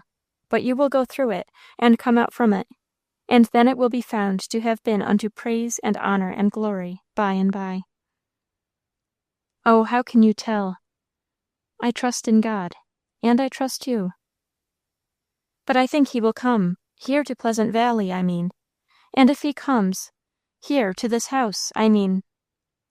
What then? What do you want me to do? About seeing him? Yes. What you like best to do, Diana. Basil, he does not know. What does he not know? About the letters or anything. He has never heard, never a word from me. There was an understanding between you before he went away? Oh, yes. Both were silent again for a time, silent and still. Then Diana spoke timidly. Do you think it would be wrong for him to know? Her husband delayed his answer a little. Truly, if Diana had something to suffer, so had he, and I suppose there was somewhat of a struggle in his own mind to be won through. However, the answer when it came was a quiet negative. May I write and tell him? He bent down and kissed her fingers as he replied, I will. Oh, Basil, said the woman at his feet, I wish I could have died 1,000 times, and I am well and strong, and I cannot die. No, he said gravely, we must not run away from our work. Work, said Diana, sitting back now and looking up at him. What work? The work our Master has given us to do to glorify him, to fight with evil and overcome it, to endure temptation and baffle it, to carry our banner of salvation through the thick of the smoke and the fire, and never let it fall. I am so weak I cannot fight. The fight of faith you can, the only sort of fighting that can prevail. Faith lays hold of Christ's strength, and so comes off more than conqueror. All you can do is to hold fast to him. Oh, Basil, why does he let such things happen? Why does he let such things happen? Here is my life broken, and yours, both broken and ruined. No, the minister answered quietly, not mine, not yours. Broken, if you will, but not ruined. Neither yours nor mine, Diana. With the love of Christ in our hearts, that can never be. He will not let it be. It is all ruined, said Diana. It is all ruined. I am full of evil thoughts, and no good left. I have wished to die, and I have wanted to run away. I felt as if I must. But instead of dying or running away, you had stood nobly and bravely to your post of suffering. Wait and trust. The Lord means good to us yet. What possible good? Perhaps that being stripped of all else, we may come to know him. Is it necessary that people should be stripped of all before they can do that? Sometimes. Diana stood still, and again there was silence in the room. The soft June air, heavy with the breath of roses, floated in at the open window, bringing one of those sharp contrasts which make the heart sick with memory and longing, albeit the balsam of promise be there too. People miss that. Now men see not the bright light that is in the clouds. And how should they, when the darkness of night seems to have fallen? How can they even remember that behind that screen of darkness there is a flood of glory? There came in sounds at the window, too, from the garden and the wood on the hillside. Chirruping sounds of insects, mingled with the slight rustle of leaves and the trickle of water from a little brook, which made all the noise it could over the stones in its way down the hill. The voices were of tender peace. The roses and the small life of nature all really told of love and care which can as little fail for the Lord's children as for the furniture of their dwelling place. Yet that very unchangeableness of nature hurts, which should comfort. Diana stood still, desolate, to her own sense seeming a ruin already, and her husband sat in his place, also still, but he was calm. They were quiet long enough to think of many things. You are very good, Basil, Diana said at last. It was one of those words which hurt unreasonably, not because they are not true words and heartily meant, but because they are the poor substitute for those we would like to hear, and give us an ugly scale to measure distances and differences by. Basil made no sort of answer. Diana stood still. In her confusion of thoughts, she did not miss the answer. Then she began again. Basil, and she started. I wish we could get away. From Pleasant Valley? Yes. My work is here. Is mine here too? Thought Diana, as she slowly went away into the other room. What is mine? To die by this fire that burns in me, or to freeze stiff in the cold that sometimes almost stops my heart's beating? She came up to the side of her baby's crib, and stood there looking, dimly conscious of an inner voice that said her work was not death. Chapter 30. Sunshine. A few days later, the minister came home one evening with a message for his wife. Good old Mother Bartlett is going home, Diana, and she wants to see you. Home? Is she dying, do you mean? She does not mean it. To her it is entering into life. But what's the matter? You know she had that bad cold. I think the treatment was worse than the disease, and under the effects of both, her strength seems to have given way. She is sinking quietly. I will go down there in the morning. So the next day, early, Basil drove his wife down and left her at the cottage. It was somehow to Diana's feelings just such another day as had been that other wonderful one when she had seen Evan first, and he harnessed Prince, and they came together over this very road. Perhaps soon Evan would be riding there again, without her, as she was going now without him. Never together again. Never together again, and what was life to either of them apart? Diana went into the cottage walking as one in a dream. The cottage was in nice order, as usual, though no woman's hand had been about. Joe, rough as he was, could be what his friends called real handy, and he had put everything in trim and taken all care for his mother's comfort before he went out. The minister had told him Diana would be there, so after he had done this, he went to his work. Mrs. Bartlett was lying on her bed in the inner room. Diana kissed her, with a heart too full at the moment to speak. "Did the minister bring you?" the old lady asked. "Yes. Are you all alone?" "The Lord never leaves his children alone, dear. They leave him sometimes. Won't you open the winders, Diana? Joe forgot that, and I want to see the sun." Diana rolled up the thick paper shades which hung over the windows, and put up the sashes. Summer air poured in, so full of warmth and brightness and sounds of nature's activity, that it seemed to roll up a tide of life to the very feet of the dying woman. She looked, and drew a deep breath or two. "That's good," she said. "The Lord made the sunshine. Now sit down, dear.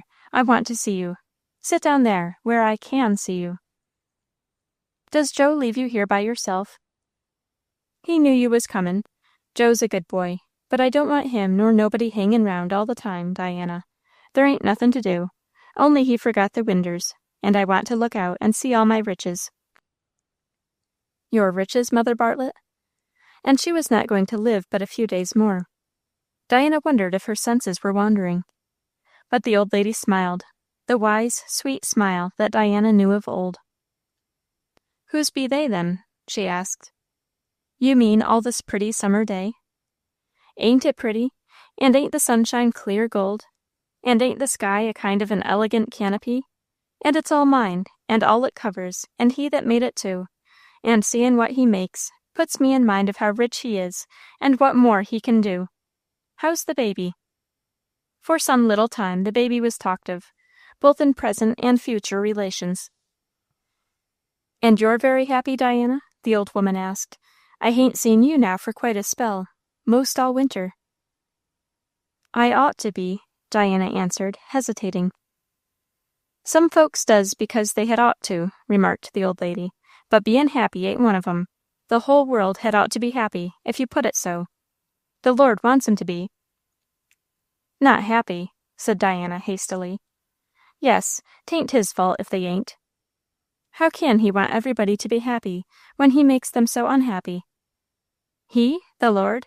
He don't make nobody unhappy, child. How did that get in your head?"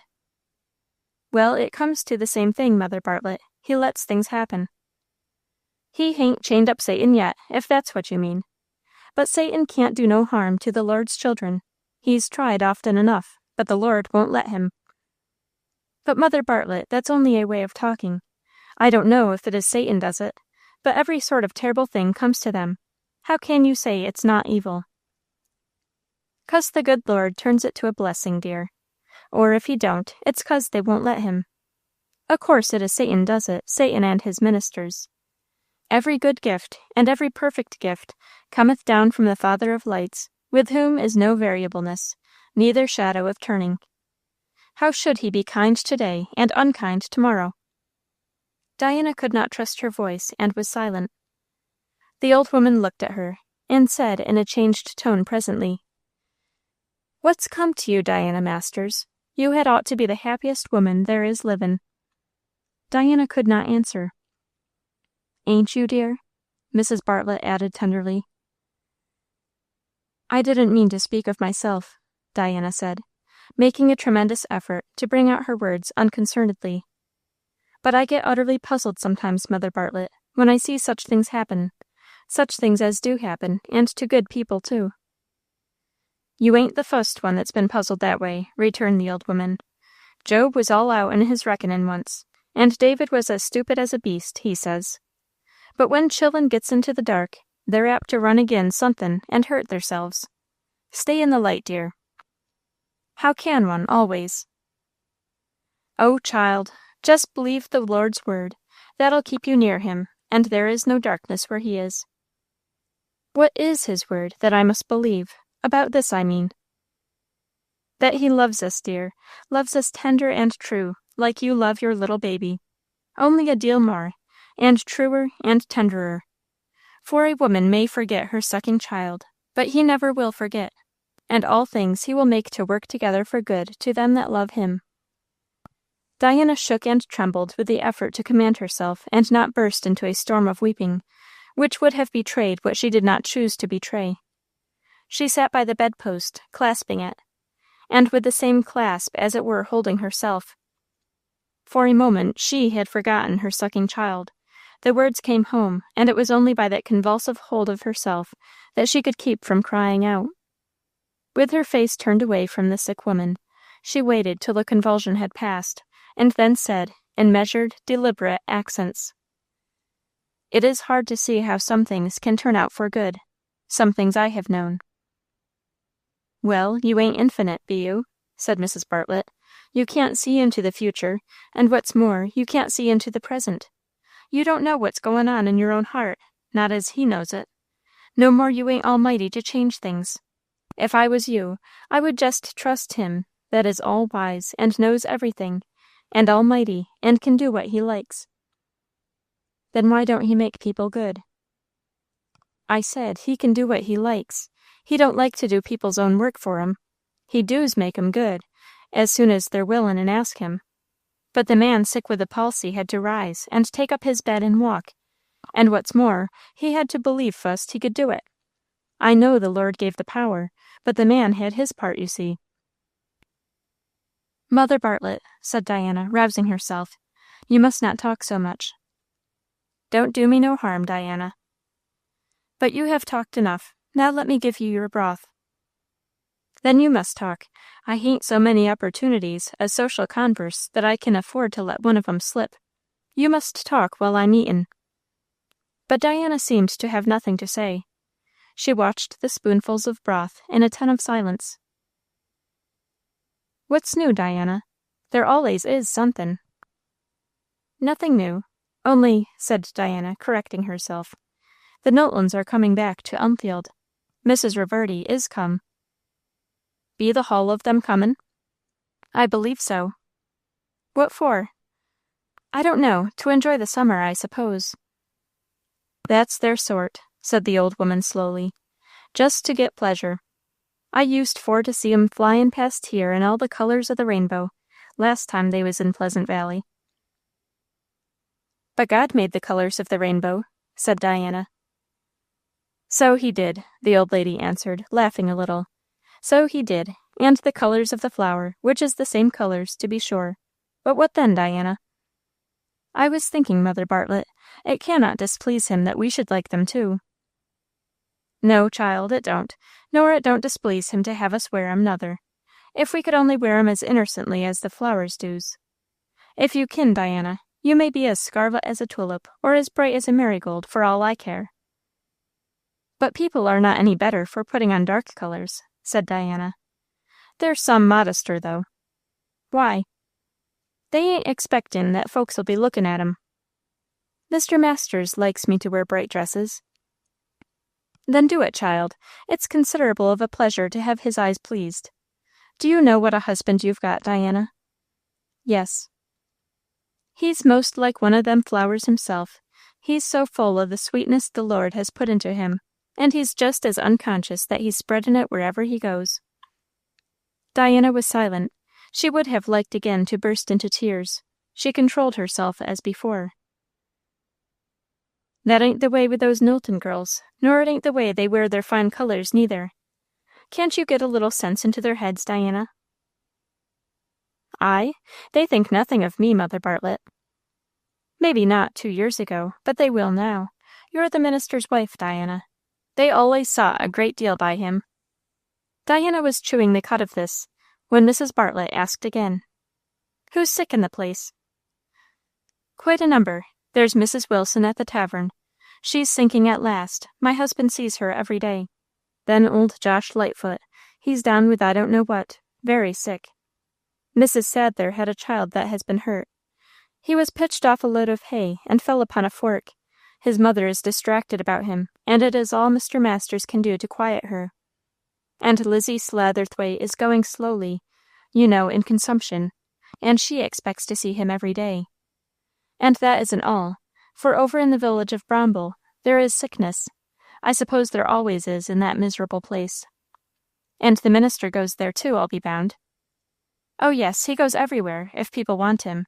It takes 20 miles of riding a day, he told me, just to visit all these people that he must see. "Aye, aye," said the old woman contentedly. "Enjoyment ain't the end of life, but to do the will of God, and he's doin' it. And enjoyment comes that way, too. Aye, aye, and hundredfold now, in this world, and in the world to come, eternal life. I hain't ever been able to do much, Diana, but it has been sweet, his service, all along the way, and now I'm goin' where it'll be nothin' but sweetness forever." A little tired, perhaps, with talking, for she had talked with a good deal of energy, the old lady dozed off into a nap, and Diana sat alone with the summer stillness, and thought over and over some of the words that had been said. It was the hush of the summer stillness, and also the full pulse of the summer life that she felt as she sat there, not soothing to inaction, but stirring up the loving doing, a warm breath of vital energy, an odorous witness-bearing of life fruitfulness, a hum and a murmur of harmonious forces in action, a depth of color in the light and in the shadow, which told of the richness and fullness of the natural world. Nothing idle, nothing unfruitful, nothing out of harmony, nothing in vain. How about Diana Masters, and her work and her part in the great plan? Again the gentle summer air which stole in, laden with such scents and sweets, rich and bountiful out of the infinite treasury, spoke of love at the heart of creation. But there were cold winds, too, sometimes, icy storms, desolations of tempests. They had been here not long ago. True, but yet it was not those, but this which carried on the life of the world. This was the yes, and those others the no, of creation, and an affirmative is stronger than a negative any day, by universal acknowledgment. Moreover, that no was in order to this yes, gave way before it, yielded to it, and life reigned in spite of death. Vaguely Diana's mind felt and carried on the analogy, and the reasoning from the analogy, and drew a chill, far-off hope from it. For it was the time of storm and desolation with her now, and the summer sun had not come yet. She sat musing while the old lady slumbered. "Hello, Diany, here you be," exclaimed the voice of Joe Bartlett, suddenly breaking in. "Here's your good man outside, waitin' for you, I guess. His horse is a leetle skittish. What ails your mother?" "My mother?" "Yes, Josh says, you see, I've been down to the mill to get some rye ground, and he was there, and what's more, he had the start of me, and I had to wait for him, or I wouldn't ha' stood there chatterin' while the sun was shinin' like it is to-day. That ain't my way. But Josh says she's goin' round groanin' at somethin', and that ain't her way, nother. Mind you, it ain't when anybody's by, I warrant you. She don't give no sign then that anythin's botherin' her. Josh says it's when she's alone. I didn't ask him how he came to know so much, and I so little, but I wished I had." Joe finished his speech laughing. Diana took her hat, kissed the old woman, and went out to her husband, who was waiting for her. And some miles of the drive were made in silence. Then, as the old brown house came in sight, with the weeping elms over the gate, Diana asked her husband to stop for a minute or two. He reined up under the elm trees and helped Diana out, letting her, however, go in alone. Diana was not often here. Naturally, between her and her mother, who never in the best of times had stood near together or shared each other's deeper sympathies, a gulf had opened. Besides, the place was painful to Diana on other accounts. It was full of memories and associations. She always seemed to herself when there as a dead person might on revisiting the place where once he had lived. She felt dead to all but pain, and the impression came back with sharp torture that once she used to be alive. So, as the shadow of the elm branches fell over her now, it hurt her inexpressibly.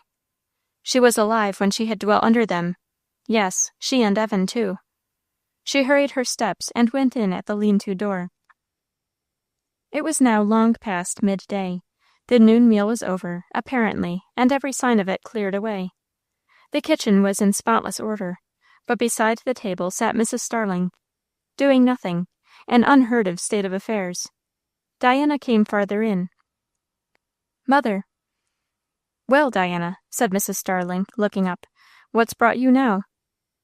"I've been down to see Mrs. Bartlett. She sent for me, and I thought I would stop in as I went by." Mr. Masters is outside." "Well, I've no objection," said Mrs. Starling, ambiguously. "How do you do?" "Middling." "Is all getting on well with the farm and the dairy?" "I don't let it be no other way." Diana saw that something was wrong, but knew also that if she were to find it out, it would be by indirect ways. "May I go into the pantry and get some milk? I've been a good while from home, and I'm hungry." "Go along," said her mother ungraciously. "I should think likely, if you are hungry, your baby is too. That's a new way of doing things. 'Twarn't ever my way. A woman that's got a baby ought to attend to it, and if she don't, her husband ought to make her." "I've not been gone so long as all that comes to," said Diana, and she went into the pantry, her old domain. The pans of milk looked friendly at her. The sweet, clean smell of cream carried her back, it seemed ages, to a time when she was as sweet and clean. "Yet it is not my fault," she said to herself. "It is hers, all hers." She snatched a piece of bread and a glass of milk and swallowed it hastily. Then, as she came out, she saw that one of her mother's hands lay bandaged up in her lap under the table. "Mother, what's the matter with your hand?" "Oh, not much." "But what? It's all tied up. Have you burned it?" "No." "What then? Cut yourself?" "I should like to know how I should go to work to cut my right hand. Don't make a fuss about nothing, Diana. It's only scalded." "Scalded? How?" "I shall never be able to tell that to the end of my days," said Mrs. Starling. "If pots and kettles and that could be possessed, I should know what to think. I was makin' strawberry preserve, and the kettle was almost full, and it was first-rate preserve, and boiling, and almost done, and I had just set it down on the hearth, and then, I don't know how to this day, I stumbled, I don't know over what, and my arm soused right in." "Boiling sweetmeat!" cried Diana. "Mother, let me see. It must be dreadfully burned." "It's all done up," said Mrs. Starling coldly. "I was real put out about my preserves." "Have you had dinner?" "I never found I could live 'thout eatin'." "Who got dinner for you and cleared away?" "Nobody. I did it myself." "For the men and all?" "Well, they don't count to live without eatin', no more'n I do," said Mrs. Starling, with a short laugh. "And you did it with one hand?" "Did you ever know me to stop in anything I had to do for want of a hand?" said Mrs. Starling scornfully. No, thought Diana to herself, nor for want of anything else, even though it were right or conscience. Aloud, she only said, "I must go home to baby." "You had better, I should think," her mother broke in. "Can I do anything for you first?" "You can see for yourself there is nothing to do." "Shall I come back and stay with you tonight?" "You had better ask the dominie." "Mother, he never wants me to do anything but just what is right," Diana said seriously. Mrs. Starling lifted up her head and gave a curious, searching look into her daughter's face. What was she trying to find? "That's one turtle dove," she said, "and are you another, and always bob your head when he bobs his'n?" Diana wondered at this speech. It seemed to her mother was losing ground even in the matter of language. No thought of irritation crossed her. She was beyond trifles now. She made no answer. She merely bade her mother good-bye and hurried out. And for a long while the drive was again in silence. Then, when the gray horse was walking up a hill, Diana spoke in a meditative sort of way. "Basil, you said enjoyment was not the end of life." "Did I?" he answered gravely. "If you didn't, it was Mother Bartlett." "You do say so, I suppose."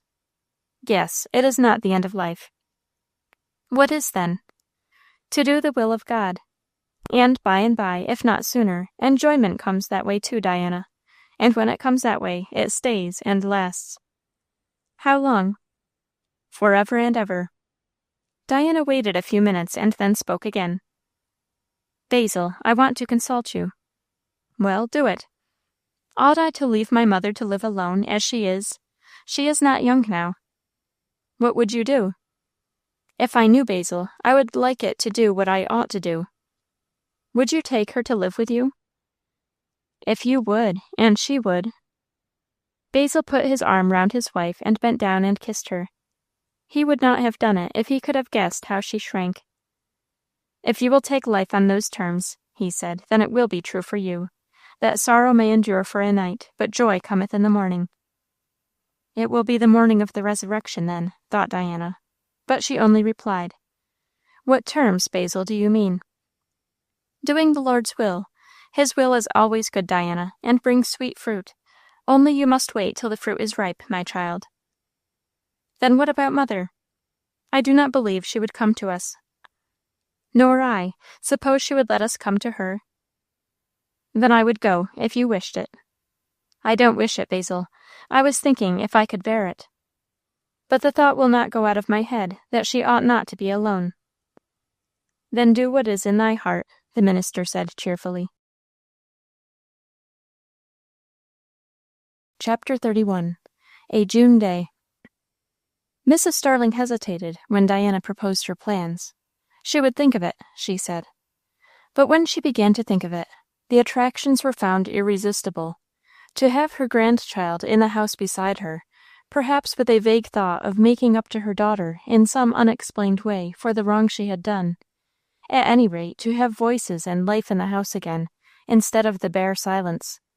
Voices of people that belonged to her own blood. Mrs. Starling found that she could not give up the idea once it got into her head. Then she objected that the house was too small. The minister said he would put up an addition of a couple of rooms for himself and Diana's old room could serve as a nursery. Who wants a nursery? Mrs. Starling demanded. Her idea of a nursery was the whole house and all out of doors. The minister laughed and said that was not his idea, and Mrs. Starling was fain to let it pass. She was human, though she was not a good woman, and Diana's proposal to come back to her had, though she would never allow it even to herself, touched both her heart and her conscience. Somewhere very deep down and out of sight, nevertheless it was true, and it was true that she had been very lonely, and she let the minister have his own way, undisputed, about the building. The carpenters were set to work at once, and at home Diana quietly made preparations for a removal in the course of a few months. She buried herself in busyness as much as ever she could, to still thought and keep her nerves quiet, for constantly, daily and nightly now, the image of Evan was before her, and the possibility that he might any day present himself in very flesh and blood. No precautions were of any avail. If he chose to seek her out, Diana could not escape him unless by leaving Pleasant Valley, and that was not possible. Would he come? She looked at that question from every possible point of the compass, and from every one the view that presented itself was that he would come. Nay, he ought not. It would be worse than of no use for them to see each other. And yet, something in Diana's recollections of him, or, it might be, something in the consciousness of her own nature, made her say to herself that he would come. How should she bear it? She almost wished that Basil would forbid it, and take measures to make it impossible. But the minister went his way, unmoved and quiet as usual. There was neither fear nor doubt on his broad, fair brow. Diana respected him immensely, and at times felt a great pang of grief that his face should wear such a shade of gravity as was habitual to it now. Knowing him so well as she did by this time, she could guess that though the gravity never degenerated into gloom, the reason was to be found solely and alone in the fact that Basil's inner life was fed by springs which were beyond the reach of earthly impoverishing or disturbing. How much better she thought him than herself, as she looked at the calm, steadfast beauty of his countenance, which matched his daily life and walk. No private sorrow touched that. Never thinking of himself, nor seeking his own, he was busy from morning till night with the needs of others, going from house to house, carrying help, showing light, bringing comfort, guiding into the way, pointing out the wrong. And at home, Diana knew with what glad resort he went to his Bible and prayer for his own help and wisdom, and wrought out the lessons that were to be given openly in the little hillside church. Diana knew, too, what flowers of blessings were springing up along his path, what fruits of good. The angel of the church in Pleasant Valley he was, in a sense most true and lovely, although that be not the original bearing of the phrase in the Revelation, where Alfred thinks, and I think, no human angels are intended. Nevertheless, that was Basil here, and his wife, who did not love him, honored him to the bottom of her heart. And in her self-reproach and her humility, Diana wrote bitterer things against herself than there was any need. For she, too, was doing her daily work with a lovely truth of aim and simpleness of purpose. With all the joys of life crushed out, she was walking the way which had become so weary with a steady foot, and with hands ready and diligent to do all they found to do. In another sort from her husband, the fair, calm, grave woman was the angel of her household. I can never tell you how beautiful Diana was now.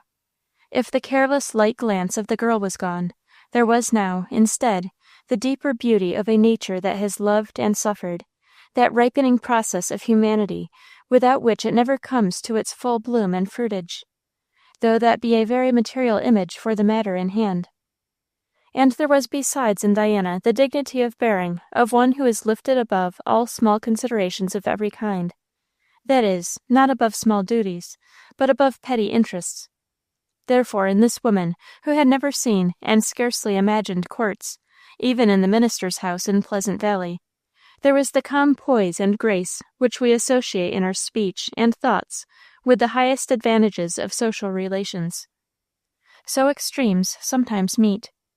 In Diana, it was due to her inborn nobility of nature and the sharp discipline of sorrow, in aid of which practically came also her perfection of physical health and form. It must be remembered, too, that she had been now for a good while in the close companionship of a man of great refinement and culture, and that both study and conversation had lifted her by this time far out of the intellectual sphere in which the beginning of our story found her.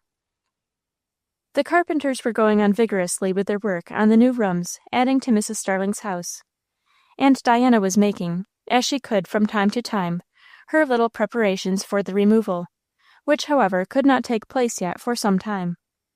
It was in the beginning of July. Diana was upstairs one day, looking over the contents of a trunk, and cutting up pieces for patchwork. Windows were open, of course, and the scent of new hay came in with the warm air. Haymaking was going on all over Pleasant Valley. By and by, Miss Collins put her head in. "Be you fixed to see folks?" "Who wants me?" "Well, there's somebody comin', and I reckon it's one or other o' them flyaways from Elmfield." "Here?" said Diana, starting up and trembling.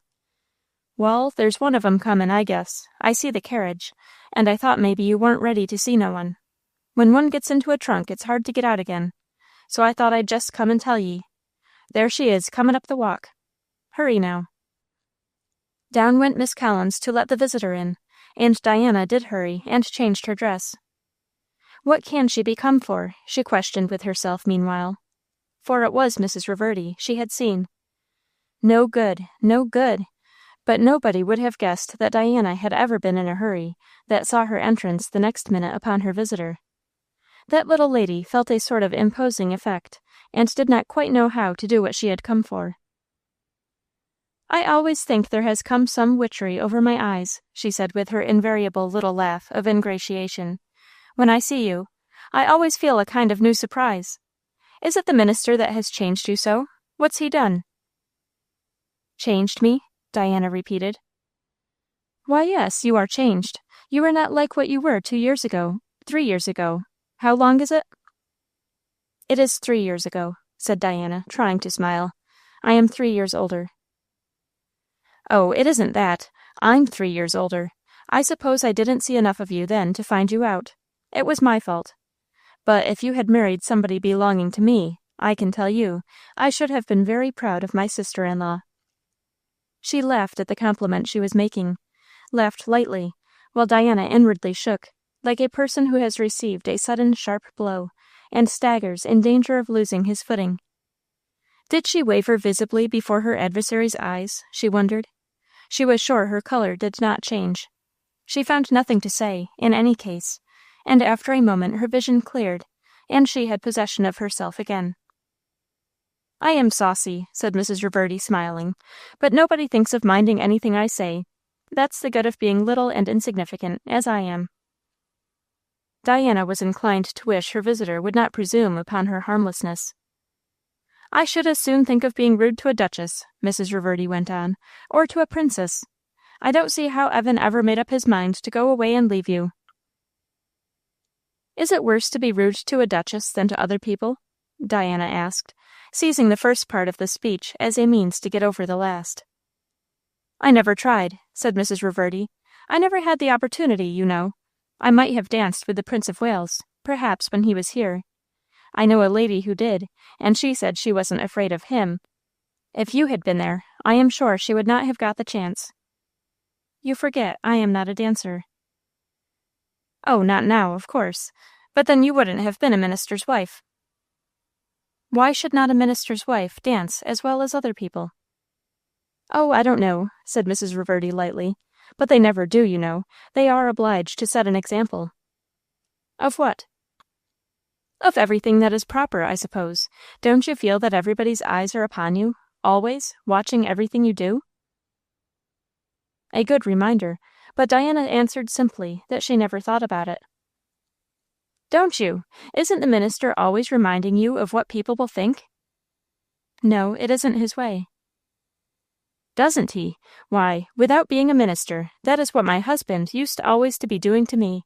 I was a little giddy, you know," said Mrs. Reverdy, laughing. "I was very young, and I used to have plenty of admonitions." "I believe Mr. Masters thinks we should only care about God's eyes," Diana said quietly.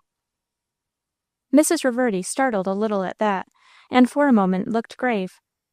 From Diana she had not expected this turn. "I never think about anything," she said then with a laugh that looked as if it were meant to be one of childlike ingenuousness. "Don't think me very bad. Everybody can't be good and discreet like you and Mr. Masters."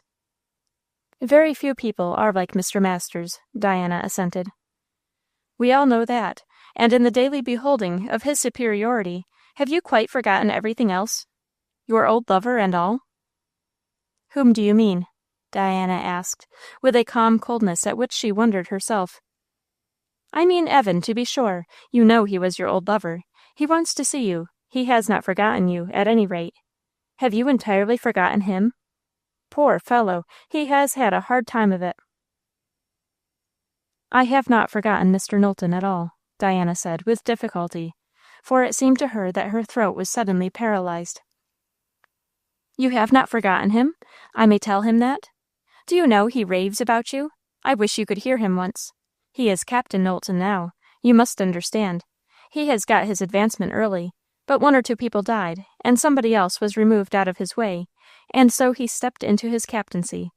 Lucky fellow, he always has been lucky, except just in one thing, and he thinks that spoils all. May he come and see you, Diana? He has given me no peace until I would come and ask you, and he will never have any peace, that I can see, if you refuse him. Poor fellow! There he is out there all this time, champing the bit worse than the horses." And the woman said it all with her little civil smile and laugh, as if she were talking about sugar plums. "Is he here?" cried Diana. "With the horses, waiting to know the success of my mission, and I have been afraid to ask you, for fear you should say no, and I cannot carry back such an answer to him. May I tell him to come in?" "Why should he not come to see me, as well as any other friend?" said Diana. But the quiver in her voice gave the answer to her own question. "Of course," said Mrs. Reverdy, rising with a satisfied face. "There is no reason in the world why he should not, if you have kindness enough left for him to let him come. Then I'll go out and tell him to come in, for the poor fellow is sitting on sword's points all this while." And laughing at her supposed happy professional illusion, the lady withdrew. Diana flew up the stairs to her own room. She did not debate much the question whether she ought to see Evan. It came to her rather as a thing that she must do. There was no question in the case. However, perhaps the question only lay very deep down in her consciousness, for the justification presented itself, that to refuse to see him would be to confess both to his sister and himself that there was danger in it. Diana never could confess that, whatever the fact. So, answering dumbly the doubt that was as wordless, without stopping a moment she caught up her sleeping baby out of its cradle, and drawing the cradle after her, went into her husband's study. Basil was there, she knew, at work. He looked up as she came in. Diana drew the cradle near to him, and carefully laid the still sleeping, fair and fat little bundle from her arms down in it again. This was done gently and deliberately enough, no hurry and no perturbation. Then she stood upright. "Basil, will you take care of her? He is come." The minister looked up into his wife's face. He knew what she meant, and he felt as he looked at her how far she was from him. There was no smile on Diana's lips. Indeed, on the contrary, an intensity of feelings that were not pleasurable. And yet, he who has looked for the light of love in an eye and missed it long, knows it when he sees it, even though it be not for him. The four eyes met each other steadily. "Shall I see him?" Diana asked. Basil stretched out his hand to her. "I can trust you, Diana." She put her cold hand in his for a minute and hurried away. Then, as she reached the other room, she heard in the hall below a step, the step she had not heard for years, and her heart made one spring back over the interval. In the urgency of action, Diana's color had hardly changed until now. Now she turned deadly white, and for one instant sank on her knees by her bedside with her heart full of a mute, unformed prayer for help. It was fearful to go on, but she must go on now. She must see Evan. He was there. Questions were done, and as she went downstairs, while her face was white, and pain almost confused her senses, there was a stir of keen joy at her heart, fierce, like that of a wild beast which has been robbed of its prey, but has got it again. She tried for self-command, and as one mean towards it, forced herself to go deliberately. No hasty steps should be heard on the stairs or in the floor. Even so, the way was short. A moment, and she had entered the room, and she and Evan were face to face once more. Face to face, and yet neither dared look at the other. He was standing, waiting for her. She came a few paces into the room, and stood still opposite him. They did not touch each other's hands. They made no show of greeting. How should they? In each other's presence indeed they were, with but a small space of transparent air between, to the sense, and yet a barrier mountains high of impassable ice, to the mind's apprehension. You could have heard a pin drop in the room. The two stood there, a few yards apart, not even looking at each other, yet intensely conscious each all the while of the familiar outlines and traits so long unseen, so well known by heart. Breathing the air of the same room again, and nevertheless miles and miles apart. That was what they were feeling. The miles could not be bridged over. What use to try to bridge over the yards? Diana was growing whiter, if whiter could be. Evan's head sank lower. At last the man succumbed, sat down, buried his head in his hands, and groaned aloud. Diana stood like a statue, but looking at him now. What is it in little things which has such power over us? As Evan stood there looking, it was little things which stabbed her as if each were a sharp sword. The set of Evan's shoulders, the waves of his hair, the very gold shoulder straps on the well-remembered blue uniform undress, his cap, which lay on her table, with its service symbols. Is it that the sameness of these material trifles seems to assert that nothing is changed, and so makes the change more incredible and dreadful? I cannot describe the woeful pain which the sight of these things gave Diana. With them came the fresh remembrance of all the manly beauty and grace of Evan, in which she had once sunned herself, and the contrast of her husband. Not that Basil's personal appearance was ever to be despised, any more than himself. His figure was good, and his face had a beauty of its own, possibly a higher kind of beauty. But it was not the type of a hero of romance, and Evan's, to Diana's fancy, was, and it had been her romance. She stood still, motionless, breathless. If anybody spoke, it must be he. But at last she trembled too much to stand, and she sat down too. "How has it happened, Diana?"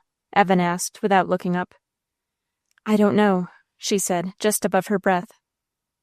"How could you do so?" Well, it suited him well to reproach her. What matter? Things could not be more bitter than they were. She did not try to answer. "You have ruined both our lives. Mine is ruined. I am ruined. I shall never be worth anything now. I don't care what becomes of me." As she still did not answer, he looked up, and their eyes met. Once meeting, they could not quit each other. Diana's gaze was sad enough, but eager with the eagerness of long hunger. His was sharp with pain at first, keen with unreasonable anger, one of the mind's resorts from unbearable torment. Then, as he looked, it changed and grew soft, and finally, springing up, he went over to where she sat, dropped on his knees before her, and seizing her hands, kissed them one after the other, till tears began to mingle with the kisses.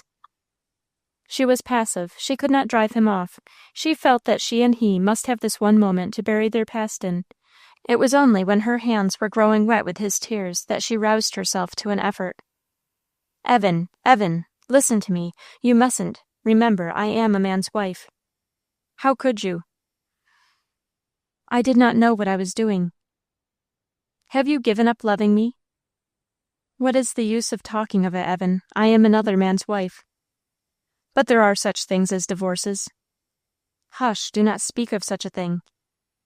"I must speak of it. Whom do you love? Tell me that first." "No one has a right to ask me such a question." "I have a right," cried the young man, "for I have been deceived, cheated, robbed of my own, and I have a right to get back my own. Diana, speak. Do you love me less than you used to do? Tell me that." "I do not change, Evan." "Then you have no business to be anybody's wife but mine. Nothing can hinder that, Diana." "Stop. You are not to speak so. I will not hear it." "You are mine, Diana." "I was yours, Evan," she said tenderly, bending her head over him till her lips touched his hair. "We have been parted, and it is over for this world. You must go your way, and I must go mine. And you must not say, I am ruined." "Do you not say it?" "I must not." "It is the truth for me, if I do not have you with me." "It is not the truth," she said, with infinite tenderness in her manner. "Not ruined, Evan. We can go our way and do our work, even if we are not happy. That is another thing." "Then you are not happy?" he said eagerly. Diana did not reply. "Why should we not be happy?" he went on passionately, looking up now into her face. "You are mine, Diana. You belonged to me first. You have been mine all along. Only I have been robbed of you. Pure robbery, nothing else. And has not a man a right to his own, wherever and whenever he finds it? You had given yourself first to me. That is irrevocable." "No," she said, with the same gentleness, in every tone of which lurked an unutterable sorrow. It would have broken her husband's heart to hear her. And yet she was quiet, so quiet that she awed the young officer a little. "No, I had promised to give myself to you, that is all." "You gave me your heart, Di." She was silent, for at the moment she could not speak. "Di," he insisted.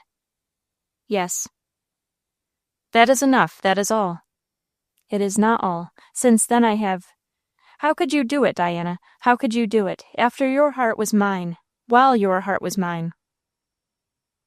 "I was dead," she said, in the same low, slow, impressive way.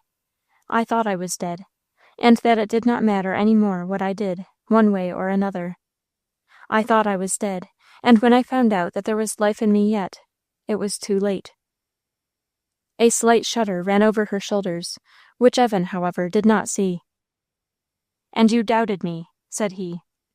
"I heard nothing." "Of course, and that was enough to make you think I was nothing but a featherhead." "I thought I was not good enough for you," she said softly.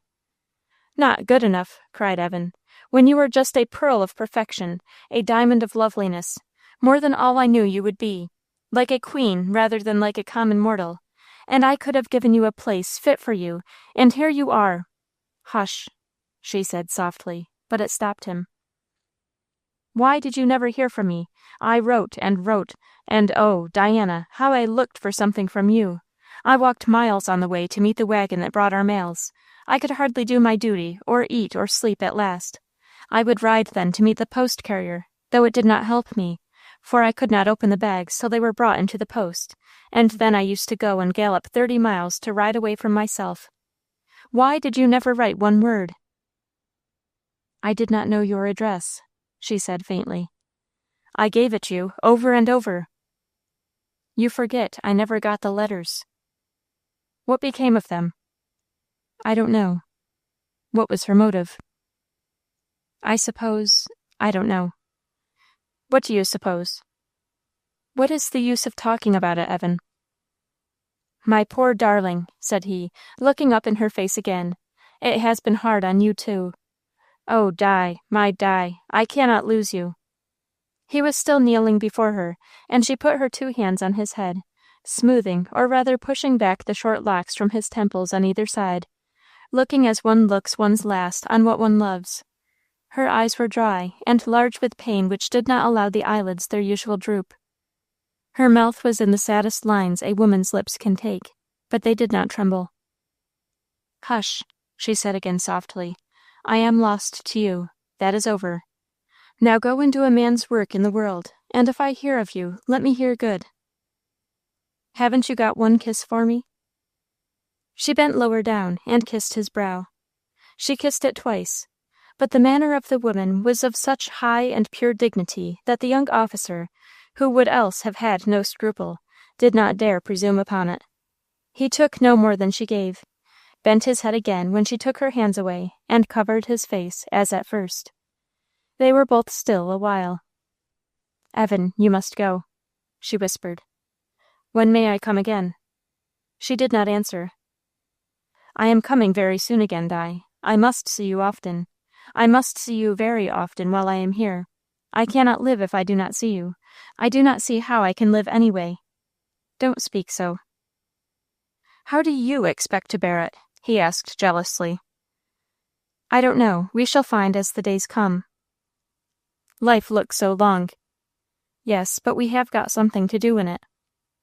I have not now. Everyone has. And a brave man, or a brave woman, will do what he has to do, Evan. I am not brave, except in the way every man is brave. When may I come, Diana? Tomorrow? Oh, no. Why not? Then when? Not this week. But this is Tuesday. Yes, and Mrs. Reverdy is waiting for you all this while. I have been waiting all these years. She don't know what waiting means. Mayn't I come again before Monday? Certainly not. You must wait till then, and longer. I am not going to wait longer. Then Monday, Diana? He stretched out his hand to her, and she laid hers within it. The first time that day. The first time since so many days. Hands lingered, were slow to unclasp, loath to leave the touch, which was such exquisite pain and pleasure at once. Then, without looking again, slowly, deliberately, as all her movements had been made, Diana withdrew from the room, not bearing, perhaps, to stay and have him leave her, or doubting of her power to make him go, or unable to endure anything more for this time. She left him standing there, and slowly went up the stairs. But the moment she got to her room she stopped, and stood with her hands pressed upon her heart, listening, every particle of colour vanishing from her face, and her eyes taking a strange look of despair, listening to the footsteps that, also slowly, now went through the hall. When they went out and had quitted the house, she flew to the window. She watched to see the stately figure go along the little walk and out at the gate. She had hardly dared to look at him downstairs. Now her eye sought out every well-known line and trait with an eagerness like the madness of thirst. Yes, he had grown broader in the shoulders. His frame was developed. He had become more manly, and so even finer in appearance than ever. Without meaning it, Diana drew comparisons. How well he walked! What a firm, sure, graceful gait! How beloved of old time was the officer's undress coat! And the little cap which reminded Diana so inevitably of the time when it was at home on her table or lying on a chair near. Only for a minute or two she tasted the bittersweet pang of associations, and then cap and wearer were passed from her sight. Chapter 32. Wind and Tide. How that night went by, it would be useless to try to tell. Some things cannot be described. A loosing of all the bands of law and order in the material world we call chaos. and once in a while the mental nature of some poor mortal falls for a time into a like condition. No hold of anything, not even of herself. No clear sense of anything, except of the disorder and pain. No hope at the moment that could fasten on either world, the present or the future. No will to lay hold of the unruly forces within her and reduce them to obedience. An awful night for Diana, such as she never had spent, nor in its full measure would ever spend again. Nevertheless, through all the confusion, under all the tumult, there was one fixed point. Indeed, it was the point round which all the confusion worked, and which Diana was dimly conscious of all the while. One point of action.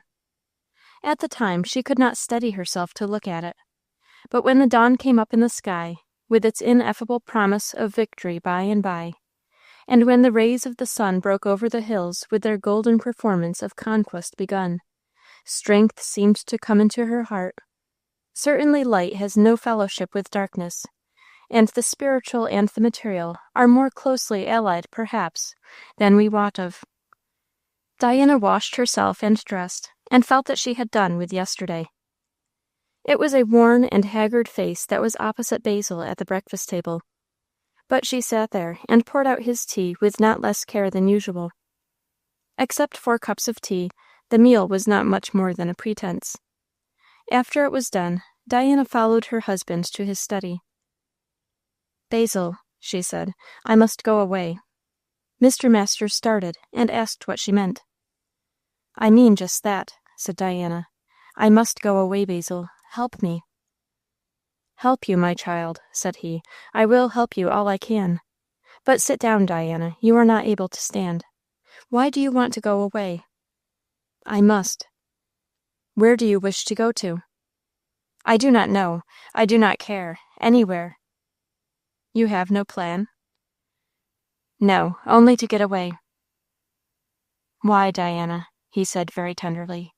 "Is it necessary?" "Yes, Basil, I must go." "Do you know that it would be extremely difficult for me to leave home just at present? There are so many people wanting me." "I know that. I have thought of all that. You cannot go. Let me go, and baby." "Where, my dear?" "I don't know," she said, with almost a sob. "You must know. You must help me, Basil." Basil looked at her, and took several turns up and down the room, in sorrow and perplexity. "What is your reason, Di?" he asked gently. "If I understood your thought better, I should know better how to meet it." "I must be away," said Diana vaguely. "I must not be here. I mustn't be where I can see anybody. Nobody must know where I am, Basil. Do you understand? You must send me away, and you must not tell anybody." The minister walked up and down, thinking. He let go entirely the thought of arguing with Diana. She had the look at moments of a creature driven to bay, and when not so, the haggard, eager, appealing face filled his inmost heart with grief and pity. Nobody better than Basil could manage the unreasonable and bring the disorderly to obedience. He had a magical way with him. But now he only meditated how Diana's wish was to be met. It was not just easy, for he had few family connections in the world, and she had none. "I can think of nobody to whom I should like to send you," he said, "unless—" He waited, and Diana waited. Then he finished his sentence. "I was going to say, unless a certain old grand-aunt of mine. Perhaps she would do." "I do not care where or who it is," said Diana. "I care, though." "Where does she live?" "On Staten Island." "Staten Island?" repeated Diana. "Yes, it is near New York, about an hour from the city, down the bay." "The Bay of New York?" "Yes." "May I go there?" said Diana. "That would do."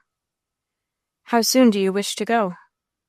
"To-day, if I could," she said, with a half-caught breath. "Can I, Basil? To-day is best." Mr. Masters considered again. "Will you be ready to go by the 7 o'clock train this evening?" "Yes, oh yes." Very well, we will take that. We? Diana repeated. Must I take you, Basil, away from your work? Cannot I go alone? He looked up at her with a very sweet, grave smile as he answered, Not possibly. I am a great deal of trouble, she said with a woeful expression. Go and make your preparations, he said cheerfully, and I will tell you about Aunt Sutphen when we are off. There was no bustle in the house that day. There was no undue stir of making arrangements. But at the time appointed, Diana was ready. She had managed to keep Miss Collins in the dark down to the very last minute, and answered her questions then with, I can't tell you. You must ask Mr. Masters. And Diana knew anybody might as well get the Great Pyramid to disclose its secrets. That night's train took them to Boston. The next morning they went on their way towards New York, and so far Mr. Masters had found no good time for his proposed explanations. Diana was busied with the baby, and contrived to keep herself away from him or from communication with him.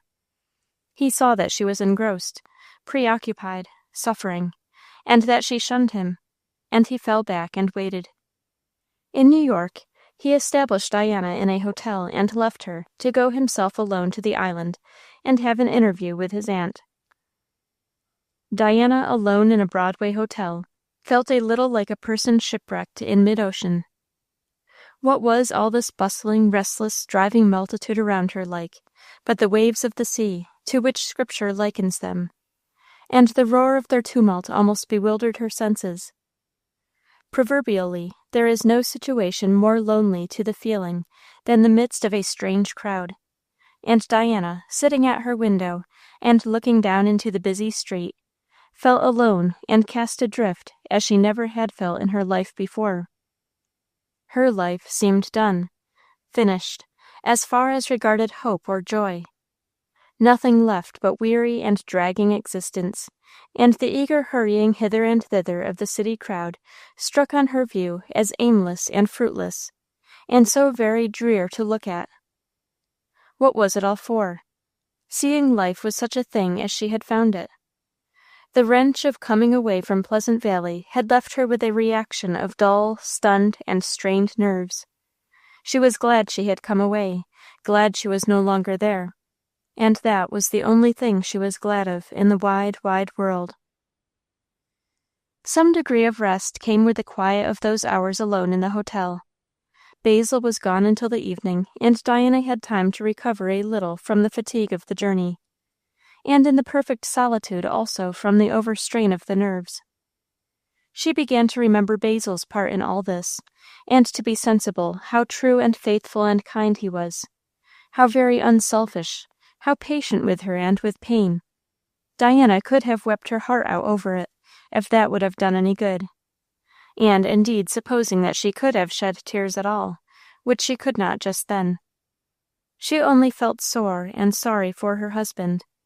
And then she took some pains with her toilet, and refreshed herself so as to look pleasant to his eyes when he came home. He came home only to a late supper. He looked somewhat weary, but his eye brightened when he saw Diana, and he came up and kissed her. Diana, God is good, he said to her. Yes, she answered, looking up drearily. I believe it. But you do not feel it yet. Well, remember, it is true, and you will feel it some day.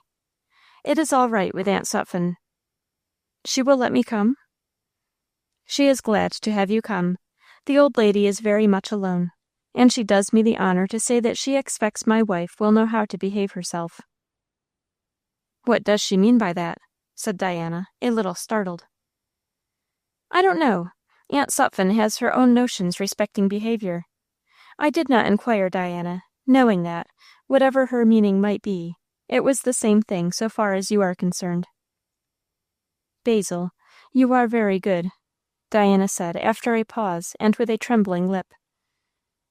I can take compliments from Aunt Sutphen, he said with a bit of his old, dry, humorous manner, but from you I don't know what to do with them. Come to supper, Di. We must take the first boat for Clifton tomorrow morning, if we can, to let me get back on my way to Pleasant Valley. The first boat was very early. The city, however, had long begun its accustomed roar, so that the change was noticeable and pleasant as soon as the breadth of a few furlongs was put between the boat and the wharf. Stillness fell, only excepting the noise made by the dash of the paddle wheels, and the breathing and groaning of the engine. And that seemed quietness to Diana, in contrast with the restless hum and roar of the living multitude. The bay and its shores sparkled in the early sunlight. The sultry, heated atmosphere of the city was most refreshingly replaced by the cool air from the salt sea. Diana breathed it in, filling her lungs with it. "How good this is," she said. "Basil, I should think it was dreadful to live in such a place as that." "Makes less difference than you would think, when you once get accustomed to it." "Oh, do you think so? It seems to me there is nothing pleasant there to see or to hear." "Ay, you are a true wood thrush," said her husband. "But there is plenty to do in a city, Diana, and that is the main thing." "So there is in the country." "I sometimes think I might do more, reach more people, I mean, if I were somewhere else. But yes, Di, I grant you, apart from that one consideration, there is no comparison. Green hills are a great deal better company than hot brick walls." "And how wonderful, how beautiful this water is!" "The water is a new feature to you. Well, you will have plenty of it. Aunt Sutphen lives just on the edge of the shore. I am very sorry I cannot stay to see you domesticated. Do you mind it much, being here alone?" "Oh, no." Diana did not mind that, or anything else, in her content at having reached a safe harbor, a place where she would be both secure and free. Lesser things were of no account. And alas, the presence of her husband just now with her was no pleasure. Diana felt at this time that if she were to live and keep her reason, she must have breathing space. Above all things, she desired to be quite alone, to have leisure to think and pray, and review her ground and set up her defenses. Basil could not help her. He was better out of sight. So when he had put her into the little carriage that was in waiting at the landing, and with a last gesture of greeting turned back to the boat, while Diana's eyes filled with tears, she was, nevertheless, nothing but glad at heart. She gathered her baby closer in her arms, and sat back in the carriage and waited. It was only a short drive, and along the edge of the bay the whole distance. The smell of the salt water was strange and delicious. The morning was still cool. Now that she had left the boat behind her, or rather the boat had left her, the stillness began to be like that of Pleasant Valley, for the light wheels rolled softly over a smooth road. Then they stopped before a low, plain-looking cottage. It was low and plain, yet it was light and pleasant. Windows opening like doors upon the piazza, and the piazza running all round the house, and the pillars of the piazza wreathed thick with honeysuckles, some of them, and some with climbing roses. The breath of the salt air was smothered in perfumes. Through one of the open window doors, Diana went into a matted room, where everything gave her the instant impression of neatness and coolness and quiet, and a certain sweet summer freshness, which suited her exactly. There was no attempt at richness of furnishing. Yet the old lady who stood there waiting to receive her was a stately lady enough, in a spotless morning dress of white, dainty and ruffled, and a little close embroidered cap above her clustering gray curls. The two looked at each other. "So you're his wife," said the elder lady. "I declare, you're handsomer than he is. Come in here, my dear. If you are as good as he is, you are welcome." She opened an inner door, and led the way into a bedchamber adjoining, opening like the other room by window doors upon the piazza, matted and cool, and furnished in white. All this Diana took in with the first step into the room. But she answered Mrs. Sutphen's peculiar welcome. "Did you ever know anybody so good as he is, ma'am?" "Breakfast will be on the table as soon as you are ready," Mrs. Sutphen went on, without heeding her words.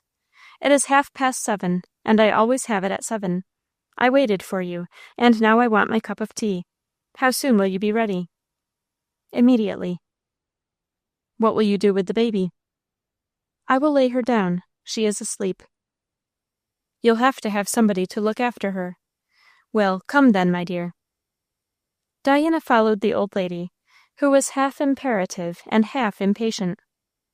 She never forgot that hour in all her life. Everything was so new and strange. The windows open towards the water, the fresh salt air coming in, the India matting under her feet, made her feel as if she had got into a new world. The dishes were also in part strange to her, and her only companion fully strange. The good cup of tea she received was almost the only familiar thing, for the very bread was like no bread she had ever seen before. Diana sipped her tea gratefully. All this novelty was the most welcome thing in the world to her overstrained nerves. She sipped her tea as in a dream. The old lady studied her with eyes wide awake and practical. "Where did Basil pick you up, my dear?" Diana started a little, looked up, and flushed. "Where did you come from?" "From the place where Mr. Masters has been settled these 3 or 4 years." "In the mountains? What sort of people have you got there? More of your sort?" "They are all of my sort," said Diana, somewhat wonderingly. "Do you know what your sort is, my dear?" "I do not understand." "I thought you did not. I'll change my question. What sort of work is Basil doing there?" "You know his profession," Diana said, not knowing much better either how to take this question. Yes, I know his profession. I ought to, for I wanted him to be a lawyer. But don't you know, my dear, there are all sorts of clergymen. There are some make sermons as other men make bricks, and some more like the way children blow soap bubbles. All they care for is, how big they are, and how high they will fly, and how long they will last. And I have heard people preach," the old lady went on, "who seemed most like as if they were laying out a Chinese puzzle, and you had to look sharp to see where the pieces fitted. And some, again, preach sermons as if they were a magistrate reading the Riot Act, only they don't want the people to disperse by any means. What is Basil's way?"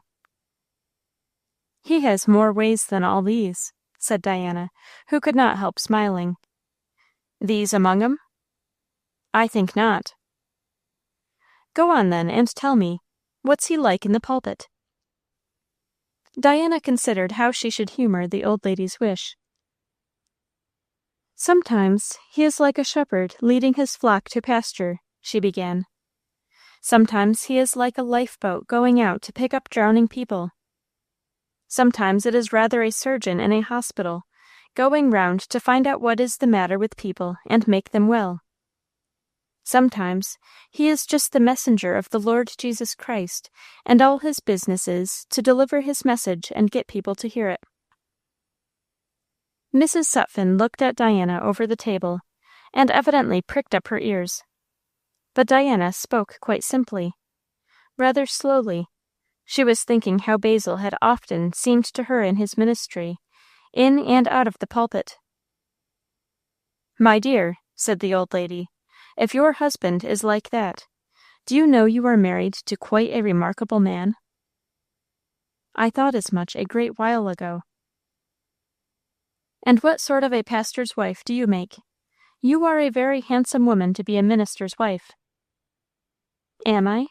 Why should not a handsome woman be the wife of a minister?" "Why, she should, if she can make up her mind to it. Well, my dear, if you will have no more breakfast, perhaps you will like to go and rest. Do you enjoy bathing?" Diana did not take the bearing of the question.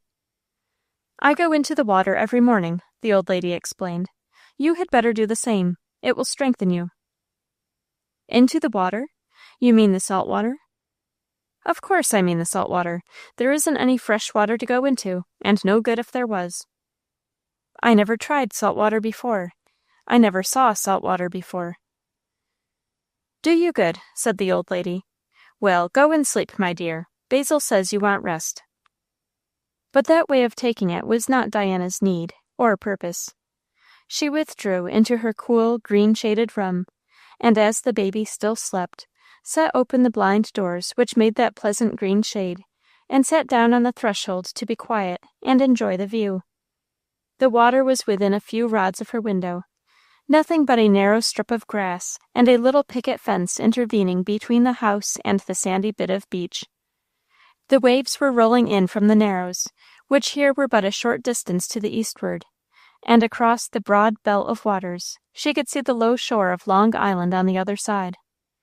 Diana put her head out of the door, and there, 7 miles away to the west and north, she could see where a low, hovering, light smoke cloud told of the big city to which it owed its origin.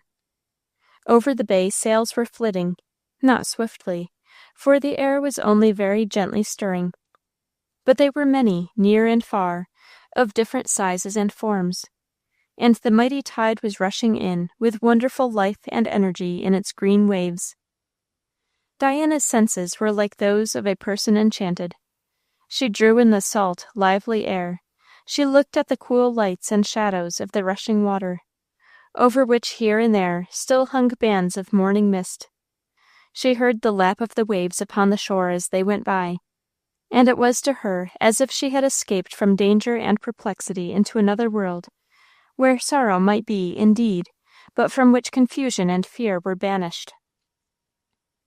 The baby slept on, as if she had been broken off her rest by the novelties and inconveniences of traveling, and were making up for lost time. And Diana sat on the threshold of her door and thought. The lull was inexpressibly sweet, after the storm that had tossed her hither. It gave her repose just to remember that Evan could not find her out, and that Basil would leave her alone.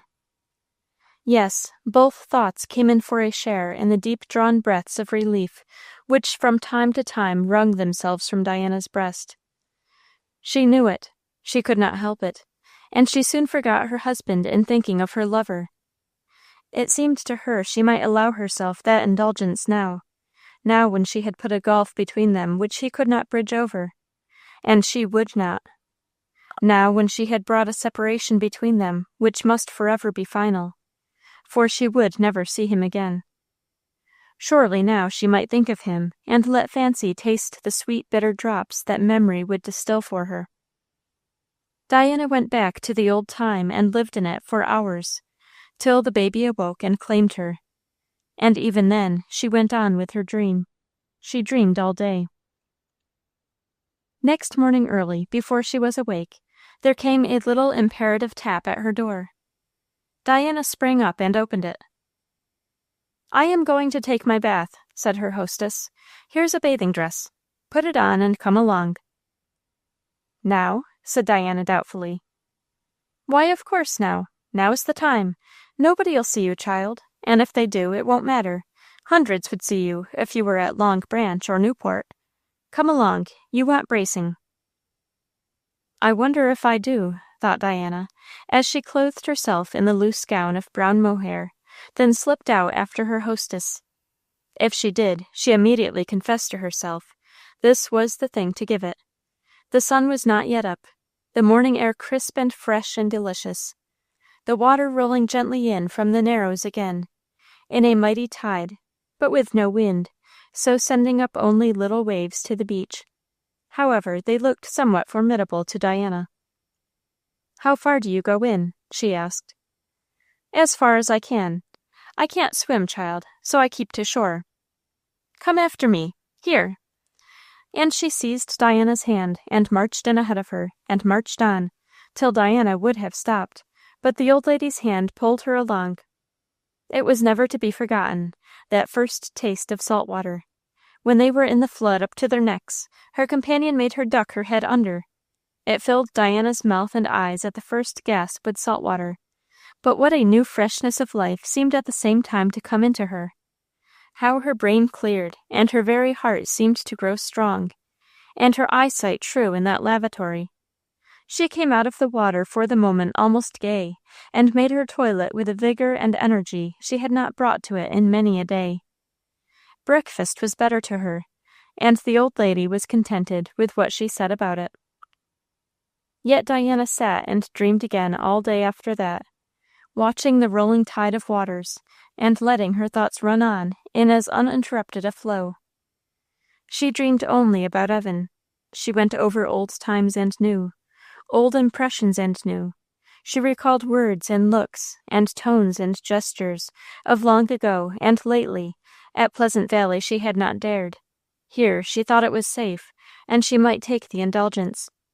She recalled all Evan's looks. How he had improved, more stately, more manly, more confident. Could that be? More graceful, with the air of command replacing a comparative repression of manner. Only comparative. Even as the full, thick, curly mustache replaced a velvety dark line which Diana well remembered. As he had been then, she had fancied him perfect. As he was now, he was to the eye far finer yet. Basil could not compare with him. Ah, why did fancy torture her by ever bringing forward the comparison? Basil never pretended to wear a mustache, and the features of his face were not so regular, and his eye was not so brilliant, and the indescribable air of authority was not there, nor the regulated grace of movement. True, Basil could sit a horse and ride him, she knew, as well as anybody. And true, Basil's face had a high, grave sweetness, which was utterly unknown to the countenance of that other. And it was also true that if Mr. Masters wore no air of command, he knew what the thing meant, especially command over himself. And there the comparison failed for Evan. In contrast, Diana, down deep in the bottom of her heart, was not satisfied with him, not pleased, not contented. He might know how to give orders to his company. He had not left off himself being under orders. He might be strong to enforce discipline among his men, but alas, alas, he had left the reins loose upon the neck of his passions. Basil never did that, never. Basil never would, in the like circumstances, have sought a weak gratification at her expense. That was the word, weak. Evan had been selfishly weak. Basil was always, so far as she had known him, unselfishly strong. And yet, she loved the weak one, although it pained her that he should have been weak. Days went by. Diana lived in dreams. "What is the matter with you?" her old friend asked her abruptly one evening. "Nothing, I think," said Diana, looking up from her sewing and answering in some surprise. "Nothing the matter? Then what did you come here for?" "I thought—" Diana hesitated in confusion for the moment. "My husband agreed with me in thinking that it would be good for me to be away from home for a while." "Wanted change, eh?" Mrs. Sutphen said dryly. Diana did not know what to add to her words.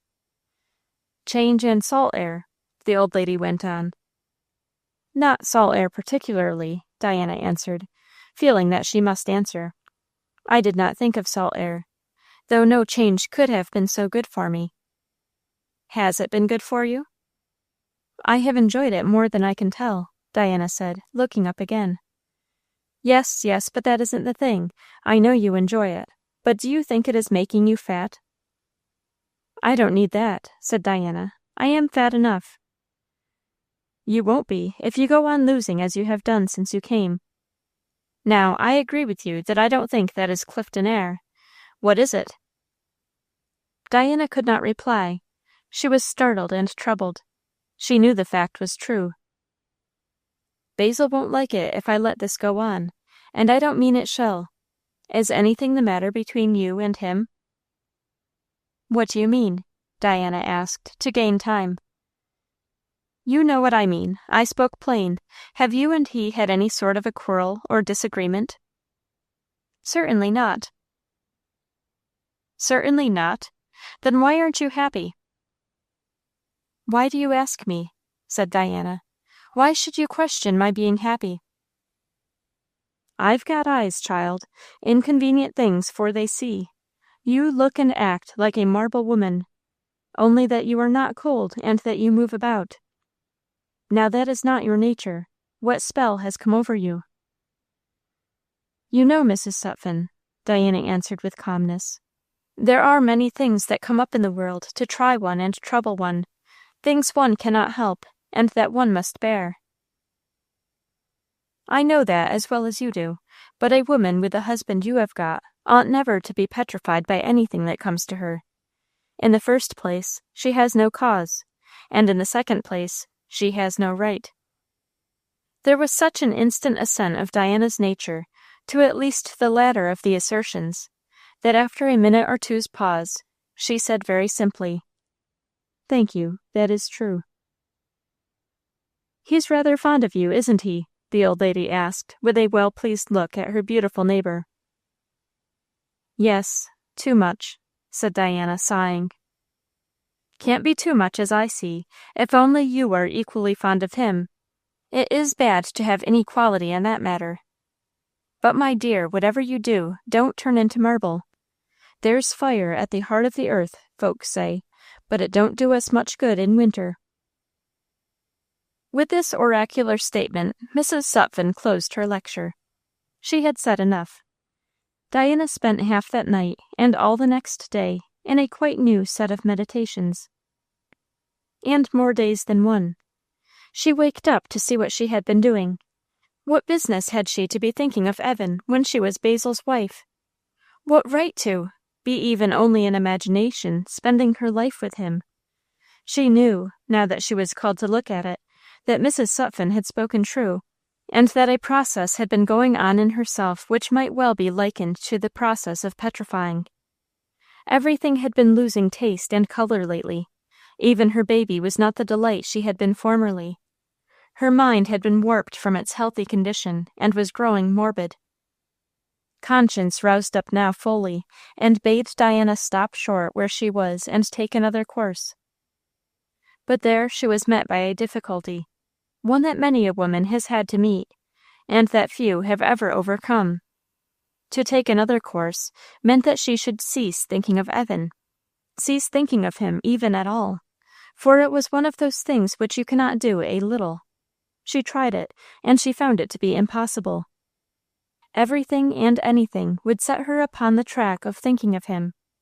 Everything led to him. Everything was bound up with him, either by sympathy or contrast. She found that she must think of Evan because she loved him. She said that to herself and pleaded it. "Then do not love him," was the instant sharp answer of conscience. And Diana saw a battle set in array.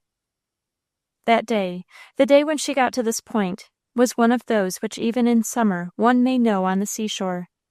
It was gray and cool, and a violent easterly wind was driving the waters in from the Narrows. The moment Diana got a sight of those battle forces opposed to each other in her spiritual nature, she threw on a bonnet and shawl and went out. Baby was sleeping, and she left her safely in charge of a good-tempered servant who asked no better. She went along the shore in the face of the wind, meeting, breasting, overcoming it, though with the exertion of determined strength and energy. The gale was rather fierce. It was a sight to see, the rush of that tide of waters, mighty, sweeping, rolling and tumbling in from the great sea, restless, endless. Diana did not stop to draw comparisons, yet I think she felt them even then. The wild accord of the unchained forces without, and the unchained forces within. Who could stay them, the one or the other? "That is nature," said Diana to herself, "and this is nature, the troubled sea that cannot rest." But that is spoken of the wicked. Am I wicked because I cannot help what I cannot help? As well put out my tiny hand and sweep back that stormy flood of water to the ocean where it comes from, as hopefully, as practicably. What am I, but a chip or a shingle tossed and chased along on the power of the waves? The wicked are like the troubled sea when it cannot rest. That is, it cannot rest. Look at it, and think of bidding it rest. She had walked a long way in the teeth of the storm, and yet, unwilling even to turn her face homewards with her mind still at war, she had crouched down to rest under the lee of an old shed which stood near the edge of the water. Diana drew her shawl closer round her, and watched the wild play of the waves, which grew wilder every moment, taking a sort of gloomy comfort in the thought that they were not more irresistible or unopposable than the tempest in her own heart. Then came in the thought, it stole in. There was one who could bid it be still, and the sea heard him and was quiet. If he could do that, could he not still this other storm? A worse storm, yes, but could not the hand that did the one thing do the other? Diana knew on the instant that it could, but with that came another consciousness, that she wished it could not. She did not want the storm laid.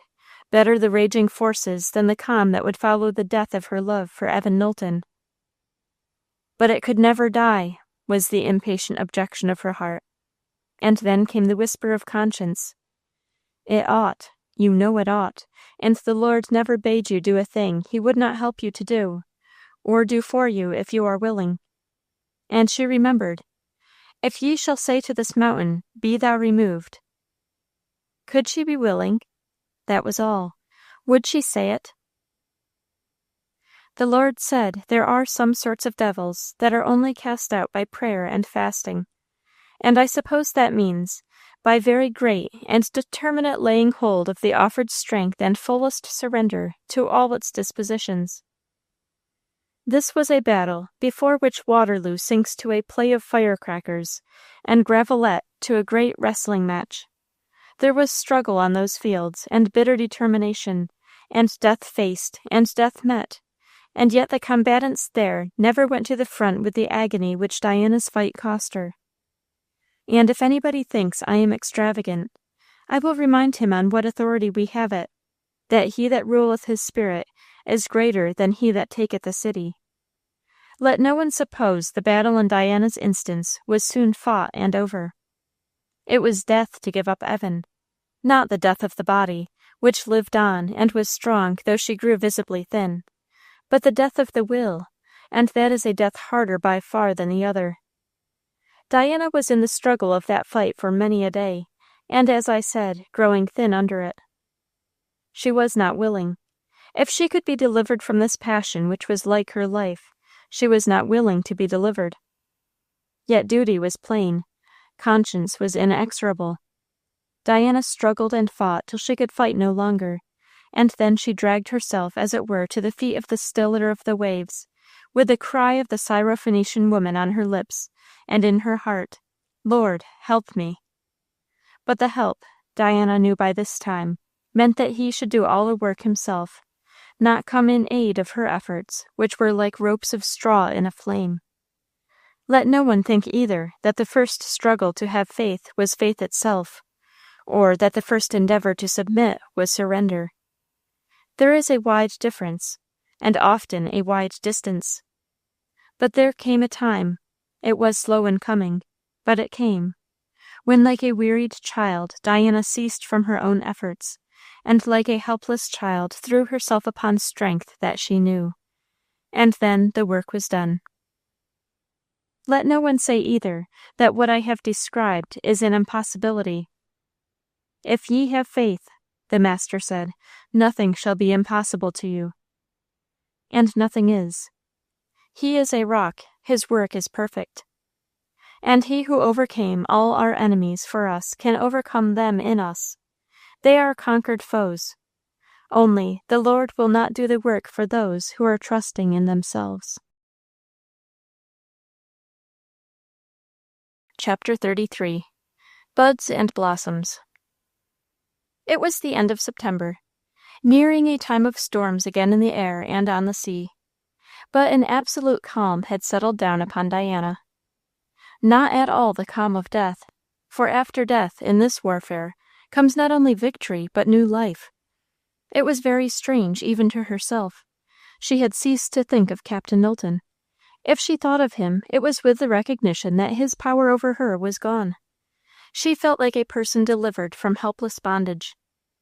There was some lameness, there were some bruises yet from the fight gone by, but Diana was every day recovering from these, and elasticity and warmth were coming back to the members that had been but lately rigid and cold. The sun shone again for her, and the sky was blue, and the arch of it grew every day loftier and brighter to her sense. At first, coming to Clifton, Diana had perceived the beauties and novelties of her new surroundings. Now she began to enjoy them. The salt air was delicious. The light morning mist over the bay, as she saw it when she went to take her morning bath, held a whole day of sunlit promise within its mysterious folds. The soft, low hum of the distant city, which she could hear when the waves were still, made the solitude and the freshness and the purity of the island seem doubly rare and sweet. And her baby began to be now to Diana the most wonderful of delights, more than ever it had been at any previous time. All this while she had had letters from Basil. Not very long letters, such as a man can write to a woman whose whole sympathy he knows he has, but good letters, such as a man can write to a woman to whom his own heart and soul have given all they have. Not that he ever spoke of that fact, or alluded to it. Basil was no maudlin, and no fool to ask for a gift which cannot be yielded by an effort of will.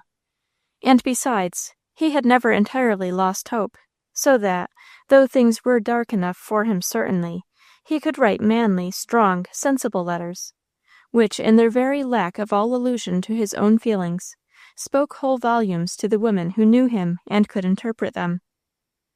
The thought of him grieved her. It was getting to be now the only grief she had. Her own letters to him were brief and rare.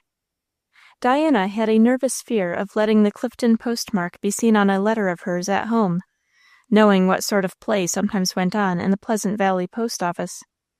So she never sent a letter except when she had a chance to dispatch it from New York.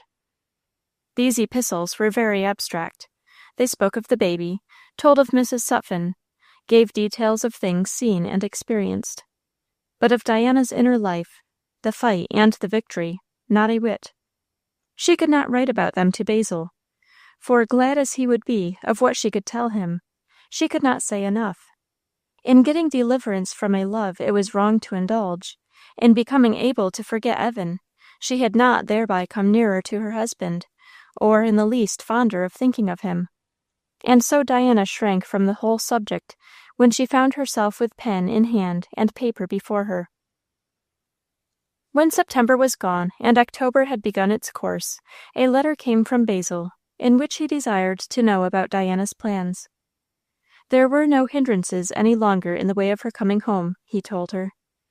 Diana had known that such a notification would come, must come, and yet it gave her an unwelcome start. Mrs. Sutphen had handed it to her as they came in from their morning dip in the salt water. The coachman had brought it late last evening from the post office, she said. Diana had dressed before reading it, and when she had read it, she sat down upon the threshold of her glass door to think and examine herself. It was October, yet still and mild as June. Haze lay lingering about the horizon, softened the shore of Long Island, hid with a thick curtain the place of the busy city, the roar of which Diana could plainly enough hear in the stillness, a strange, indistinct, mysterious, significant murmur of distant unrest. All before and around her was rest. The flowing waters were too quiet today to suggest anything disquieting. Only life, without which rest is not. The air was inexpressibly sweet and fresh, the young light of the day dancing as it were upon every cloud edge and sail edge, in jocund triumph beginning the work which the day would see done. Diana sat down and looked out into it all, and tried to hold communion with herself. She was sorry to leave this place. Yes, why not? She was sorry to exchange her present life for the old one.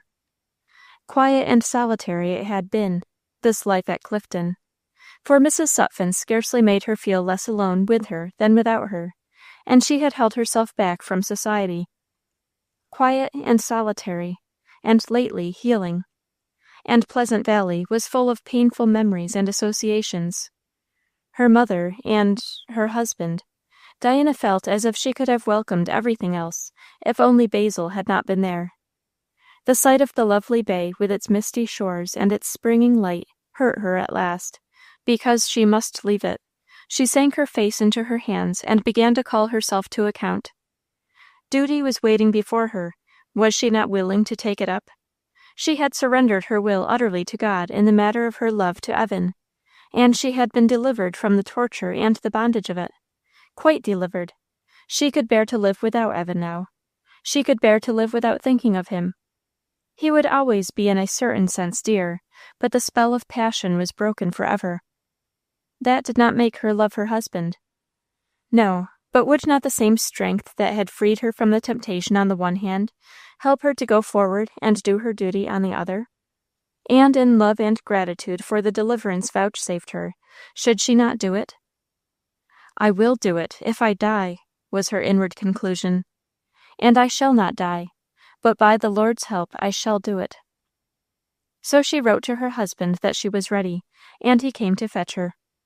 The Pleasant Valley maples were flaunting in orange and crimson when the home journey was made. The fairest month of the year was in the prime of its beauty.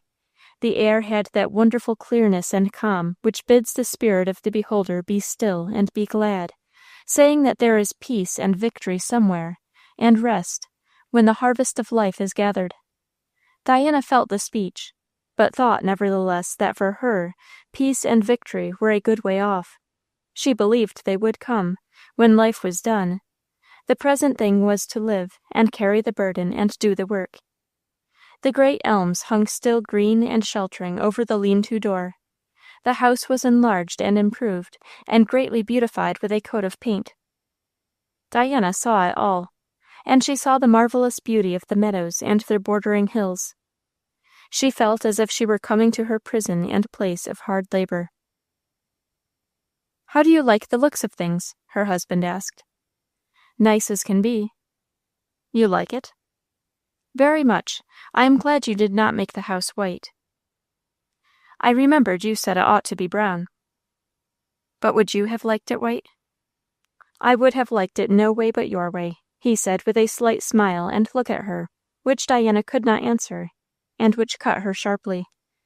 She had noticed, she thought, that Basil was more sober than he used to be. She thought she knew why, and she wanted to tell him part of what had gone on in her mind of late, and how free she was of the feelings he supposed were troubling her. But a great shyness of the subject had seized Diana. She was afraid to broach it at all, lest going on from one thing to another, Basil might ask a question she could not answer.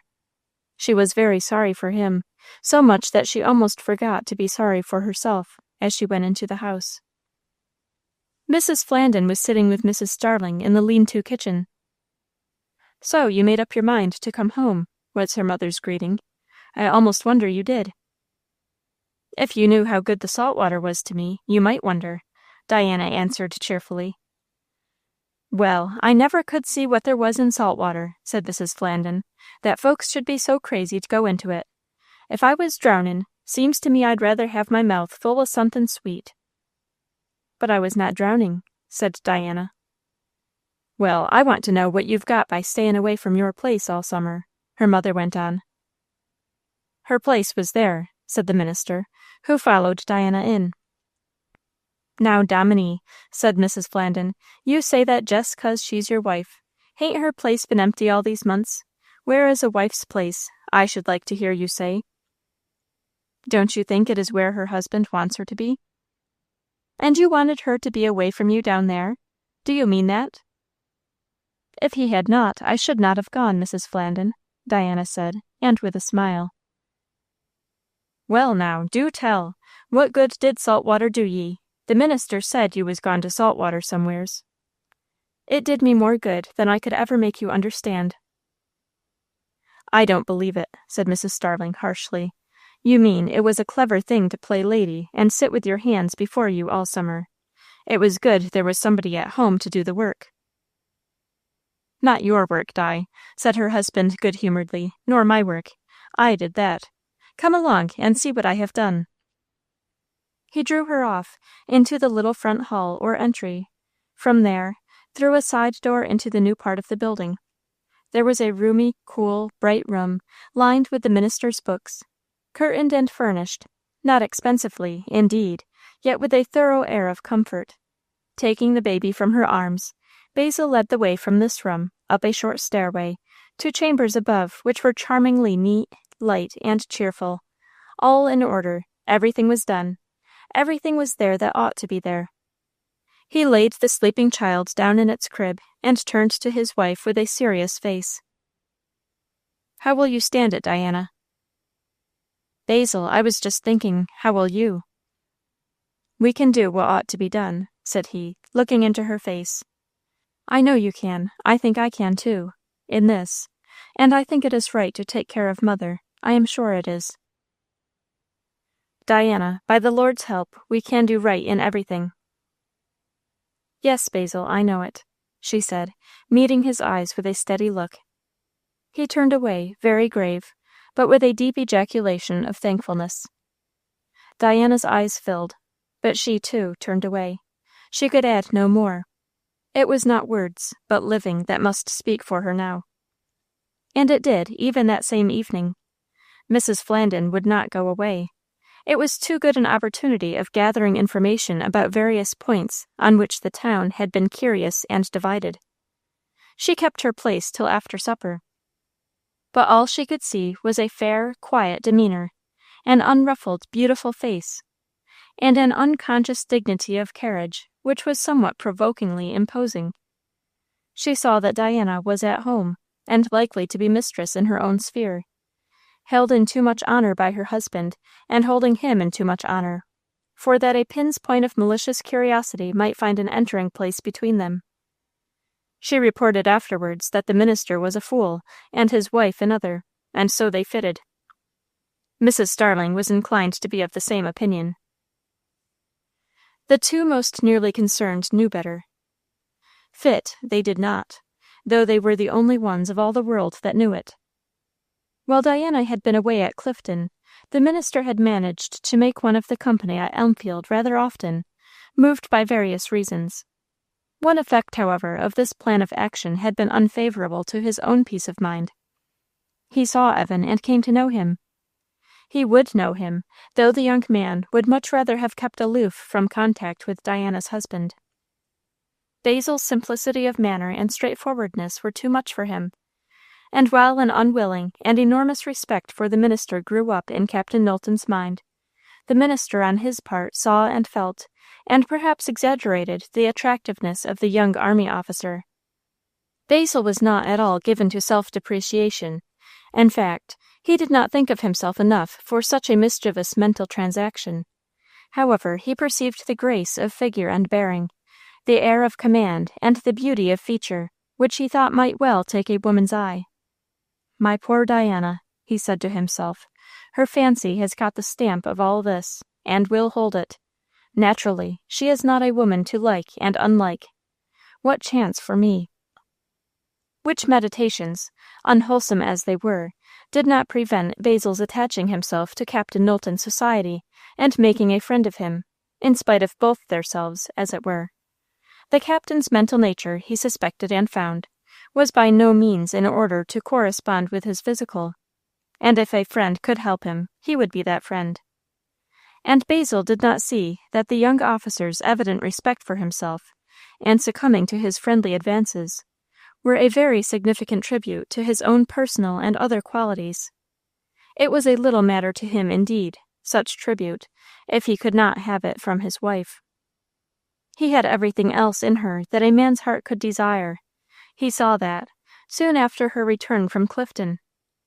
Diana's demeanor had been gracious and sweet before, always, although with a shadow upon it. Now the shadow was gone, or changed, he could not tell which. She was not gay-spirited, as he had once known her, but she went about her house with a gentle grace which never failed. Mrs. Starling was at times exceedingly trying and irritating. Diana met and received it all as blandly as she would give her face to the west wind. At the same time, no rough wind could move her from the way of her duty. Mrs. Starling was able neither to provoke her nor prevail with her. She was the sweetest of ruling spirits within her house. Without it, she was the most indefatigable and tender of fellow workers to her husband. Tender not to him, that is, but to all those for whom he and she ministered. A nurse to the sick, a provider to the very poor, a counselor to the vexed, for such would come to her, especially among the younger women. A comforter to those in trouble, such a comforter. Lips of healing, her husband said of her once. Wise, rare, sweet as honey, but with the savor of the wind blowing over wild thyme. If a little of that sweetness could have come to him. But while her life was full of observance for him, gentle and submissive as a child to every expressed wish of his, and watchful to meet his unexpressed wish. It was the grief of Diana's life that she did not love this man. In the reserve of her New England nature, I think what she felt for him was hidden even from herself. That is, I mean, as days and months went on. At Diana's first coming home from Clifton, no doubt her opinion of her own feelings, and Basil's opinion of them, was correct. If a change came, it came so imperceptibly that nobody knew it. Diana's beauty at this time had taken a new phasis. It had lost the marble rigidity and calm impassiveness which had characterized it during all the time of her married life hitherto, and it had not regained the careless lightness of the days before she knew Evan. It was something lovelier than either, so lovely that Basil wondered, and Mrs. Starling sometimes stared, and every lip, in town, came to have nothing but utterances of respect, more often utterances of devotion for the minister's wife. I am afraid I cannot give you a just impression of it. For Diana's face had come curiously near the expression on the face of her own little child. Innocent, tender, pure, something like that. Grave, but with no clouds at all. Strong and purposeful, yet with an utter absence of self-will or self-consciousness. It had always been, to a certain degree, innocent and pure. But that was negative, and this was positive. The refined gold that had been through the fire. And no baby's face is sweeter than Diana's was now, all blossoming, as it were, with love and humility. If her husband had loved her before, the feeling of longing and despair that came over him when he looked at this rarefied beauty would be hard to tell. He had ruined her life, he reproached himself, and she was lost to him forever. Yet, as I said, though Diana's face was grave, it was a gravity wholly without clouds, the gravity of the summer dawn when the stars are shining and the light in the east tells of the coming day. But mental changes work slowly and insensibly ofttimes, and day after day and week after week went by, each with its fullness of business and cares, and no one in the little family knew exactly what forces were silently busy. So a year rolled round, and another year began its course, and ran it, and June came for the second time since Diana had returned from the seaside. Elmfield in all this time had not been revisited by its owners. June had come again. Windows were open, and the breath of roses filled the minister's study. For Diana had developed lately a passion for flowers and for gardening, and her husband had given her with full hands all she wanted, and much more. Mrs. Starling had grumbled and been very sarcastic about it. However, Basil had ordered in plants and seeds and tools and books of instruction. He had become instructor himself, and the result was, the parsonage, as people began to call it, was encompassed with a little wilderness of floral beauty which was growing to be the wonder of Pleasant Valley. It will do them good, the minister said, when Diana called his attention to the fact that the country farmers passing by were falling into the habit of reining in their horses and stopping for a good long look. For instead of the patch of marigolds and hollyhocks in front of the house, all the wing inhabited by the minister and his family was surrounded with flowers.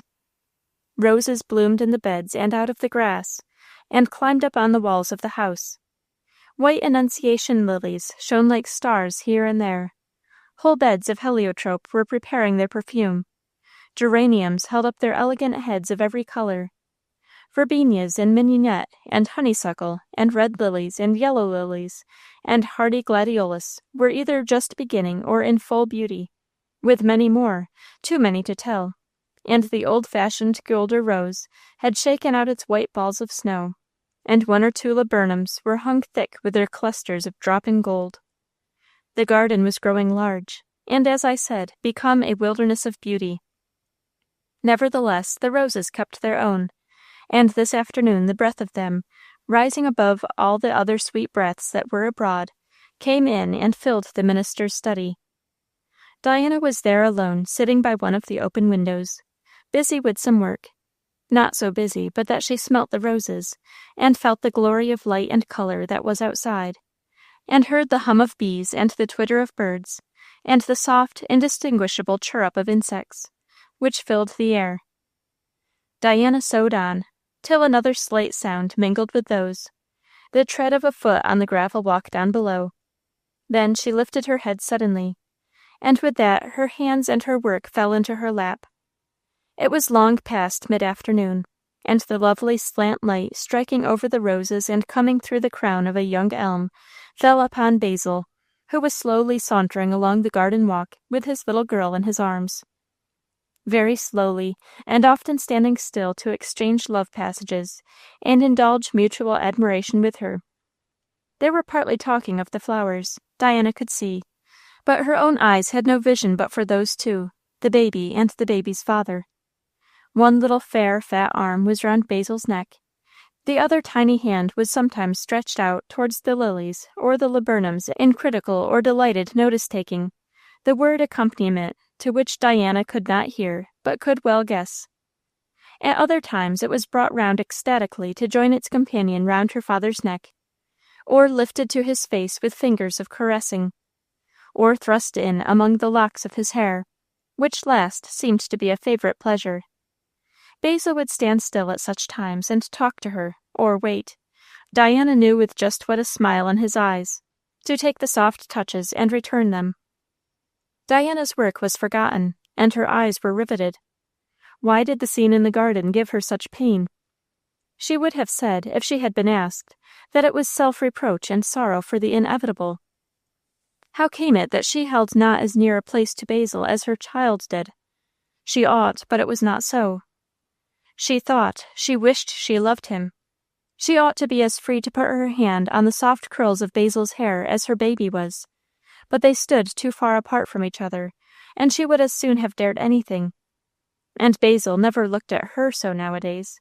He had found out how she felt, and knew she did not care for his looks.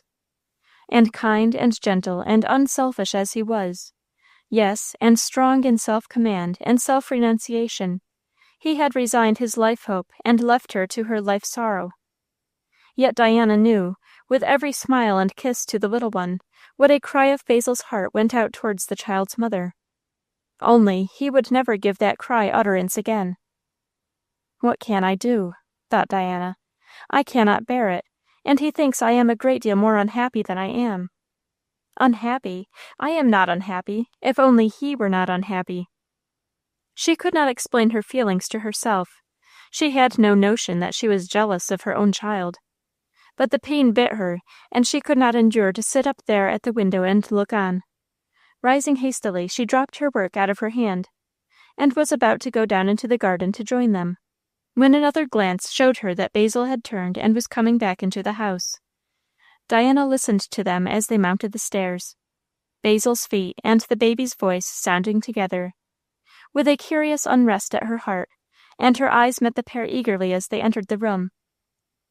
From what impulse she could not have told, she advanced to meet them, and stretched out her hands to take the child, which, however, with a little confident cry of delight, turned from her, and clasped both little arms again round her father's neck. Basil smiled. Diana tried to follow suit.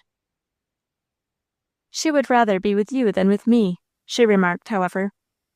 "I wonder at her bad taste," said Basil, but he turned his face to the baby, and laid it gently against her soft cheek. "It is because you are stronger," Diana went on. "Is it? That is one thing. You may notice children always like strong arms." "Her mother's arms are not weak." "No, but I am not so strong as you, Basil, bodily or mentally, and I think that is more yet. Mental strength, I mean. Children recognize that, and love to rest on it." "You do not think such discrimination is confined to children," said Basil, with a dry, quiet humorousness at which Diana could not help smiling, though she felt quite as much like a very different demonstration. She watched the two, as Basil walked on to his study table and sat down, with the child on his knee. She saw the upturned eye of love with which the little one regarded him as he did this, and then how, with a long breath of satisfaction, she settled herself in her place, smoothed down her frock, and laid her little hands contentedly together in her lap. Basil drew his portfolio towards him and began to write a letter. Diana went to her work again in the window, feeling restless. She felt she must say something more, and in a different key, and as she worked, she watched the two at the table. This was not the way things ought to be. Her husband must be told at least something of the change that had taken place in her. He ought to know that she was no longer miserable. He would be glad to know that. Diana thought he might have seen it without her telling, but if he did not, then she must speak. He had a right to so much comfort as she could give him, and he ought to be told that she was not now wishing to be in another presence and society than his. If she could tell him, without his thinking too much. She watched till the letter was written, and he was folding it up, and then Diana's tongue hesitated unaccountably. "Basil," she began, obliging herself to speak, "I can smell the roses again." He looked up instantly with keen eyes. "You know, there was a long while, in which I could not feel that anything was sweet." "And now?" "Now I can. I knew you ought to know. You would be glad. I am like a person who has been in a brain fever, or dead, and awaked to life and soundness again. You cannot think what it is to me to see the sky." Diana's eyes filled. "What did you used to see?" "The vault of my prison. What signified whether it were blue or brazen? But now—" "Well, now, Diana?" "I can see through." Perhaps this was not very intelligible, for manifestly it was not easy for Diana to explain herself. But Basil this time did not speak, and she presently began again.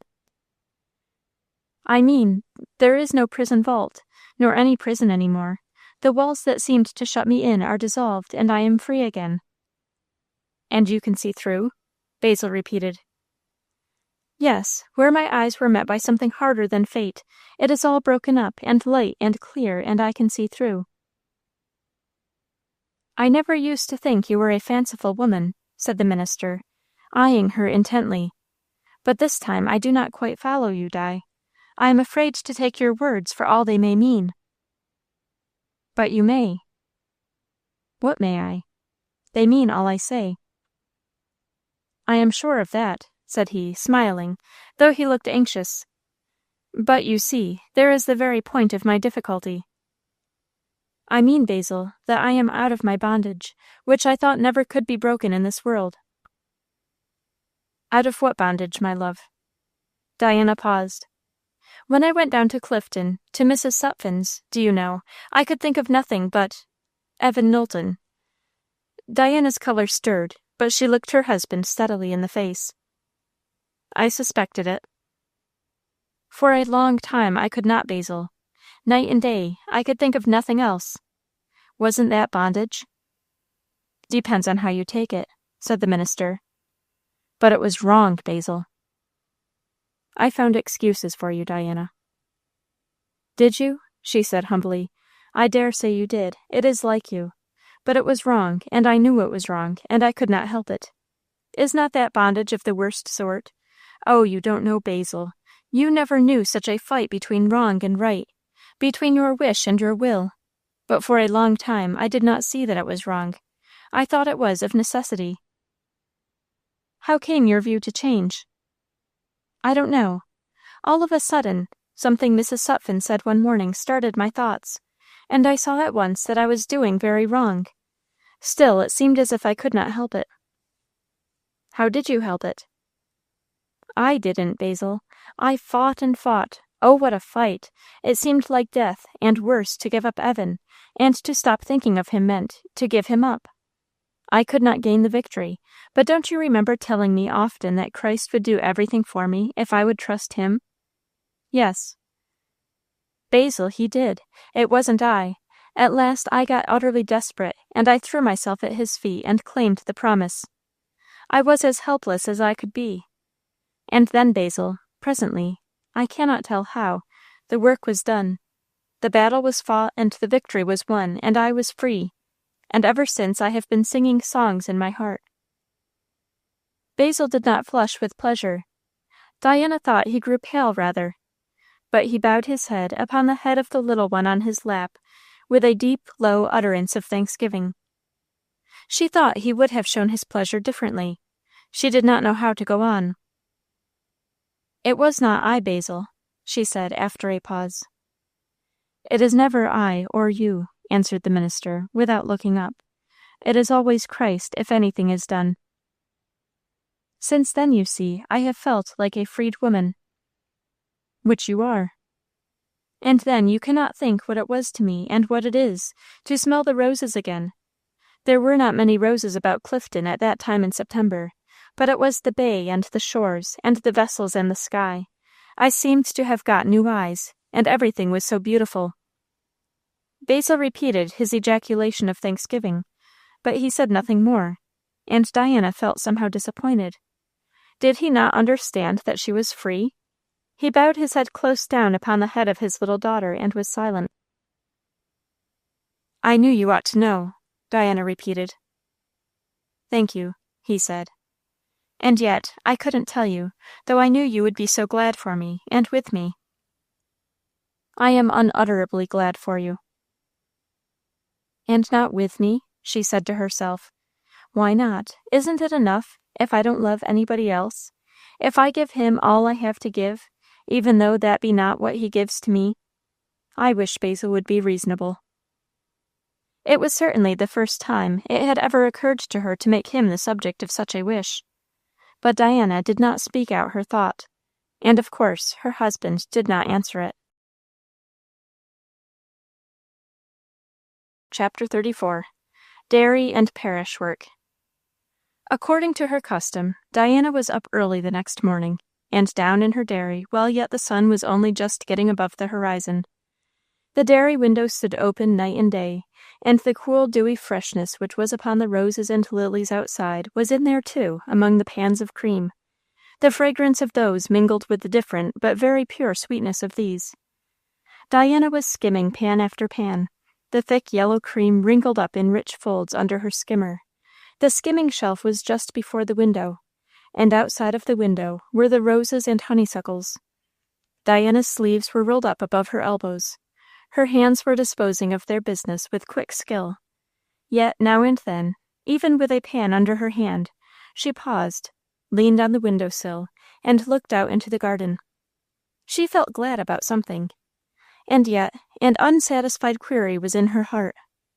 She was glad that she had at last told her husband how the spell was broken that had bound her to Evan, and kept her apart from himself. But he did not seem so glad as I expected. Then she recalled the deep tone of his thanksgiving for her, and Diana's eyes took a yearning look, which certainly saw no roses. It was all for me. It was not for his own share. He did not think he had any share in it. He has a notion that I hate him, and I do not. I never did. It occurred to her here dimly that she had once felt a horror of him, and who would not rather have hatred than horror? She went on skimming her cream. What should she do? "I cannot speak about it again," she said to herself. "I cannot say any more to him. I cannot say. I don't know what I ought to say, but I wish he knew that I do not dislike him.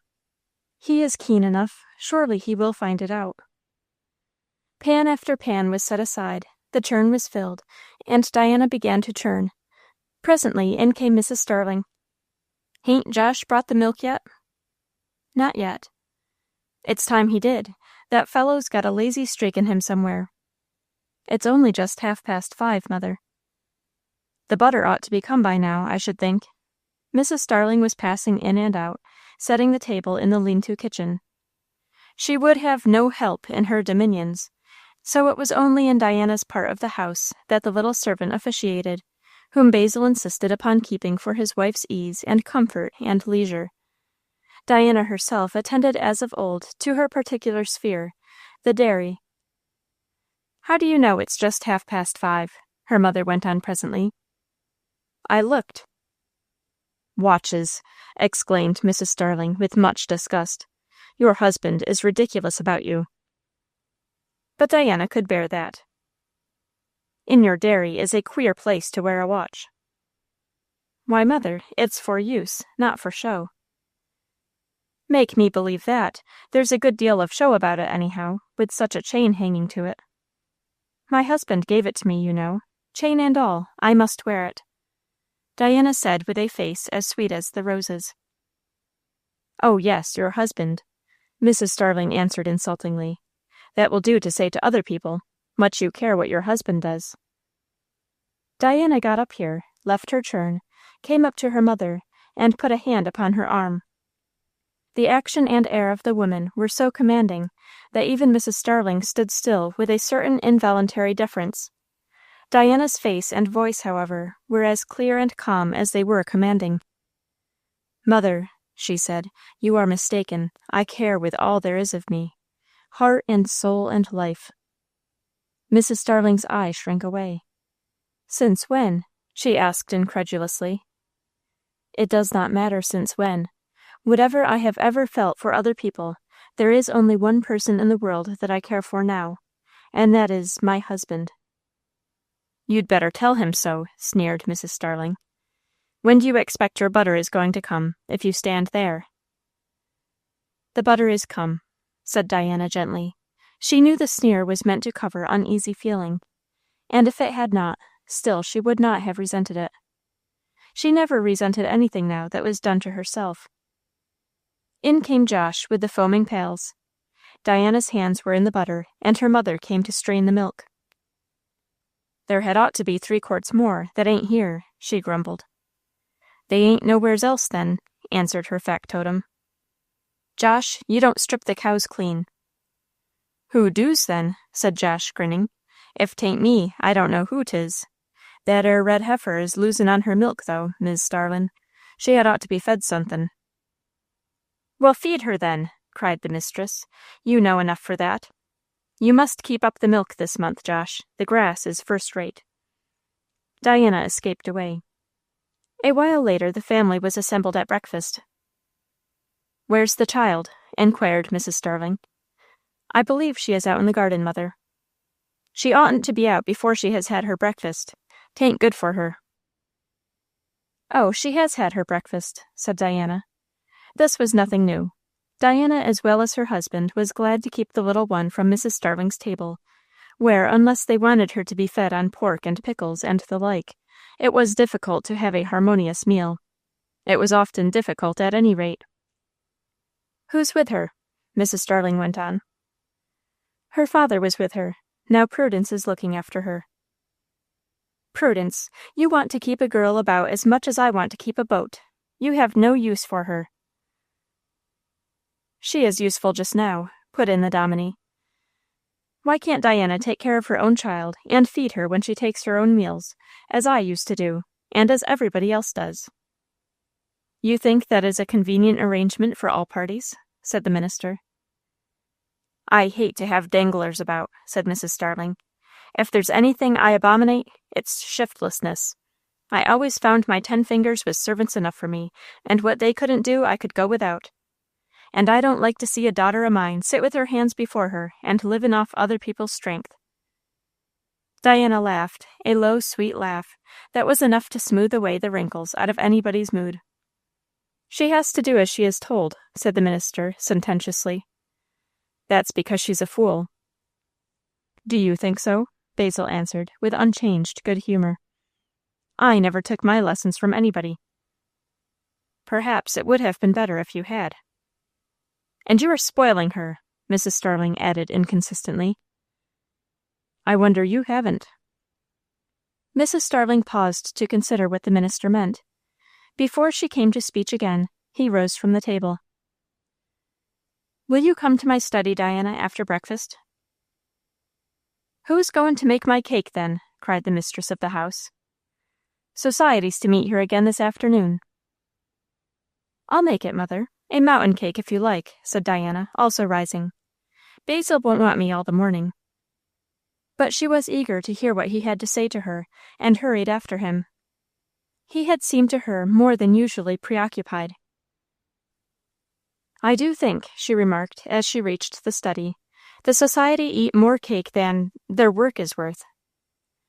"Heresy," said Basil, smiling. "They don't do much sewing, Basil." "They do something else. Never mind. Let them come and have a good time. It won't hurt anybody much." Diana looked at him and smiled, and then waited anxiously. She longed for some words from Basil different from those he had spoken last night. Could he not see that if her passion for Evan was broken, there was nothing left for him to look grave about? And ought he not to be jubilant over the confession she had just made to her mother? Diana was jubilant over it herself. She had set that matter clear at last. It is true Basil had not heard the confession, but ought he not to divine it when it was the truth? If I do not just love him, said Diana to herself, at least he is the only one I care for in all the world. That would have made him glad once, and he don't look glad. Does he expect me to speak out and tell him all that? Basil did not look as if he expected her to do any such thing. He was rather graver than usual, and did not at once say anything. Through the open window came the air, still damp with dew, laden with the scent of honeysuckle and roses, jocund with the shouts of birds, and for one instant Diana's thoughts swept back away to years ago, with a wondering recognition of the change in herself since those June days. Then her husband began to speak. I have had a call, Diana. A call? You have a good many of them always, Basil. What was this? Of a different sort, a call for me, not a call upon me. Well, there have always been calls for you, too, in plenty, ever since I have known you. What do you mean?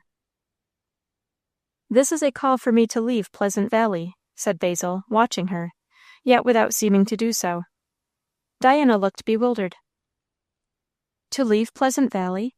Why, and where would you go, Basil? I am called because the people want somebody, and have pitched upon me. The place is a manufacturing town, not very far from Boston. Are you going? That is the point upon which I desire to have your opinion. But, Basil, the people here want you too. Grant that. Then what does it signify whether other people want you?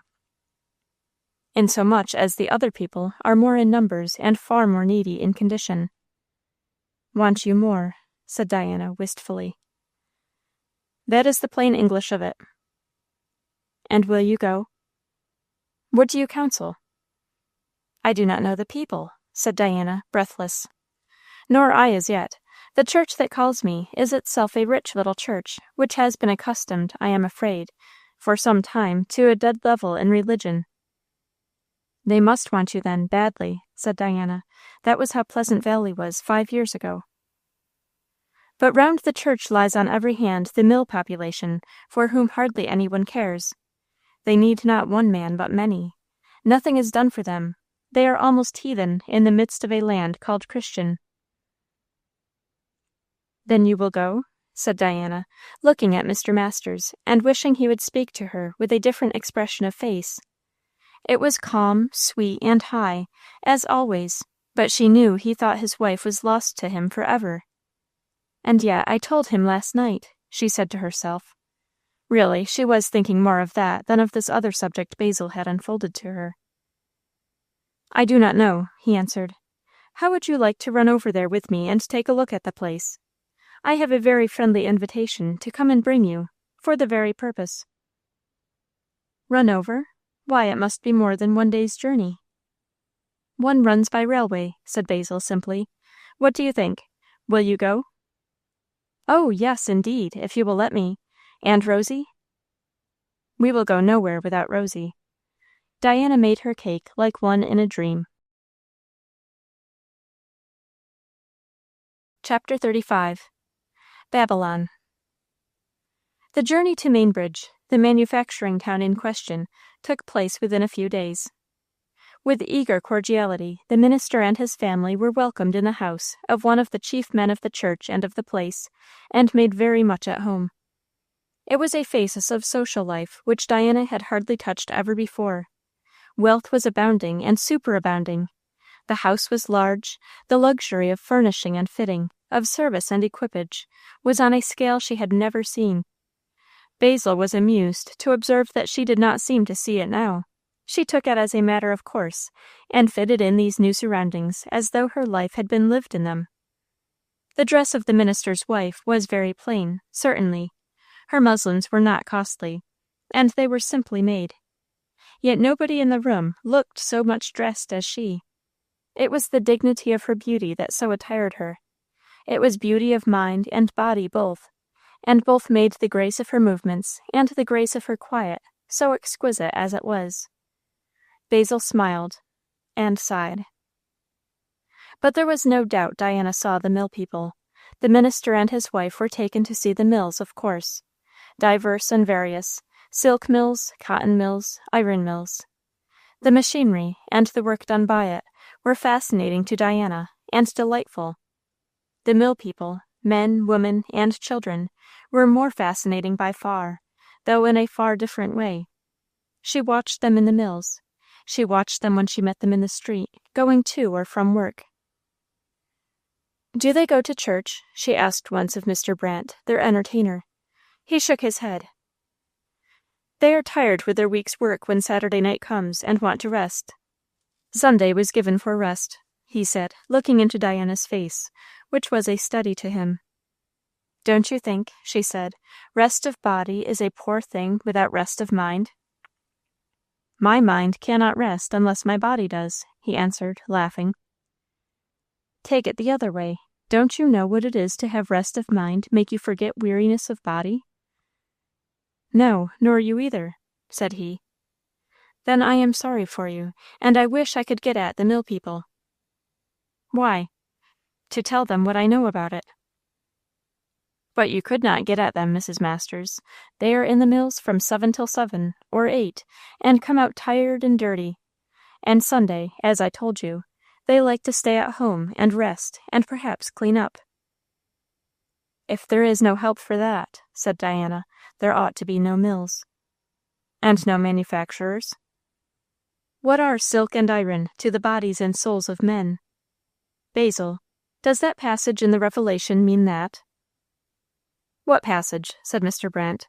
"Here is a Bible, Mrs. Masters. Perhaps you will be so good as to find the place. I am afraid from your expression it is not a flattering passage for us mill owners. What are the words you refer to?" I think he wanted to draw out Diana much more than the meaning of Scripture. She took the Bible a little doubtfully and glanced at Basil. He was smiling at her in a reassuring way, but did not at all offer to help. Diana's thoughts wandered somewhat, and she turned the leaves of the Bible unsuccessfully. "Where is it, Basil?" "You are thinking of the account of the destruction of Babylon. It is in the 18th chapter. "But Babylon," said the host. "We have nothing to do with Babylon. That means Rome, doesn't it?" "Here's the chapter," said Diana. "No, it cannot mean Rome, Mr. Brant, though Dean Stanley seems to assume that it does, in spite of the fact which he naively points out, that the description don't fit." "What then?" "Basil, won't you explain?" "It is merely an assumption of Old Testament imagery," said Basil. "At a time when lineal Israel stood for the church of God upon earth, Babylon represented the head and culmination of the world power, the church's deadly opponent and foe. Babylon in the Apocalypse but means that of which Nebuchadnezzar's old Babylon was the type." "And what is that?" "The power of this world, of which Satan is said to be the prince." "But what do you mean by the world, Mr. Masters? We cannot get out of the world. It is a pretty good world, too, I think, take it for all in all. People talk of being worldly and not worldly, but they do not know what they are talking about." "Why not?" Diana asked. "Well, now, ask my wife," Mr. Brant answered, laughing. "She thinks it is worldly to have a cockade on your coachman's hat.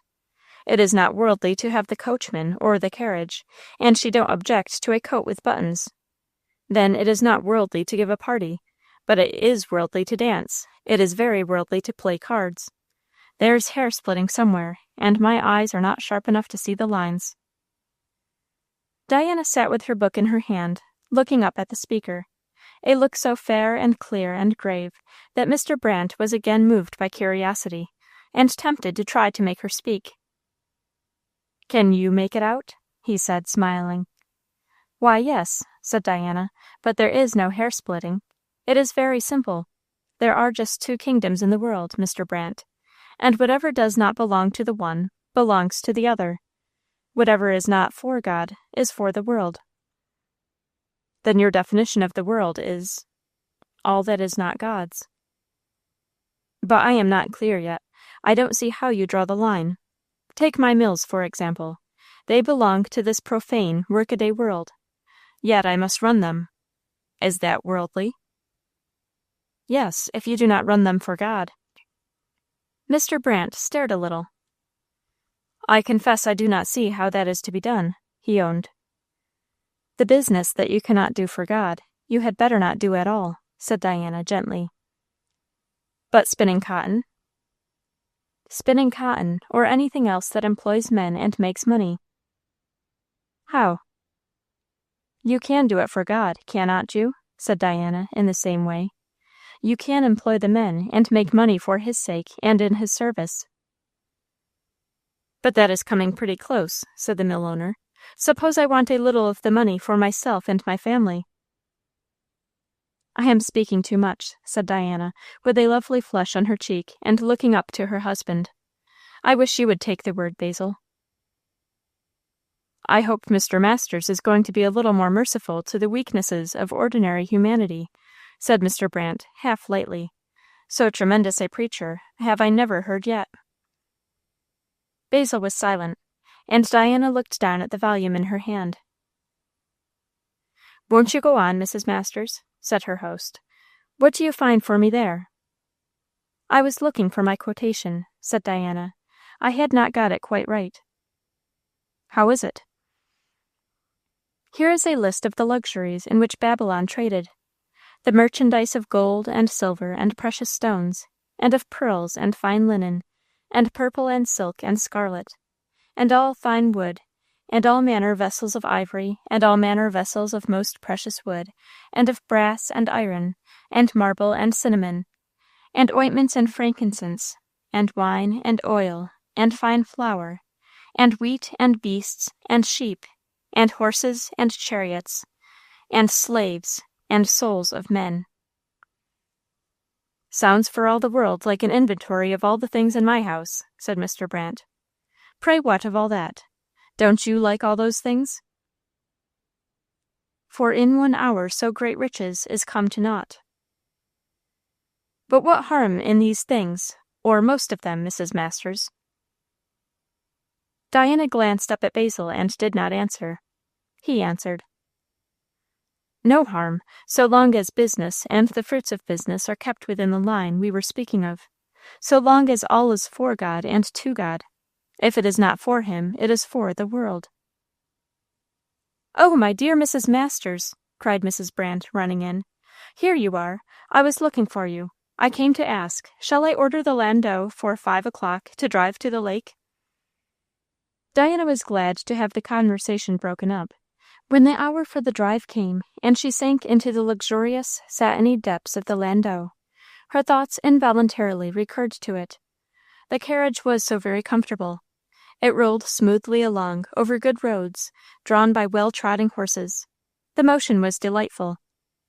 Diana's thoughts rolled on too. Suddenly Mr. Brant leaned over towards her. Is this carriage a worldly indulgence, Mrs. Masters? Diana started. I don't know, she said. Ah, said the other, laughing at her startled face. I am glad to see that even you may have a doubt on that subject. You cannot blame less etherealized persons, like my wife and me, if we go on contentedly with no doubts. But you mistake me, said Diana. You said you did not know. Because I don't know you. What has that to do with it? If I knew you well, Mr. Brant, I should know whether this carriage is the Lord's or not. The expression of the gentleman's face upon this was hardly agreeable. He sat back in his seat and looked at the prospect. And so Diana tried to do, but for a time the landscape to her was indistinguishable. Her thoughts went back to the mills and the mill people. Pale, apathetic, reserved, sometimes stern, they had struck her painfully as a set of people who did not own kindred with other classes of their fellow creatures. Apart, alone, without instruction, without sympathy, not enjoying this life, nor on the way to enjoy the next. The marks of poverty were on them, too, abundantly. Diana's mind was too full of these people to allow her leisure for the beauties of nature, or, if she felt these, to let her feel them without a great sense of contrast. Then she did not know whether she had spoken wisely. Alone in her room at night with Basil, she began to talk about it. She wished that he would begin, but he did not, so she must. "Basil, did I say too much to Mr. Brant today?" "I guess not." Diana knew by the tone of these words that her husband was on this subject contented. "What do you think of the mill people?" "I am very curious to find out what impression they make on you." "Basil," said Diana, her voice trembling, "they break my heart." "What's to be done in that case?" "I don't know. Nothing follows upon that. But how do you feel?" "Very much as if I would like to prove the realizing of that old prophecy, 'To whom he was not spoken of they shall see, and they that have not heard shall understand.' That is just how I feel, Basil. But they do not go to church, people say. How could you get at them?" "We could look them up at their own homes. We could arrange meetings for them that they would like. We could work ourselves into their affections by degrees, and then the door would be open for us to bring Christ in. We could give them help, too, where help is needed." "We, Basil?" "Don't you feel as I do? You said so," he answered with a grave smile. "Oh, I do," said Diana. "I cannot think of anything lovelier than to see those faces change with the knowledge of Christ." "Then you would be willing to leave our present field of work?" "It does not seem to want us as this does, not by manyfold." "Would your mother leave Pleasant Valley?" "No." "How then, Di, about you?" "The first question is duty, Basil." "I think mine is to come here." "Then it must be mine," said Diana, with a sort of disappointment upon her that he should speak in that way. "And would it be your pleasure too?" "Why, certainly, Basil. I cannot imagine pleasure to be apart from duty." "Thank you," he said gently. "And I thank God, who has brought you so far in your lesson learning as to know that." Diana said no more. She was ready to cry, with the feeling that her husband thought himself to have so little to do with her pleasure. Tears, however, were not much in her way, and she did not shed any. But she speculated. Had he really to do with her pleasure? It was different, certainly, once. She had craved to be at a distance from him. She could remember the time well, but the time was past. Was it reasonable to expect him to know that fact? He had thoroughly learned the bitter truth that her heart was not his, and could never be his. What should tell him that the conditions of things were changed? Were they changed? Diana was in great confusion. She began to think she did not know herself. She did not hate Mr. Masters any more. Nay, she declared to herself she never had hated him. She always had liked him. Only then she had loved Evan Knowlton, and now that was gone. She did not love anybody. There was no reason in the world why Mr. Masters should not be contented. "I think," said Diana to herself, "I give him enough of my heart to content him. I wonder what would content him. I do not care 2 straws for anybody else in all the world. He would say, if I told him that, he would say it is a negative proposition." Suppose I could go further, and Diana's cheeks began to burn. Suppose I could. I could not possibly stand up and tell him so. I cannot. He ought to see it for himself, but he does not. He ought to be contented. I think he might be contented with what I give him, if it isn't just. Diana broke off with her thoughts very much disturbed. She thought she did not love her husband, but things were no longer clear, except that Basil's persistent ignorance of the fact that they had changed chafed and distressed her. Chapter 36. The Party. The morning of the next day was spent in still further visits to still more mills. Mr. Brant was much struck with the direction his guest's attention seemed to take. "You are very fond of machinery," he remarked to Diana. "Yes, I don't know much about it," she answered. Surely that is not true, after these 2 or 3 days' work. I knew nothing about it before. Yes, I do enjoy it, Mr. Brandt, with you and Mr. Masters to explain things to me. But it is the people that interest me most. The people? The mill hands? Mrs. Brandt asked. Yes, the mill hands. What can you find interesting in them? I am half afraid of them, for my part. They look as if they wanted friends so much. Friends? Repeated Mrs. Brandt. I suppose they have friends among themselves. Why should not they? Well, it is time you had a change of society, I think. My husband has taken you among the mill people for 2 days. Now tonight I will introduce you to a different set, some of your church people. I want you to take rest this afternoon, my dear Mrs. Masters. Now won't you? So as to be able to enjoy the evening. I am sure Brandt has fatigued you to death.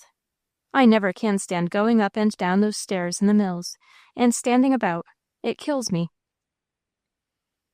I wonder how they bear standing at the looms or the other machines all day. They? Oh, they are accustomed to it, I suppose. An hour or 2 of it breaks me down. Now rest, will you? It's quite a great occasion tonight. One of our greatest men among the mill owners, and one of the pillars of the church you and Mr. Masters are coming to take care of, gives an entertainment to his daughter tonight. A bride, married lately, just come home and just going away again. You'll see all our best people. Now please go and rest. Diana went to her room and rested outwardly. In her mind thoughts were very busy. And when it was time to dress, they were hardly diverted from their subjects.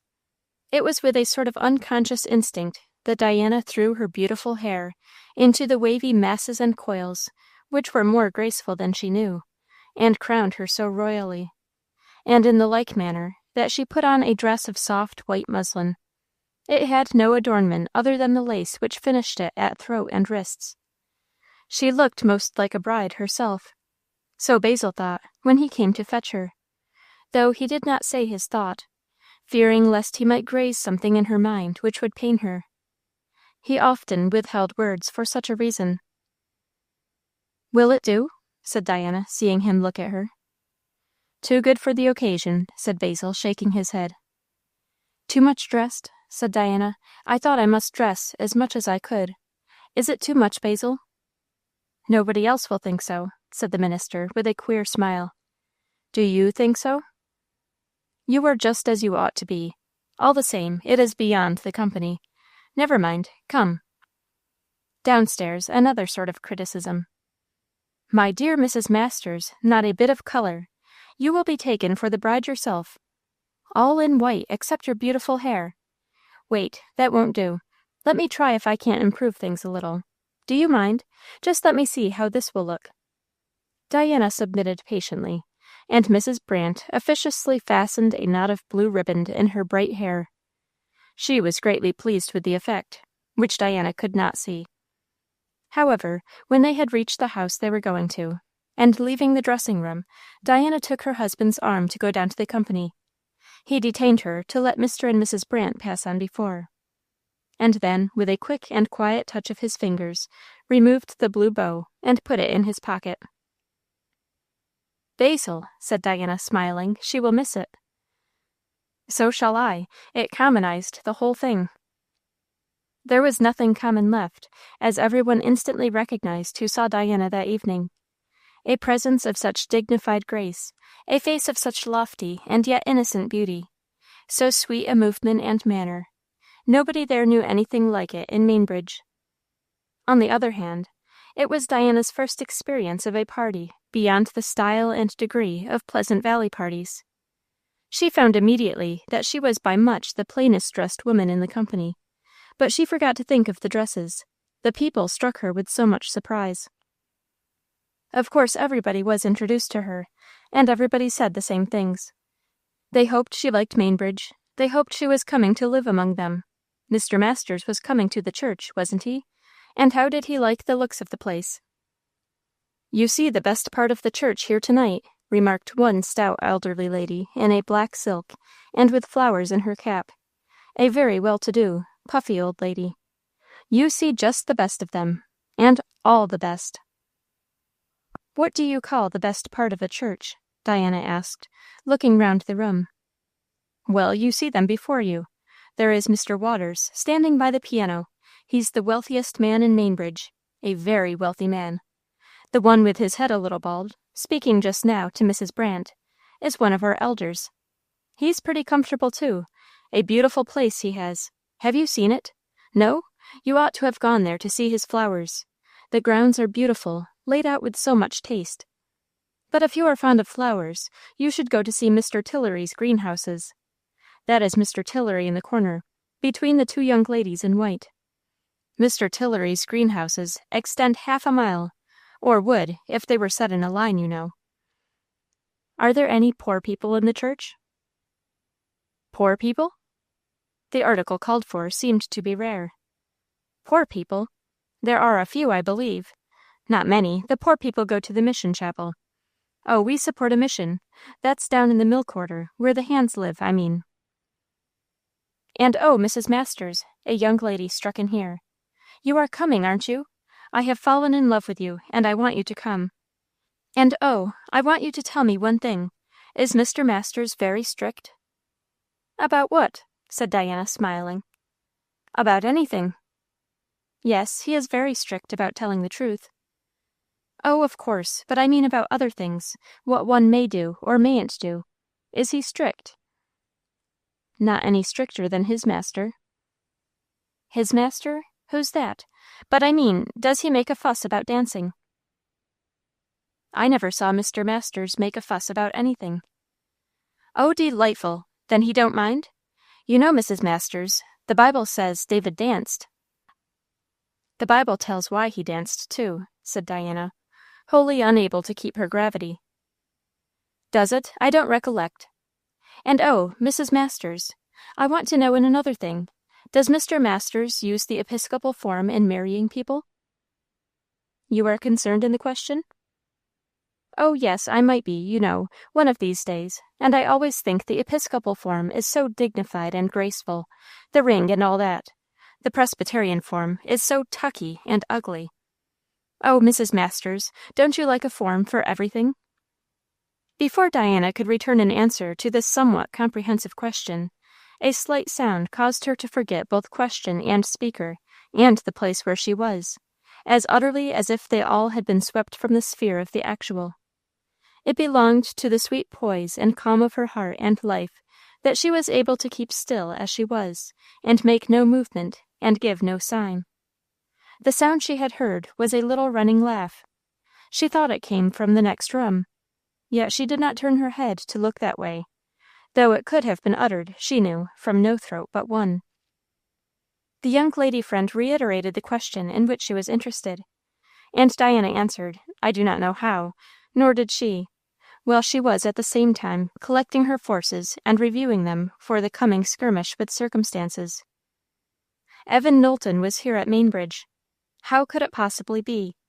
And even as the thought went through her, came that laugh again. Diana's mind began to be in a great state of confusion, which presently concentrated itself upon the one point of keeping a calm and unmoved exterior. And to her surprise, this became easy. The confusion subsided, like the vibrations of harp strings which have been brushed by a harsh hand. Only her heart beat a little, waiting for the coming encounter. Shall I take you in to see the bride? Mr. Brandt here presented himself, offering his services. And Diana rose without hesitation, and put her arm in his. She was glad, however, that their progress through the company was slow. She hoped Evan would see before he had to speak to her. She herself felt ready for anything. It was with a strange feeling, nevertheless, that she went through the introduction to the pale lady of fashion, who was Evan's second choice. Beyond white silk and diamonds and a rather delicate appearance, Diana could in that moment discern nothing. Her senses did not seem to serve her well. The lady was very much in request besides, amid her old friends and acquaintances, and there was no chance to talk to her. Then followed the introduction to the bridegroom. He was going to content himself with a bow, but Diana stretched out her hand and gave his a warm grasp. I have seen Captain Knowlton before, she said simply. She was perfectly quiet now, but she saw that he was not, and that he was willing to take refuge with other claimants upon his attention to escape any particular words with her. She stepped back, and gradually got behind him, where the sight of her could not distress him. It had distressed him, she had seen that. Was it on her account, or on his own? Gradually watching her chances, she was able to work her way back into the other room, which was comparatively empty, and there she sat down at a table covered with photographs. She would go away, she thought, as soon as it could gracefully be done. And yet she would have liked to speak a few words with Evan, this last time they might ever be together. What made him embarrassed in meeting her? With his bride just beside him, that ought not to be, she thought. The company had almost all crowded into the other room about the bride, and were fully occupied with her, and Diana was alone. She turned over the photographs and reviewed the kings and queens of Europe, with no sort of intelligence as to their families or nationalities, mechanically, just to cover her abstraction, and to seem to be doing something. Then suddenly she knew that Evan was beside her.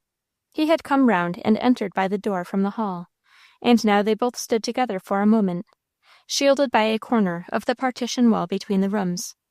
Diana had risen. "This is a very painful meeting," Captain Knowlton said, after a silence which would have been longer if he had dared to let it be so. "No," said Diana, looking at him with as clear and fair a brow as if she had been the moon goddess whose name she bore, and her voice was very sweet. "Not painful, Evan. Why should it be? I am glad to see you again." "I didn't know you were here," he went on hurriedly, in evident great perturbation. "And we did not know you were here. I had no notion of it till I heard your voice in the next room. I knew it instantly. I would have spared you this if I could have foreseen it." "Spared me what?" "All this pain. I know it must be pain to you. I did not anticipate it." "Why should it be pain to me?" inquired Diana steadily. "I know your feeling. I would not have brought Clara into your presence." "I am very glad to have seen her," said Diana in the same quiet way, looking at Evan fixedly. "I should have been glad to see more of her and learn to know her. I could scarcely speak to her for the crowd around. Yes, she is a great favorite, and everybody is eager to see her before she goes. You are going away soon?" "Oh, yes, to my post." "I hope she will make you happy, Evan," Diana said gently and cordially. "You are very good, I am sure. I don't want you to think, Diana, that I, in fact, have forgotten anything." "You cannot forget too soon," she answered, smiling, "everything that Clara would not wish you to remember." "A fellow is so awfully lonely out there on the frontiers," he said, mumbling his words through his mustache in a peculiar way. "You will not be lonely now, I hope." "You see, Di, you were lost to me. If I could only think of you as happy." "You may." "Happy?" he repeated, looking at her. He had avoided her eyes until now. "Yes." "Then you have forgotten?" "One does not forget," said Diana, with again a grave smile. "But I have ceased to look back sorrowfully."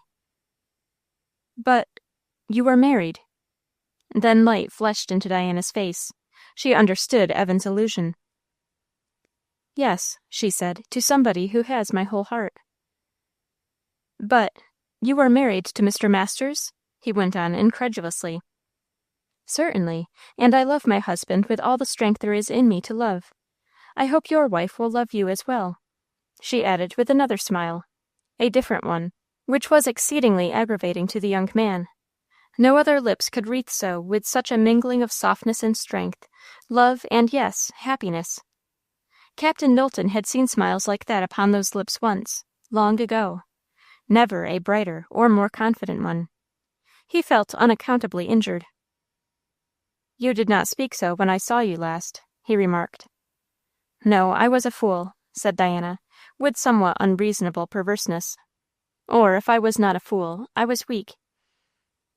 "I see you are strong now," said the young officer bitterly.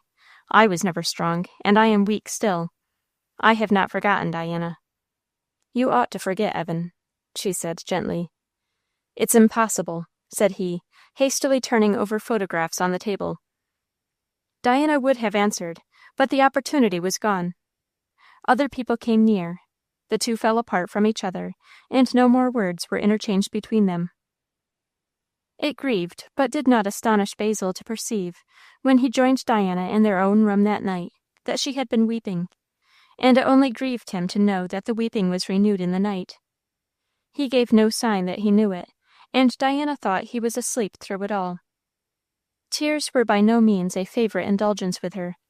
This night the spring of them seemed to be suddenly unsealed, and they flowed fast and free, and were not to be checked. Neither did Diana quite clearly know what moved them. She was very sorry for Evan, yes, but these tears she was shedding were not painful tears. It came home to her, all the sorrowful waiting months and years that Basil had endured on her account, but sympathy was not a spring large enough to supply such a flow.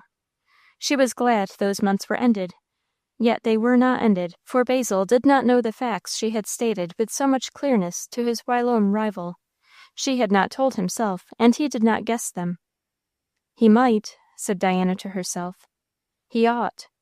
At the same time, she knew now there was something for her to do. How she should do it, she did not know. Chapter 37. At One. They returned to Pleasant Valley that day, and Basil was immediately plunged in arrears of business.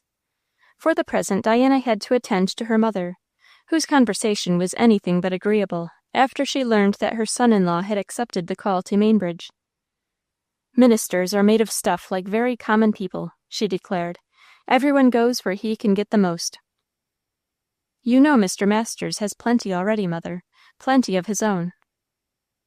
Those that have most already are always the ones that want more. I've seen that 1,000 times. If a man's property lies in an onion, he'll likely give you half of it if you want it. If he's got all Pleasant Valley, the odds are he won't give you an onion. Diana would have turned the conversation, but Mrs. Starling came back to the subject. What do you suppose you are going to do with me? Mother, that is for you to choose. You know, wherever we are, there's a home for you, if you will have it. It's a pleasure to your husband to have me too, ain't it? It is always a pleasure to him to do what is right. Complimentary. You have grown very fond of him, haven't you, all of a sudden? But this subject Diana would not touch, not to her mother, not to any one, till the person most concerned knew the truth, and most certainly after that, not to any one else. Evan had been told. There had been a reason. She was glad she had told him. What do you suppose I'd do in Mainbridge? Mrs. Starling went on. There is plenty to do, mother. It is because there is so much to do that we are going. Dressing and giving parties. I always knew your husband held himself above our folks. He'll be suited there. This tried Diana. It was so very far from the truth. She fled the field. It was often the safest way. But she was very sorry for her mother. She went to Basil's study, where now no one was, and sat down by the window that looked into the garden. There Rosie presently caught sight of her, came to her, and climbed up into her lap, and for a good while the two entertained one another, the child going on in wandering sweet prattle, while the mother's thoughts, though she answered her, kept a deeper current of their own all the while. She was pondering as she sat there and smelled the roses in the garden, and talked to the small rose in her lap. She was pondering what she should do to let her husband know what she now knew about herself. One would say the simplest way would be to tell him. But Diana, with all her simplicity and sweetness, had a New England nature, and though she could speak frankly enough when spoken to, on this or any other subject, she shrank from volunteering revelations that were not expected of her, revelations that were so intimate, and belonged to her very inner self, and that concerned, besides, so vitally her relations with another person, even though that person were her husband. At the mere thought of doing it, the color stirred uneasily in Diana's face. Why could not Basil divine? Looking out into the garden, both mother and child, and talking very busily, one of them, thinking very busily the other, neither of them heard Basil come in. Where's papa? Rosie was at the moment asking, in a tone sufficiently indicating that in her view of things he had been gone long enough. "Not very far off," was the answer, close behind them. Rosie started, and threw herself round towards her father, and Diana also started, and looked up, and in her face not less than in the little one there was a flash and a flush of sudden pleasure. Basil stooped to put his lips to Rosie's, and then, reading more than he knew in Diana's eyes, he carried the kiss to her lips also. It was many a day since he had done the like, and Diana's face flushed more and more. But Basil had taken up Rosie in his arms, and was interchanging a whole harvest of caresses with her. Diana turned her looks towards the garden, and felt ready to burst into tears. Could it be that he was proud, and intended to revenge upon her the long avoidance to which in days past she had treated him? Not like what she knew of Mr. Masters, and Diana was aware she was unreasonable, but it was sore and impatient at her heart, and she wanted to be in Rosie's place. And Basil, the while, was thinking whether by his unwonted caress he had grieved or distressed his wife. He touched her shoulder gently, and said, "Forgive me." "Forgive you what?" said Diana, looking round. "My taking an indulgence that perhaps I should not have taken." "You are very much mistaken, Basil," said Diana, rising. Her voice trembled and her lips quivered. She thought he was rather cruel now. "But I have troubled you?" he said, looking earnestly at her. Diana hesitated, and the quiver of her lips grew more uncontrollable. "Not in the way you think," she answered. "How then?" he asked gently. "But I have troubled you. How, Di?" The last two words were spoken with a very tender, gentle accentuation, and they broke Diana down. She laid one hand on her husband's arm, and the other, with her face in it, on his shoulder, and burst into tears. I do not know what there is in the telegraphy of touch and look and tone, but something in the grip of Diana's hand, and in her action altogether, wrought a sudden change in Basil, and brought a great revelation.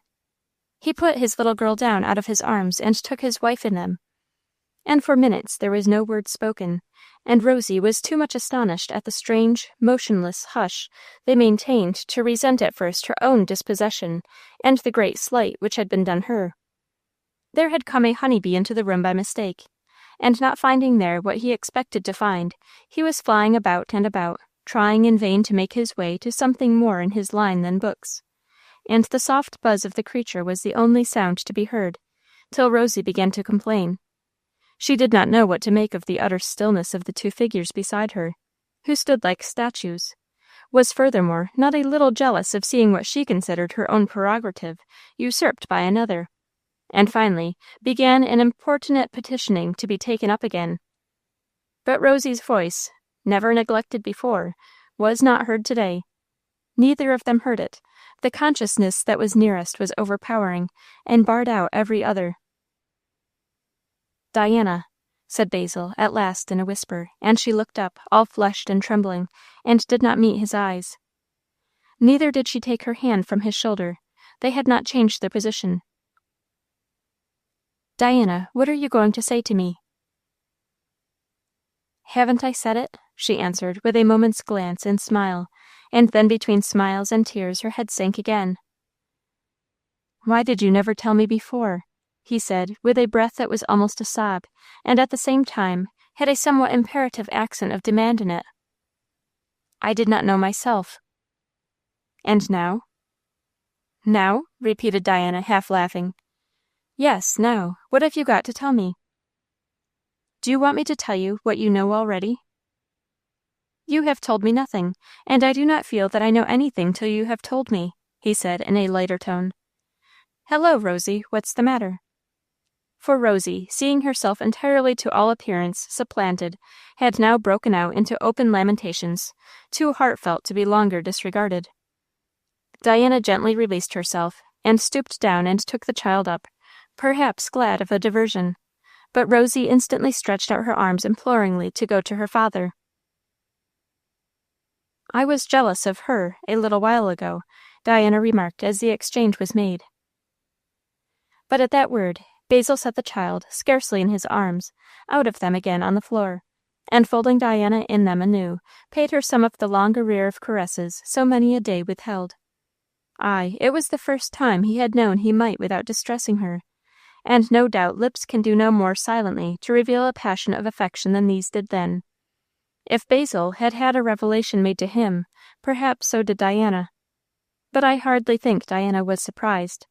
She knew something of the depths and the contained strength in her husband's character. But it is safe to say she would never be jealous of Rosie again. Not anything like these demonstrations had ever fallen to Rosie's share. Anything, meanwhile, prettier than Diana's face it would be difficult to see. Flushing like a girl, her lips wreathing with smiles, teardrops hanging on the eyelashes still, but with flashes and sparkles coming and going in the usually quiet gray eyes. Dispossessed Rosie on the floor, meanwhile, looked on in astonishment so great that she even forgot to protest. Basil looked down at her at last and laughed. "Rosie has had a lesson," he said, picking her up. "She will know her place henceforth. Come, Di, sit down and talk to me. How came this about?" "I don't know, Basil," said Diana meekly. "Where did it begin?" "I don't know that either. Oh, begin? I think the beginning was very long ago, when I learned to honor you so thoroughly." "Honor is very cold work. Don't talk to me about honor," said Basil. "I have fed and supped on honor, and felt very empty." "Well, you have had it," said Diana contentedly.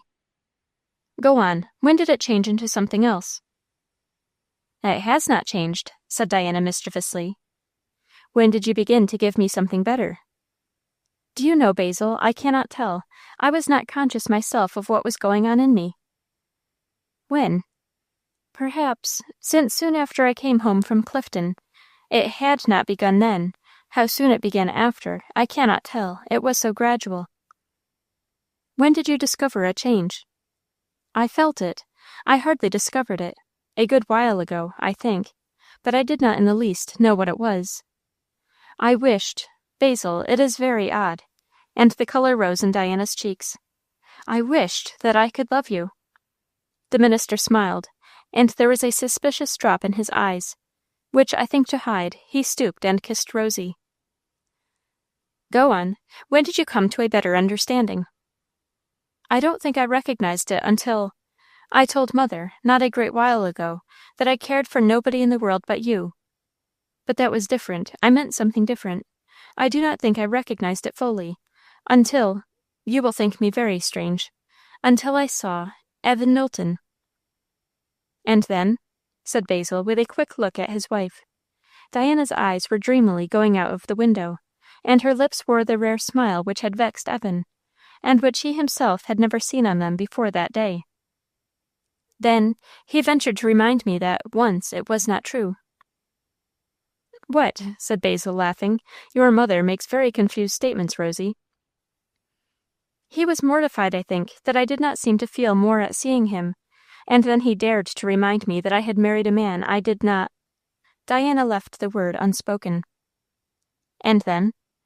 "Then I knew all of a sudden that he was mistaken, that if it had been true once, it was true no longer. I told him so." "Told him?" echoed her husband. "I told him. He will make that mistake no more." "Then pray, why did you not tell the person most concerned?" "I could not. I thought you must find it out of yourself." "How did he take your communication?" "Basil, human nature is a very strange thing. I think, do you know, I think he was sorry." "Poor fellow," said Basil. "Can you understand it?" "I am afraid I can." "You may say poor fellow, but I was displeased with him. He had no right to care, at least to be anything but glad. It was wrong. He had no right." "No, but you have fought a fight, my child, which few fight and come off with victory." "It was not I, Basil," said Diana softly. "It was the power that bade the sea be still. I never could have conquered. Never. Let us thank him. And it was you that led me to trust in him, Basil. You told me that anything I trusted Christ to do for me, he would do it. And I saw how you lived, and I believed first because you believed." Basil was silent. His face was very grave and very sweet. I am rather disappointed in Evan, said Diana, after a pause. I shall always feel an interest in him. But do you know, Basil, he seems to me weak. I knew that a long while ago. I knew it 2 years ago, but I would not recognize it. Then, leaving her place, she knelt down beside her husband and laid her head on his breast. Oh, Basil, if I can ever make it up to you. Hush, said he. We will go and make things up to those mill workers in Mainbridge. There was a long pause, and then Diana spoke again. Spoke slowly. Do you know, Basil, the mill owners in Mainbridge seemed to me to want something done for them, quite as much as the mill workers. I make the charge of that over to you. Me, said Diana. Why not? What do you want me to do for them? What do you think they need? Basil, they do not seem to me to have the least idea, not an idea, of what true religion is. They would be very much astonished to hear you say so. But is it not true? You would find every wealthy community more or less like Mainbridge. Would I? That does not alter the case, Basil. No. Do you think things are different here in Pleasant Valley? Diana pondered. I think they do not seem the same, she said. People at least would not be shocked if you told them here what Christian living is, and there are some who know it by experience. No doubt, so there are in the Mainbridge church, though it may be we shall find them most among the poor people. But what is it you want me to do, Basil? Show them what a life lived for Christ is. We will both show them, but in my case people lay it off largely on the bond of my profession. Then when we have shown them for a while what it is, we can speak of it with some hope of being understood. Has anything special come to the Dominie? Mrs. Starling asked that evening, when after prayers the minister had gone to his study. Why, mother? He seems to have a great deal of Thanksgiving on his mind.